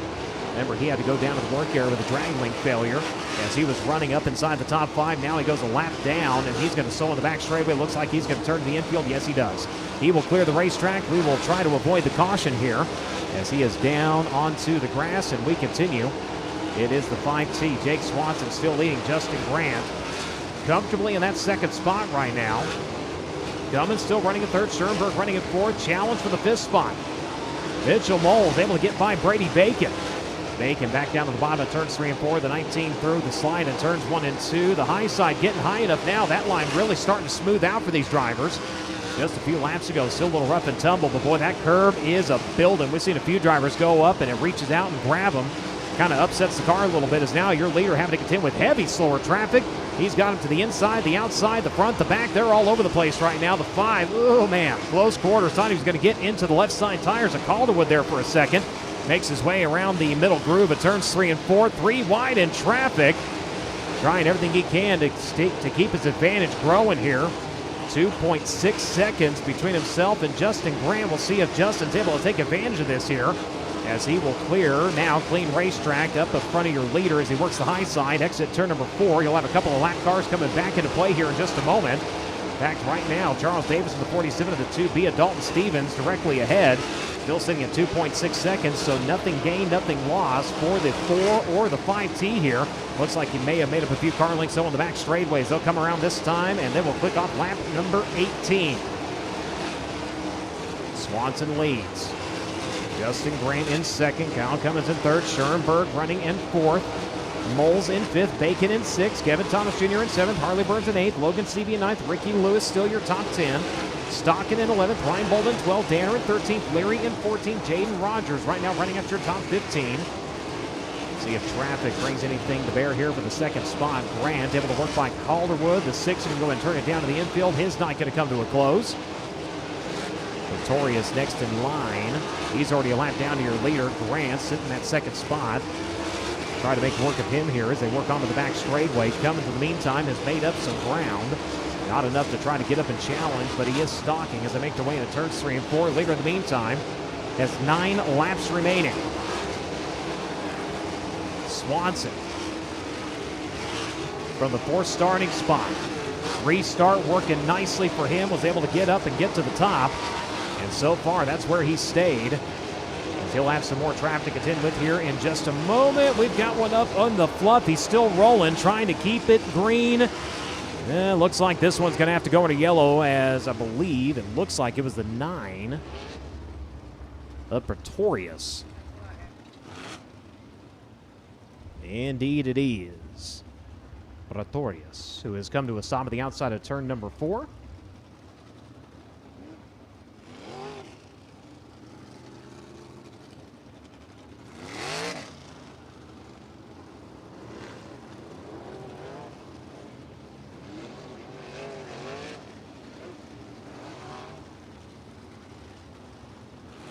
Under caution, and Jake Swanson had an extremely impressive 6.270 second advantage, and now it will vanish.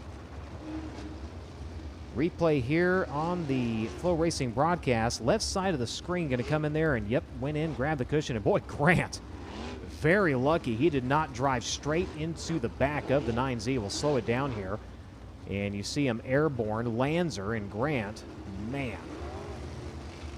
Oh, so close.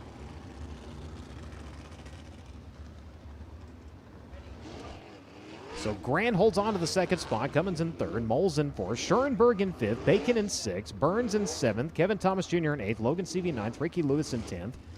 Chase Stockin in 11th. Hayden Reinbold in 12th. CJ Leary in 13th. Robert Ballou in 14th. Briggs Danner in 15th. Jaden Rogers in 16th. Dalton Stevens in 17th. Kel Coons in 18th.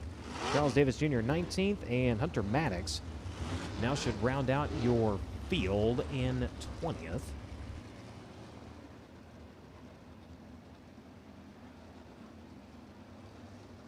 Set to get back after it here. 22 laps completed, 30 the distance. Swanson going to bring him around on the cushion, onto the front straightaway, back at speed here at Paragon. And that one might be coming back, it is.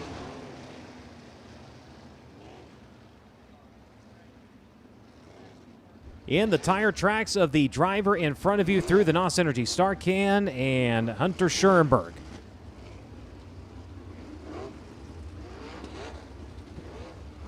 Getting out of line, the penalty will be assessed. Bacon going to move up into fifth. The 3R going to lose a position. They will line it up. And officials on the receiver again reiterating single file nose to tail through the NOS Energy Start Can.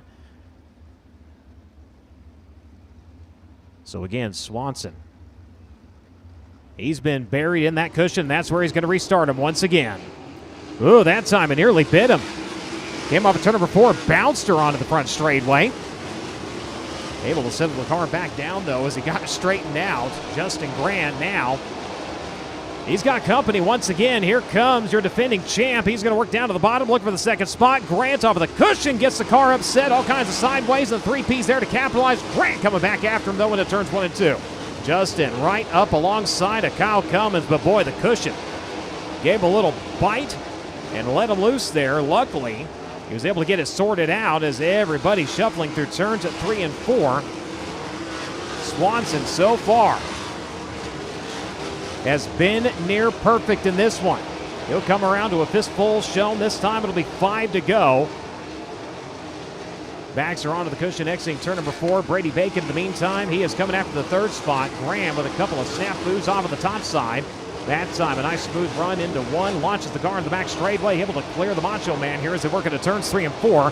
Brady still not giving up on the inside line, rolls around to the front straightaway. He's got it buried down in the moisture, and Bacon's going to come away with the third spot. Bacon up into third. Grant back to fourth. Battle for fifth. Hunter Schoenberg. Mitchell Moles, those two going to go at it right now. The 19 with the advantage on the outside. The 3R down to the inside, trying to find the moisture with the left rear tire. It will be Moles on the outside. Holds on to that position. Schoenberg in 6. KTJ, Burns, Lewis, and Stock in your top 10. Into the closing laps we go. Over the cushion, exit turn number 4 for your leader. Oh my, this just changed the dynamic. Kyle Cummins, he's got full momentum at play as they're going to come around this time to the wave of the white flag. The biggest upset that we've seen out of Jake Swanson so far tonight. Missed the exit of turn number 4 at speed. And now Cummins might be within striking distance. White flag is out here at Paragon.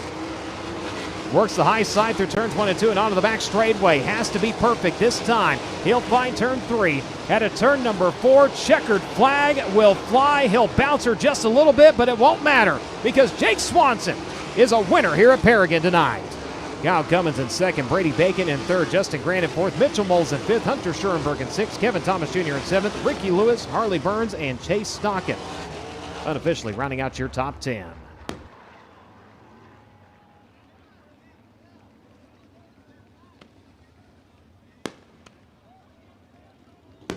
Has shown over and over in local competition that he has the speed to win here at Paragon, having done so 4 times, including a win here in the month of March. And does exactly what he needs to do here tonight to get back in victory lane with the USAC Amsoil Sprint Car National Championship.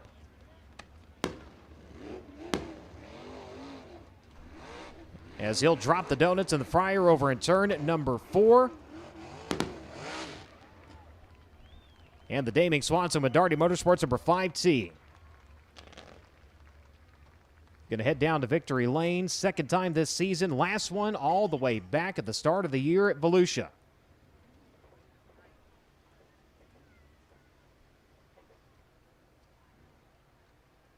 So it has been a long time coming for the driver of the number 5 as he goes up top. Ladies and gentlemen, your winner, Jake Swanson.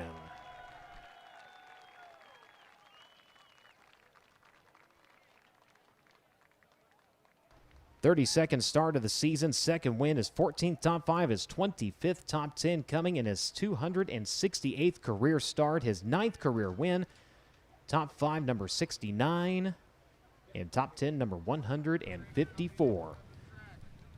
For the driver of the number 5T, a little bit of a scare there coming to the wave of the white flag, but he's able to get the car back underneath him and holds on for the win.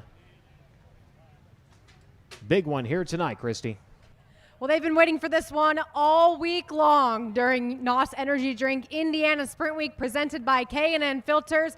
Maybe they've been waiting on this one for a majority of the year in 2026 with the AMSL USAC National Sprint Car Series. It's not the first one, but it comes after a stretch of challenges that this team has faced, endured, and overcome for Jake Swanson, who parks it in victory lane on night number 6 of Indiana Sprint Week. Jake out to an early lead there, and then the caution came out. Did it really solidify exactly what you needed to do to maintain that lead for 30 more laps? I hated to see the caution come out, but honestly, I'm glad, because then I would have wondered, well, would he have beat me? Was I that good? You know, you just never know. So I'm so pumped. We've been working, grinding, trying to get to this level and get to this point. I'm so proud of my race team, these guys, all these people that support us. But first and foremost, I want to dedicate this win to Grammy, Jess's grandma. We lost her earlier this year, and it was really tough. And she was my biggest fan and biggest supporter. She helped me get to this level. She helped us move here, and she was a badass. So I want to dedicate this to her, and also Mike Burris, who we also recently lost. He's a longtime supporter of my racing career. Without people like that, I wouldn't be here. I'd still be working a day job in California. So I got a lot of people, a lot of great people behind me, and I'm just so thankful for them. A little bit tricky on the cushion, especially as the laps wound down and things started to get a little bit more intense in lap traffic. How did you continue hammering it as hard as you were to make sure that you were keeping that tremendous lead that you had without getting a little bit too brave? It was a fine line for sure. Like, it was so ledgy, and the curb was only getting bigger and sketchier, and I knew we were going to be a little tight for it. I really didn't think the racetrack could stick around this long, so we were kind of on the tight side, and I was just trying to honestly hang on the whole time. I was trying to run because if I figured if I got to racing with somebody, it was going to be hard for me to recover because I was just so snug. But yeah, no, this DRC one-way powered, it's just, this thing's on rails right now, and I can't say enough. We've been working really, really hard to get this package to this point.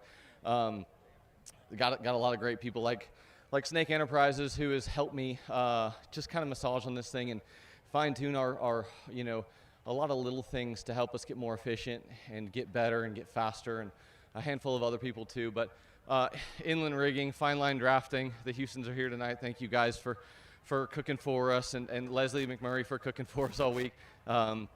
Katie Batera for making us breakfast burritos. But we've got like I said, it's hard for me to put it all together because I feel like I need to be interviewed 20 times to thank all the people that help us. So, but back to the sponsors, inland rigging, Doughboys, Larry, Dirt Roots. I kind of lost my train of thought there. I need to go to my cheat sheet here. Apache Transport.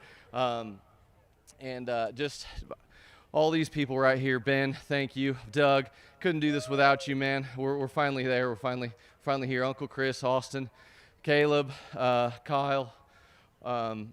Yeah, man, I'm really pumped. Thank you all the fans for coming out. Like, we could not do this without you. We really sincerely appreciate you guys buying t-shirts and helping us get up and down the road. I love coming here. I love winning here. You guys are some of the best fans in the country.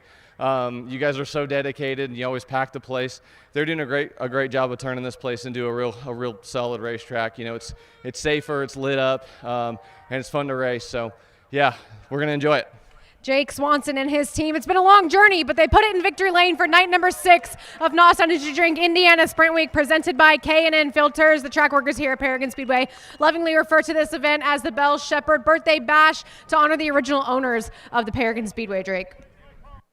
A good run for Kyle Cummins. He ends up second place here for night number 6 of Indiana Sprint Week. And I know it wasn't the win, but some of your closest rivals in Indiana Sprint Week points finishing behind you, like Mitchell Moles, just to name one. Of course, you came into the night just 1 point behind Mitchell. So even though you didn't park in victory lane, would you still consider tonight a success towards the Indiana Sprint Week championship? I mean, if you're looking at that, yeah, we want to win all the races, and I think we struggled really bad last night, and really, even though we set quick time, I just haven't felt comfortable even in the heat race there, and we made one change. I think we found something that might have been a little messed up, and really brought the car back to life, made it way more comfortable, and there in the feature, I felt really, really good.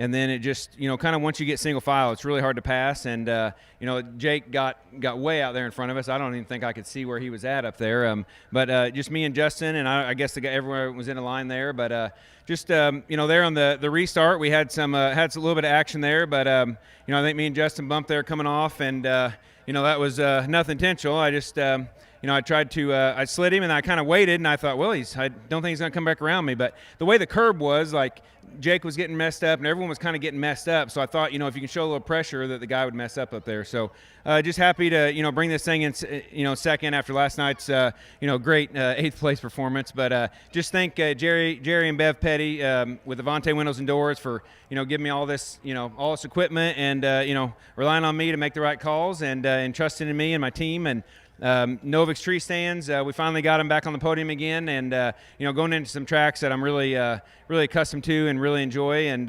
then we got Lifestyle Homes, Jugo Superfoods Gummies, Premier Recycling, Lucas Oil of Evansville, Bill Floyd, S&C Machine, All-Star Racing, K1 Race Gear, Bell Helmets, or FK Shocks by Sure-Built. Just a lot of people, all my guys, Cameron LaRose, Zach Fields, Casey DeRenzi. My wife and kids finally got to make it tonight, so that's like their first time really all week. And, Tanner slinging shirts and just all the guys that help. Really appreciate it. Running shirts back and forth up the road. Thanks for everybody for coming out, and, hopefully we can be one spot better tomorrow. Kyle Cummins, runner-up here for night number 6 of NOS Energy Drink Indiana Sprint Week, presented by K&N Filters. We'll anxiously await to see the points total after tonight, but Kyle Cummins certainly could be in a position to be leading the Indiana Sprint Week points headed to round number 7, Christy. 2 consecutive podium finishes for the Macho Man, Brady Bacon, who brings it home third on the podium tonight after picking up the victory last night at Circle City, and experimented with the bottom side of the racetrack. One of the only cars there in the top 5 that was looking at the bottom. What do you feel like was working down there for you, that you were finding that transitional space? Yeah, the curb was getting so hard to run in 3 and 4, and you could actually stick pretty good on the bottom, and if you could just keep it straight coming off and maybe beat them before they got their run coming off the cushion, you could kind of squeeze them up and stop their momentum. But yeah, I mean, I tried it some other times in the race, but once everyone got kind of up on the top with momentum built up, you couldn't really do anything with it. But I knew on a restart I might be able to sneak down there and get by some guys, and then with Kyle and Justin kind of getting together over here, I was able to, maneuver around the bottom and, catch them when they weren't, expecting it, and sneak into third there. I actually, saw Jake mess up there, and I was hoping they would maybe get to racing, and I think I was actually a little bit better than both of them on the bottom of 3 and 4, but I would have had to catch them just right, and you never know what's going to happen. But yeah, just once again, just didn't qualify very good. We did when our heat started 7th, but man, these cars, everyone's just kind of really good, and it's hard to come up from that far back with, especially kind of a tricky, treacherous track like that. You don't want to push it too hard and wind up off the end of the track upside down. Couple of veteran moves there for Brady Bacon that pushes him up into a 3rd place finish for the 2nd consecutive night on the podium during NOS Energy Drink Indiana Sprint Week, presented by K&N Filters here for night number 6 at Paragon, Drake. CJ Leary comes home with the Rod and Supply Hard Charger Award, 21st to 12th here tonight. And CJ, you and I were just talking about the bottom side of the Speedway. It seemed to even with the top for most of the race. What did you find, especially towards the end, to move up into the 12th position by race's end? Yeah, for sure. Just back there in the back of the pack, it's so hard to see. It's dusty, it's dark, and you got cars all around you. So we're just making some hay on the bottom, and we were, like I said, racing some good guys there towards the end. And our race car got better all night. We almost turned it over in hot lap or in qualifying, which really put us behind the 8 ball and wasn't able to win our heat race. So I know Brad, Steve, Braden, we've been hard at work and scratching our head a little bit at times. Super thankful to be driving for a team with as legendary as them, and I know we'll get it turned around at some point. It's hard. These guys are really good, and they've been racing together a long time, so we're a little bit of a disadvantage there. But super thankful for all the sponsors that keep us running up and down the road, and headed to Bloomington or Terre Haute tomorrow, a place where we've been really good, previously this year. So looking forward to that. CJ Leary, your Rod and Supply Hard Charger, here to wrap up night number 6 of Nothing to Drink Indiana Sprint Week, presented by K&N Filters. The Macho Man Brady Bacon rounded out the podium in third, Kyle Cummins in second, and your winner, Jake Swanson, here tonight at Paragon Speedway. Brian. Thank you very much. Swanson, Cummins, Bacon, your podium. Grant in 4th, Mitchell Moles in 5th, Hunter Schoenberg in 6th, Kevin Thomas Jr. in 7th, Ricky Lewis in 8th, Harley Burns in 9th, and Chase Stockton unofficially your top 10. Logan Seavey in 11th, CJ Leary in 12th, Robert Blue in 13th, Hayden Reinbold in 14th, Jaden Rogers in 15th, Briggs Danner in 16th, Cale Coons in 17th, 18th was Dalton Stevens, 19th Charles Davis Jr., and 20th was Hunter Maddox. Zach Pretorius 21st, Logan Calderwood 22nd, Gunnar Setzer 23rd, and Trey Osborne unofficially rounding out your field in 24th. As that'll wrap up action tonight here at Paragon Speedway. We hope you can make the trip tomorrow to the Terre Haute Action Track for the Don Smith Classic. If not, of course, you can find it all right here on FloRacing. On behalf of everybody here at the Paragon Speedway, the United States Auto Club, and the entire crew with Studio 56, my name is Brian Holbert saying good night, good luck, and God bless.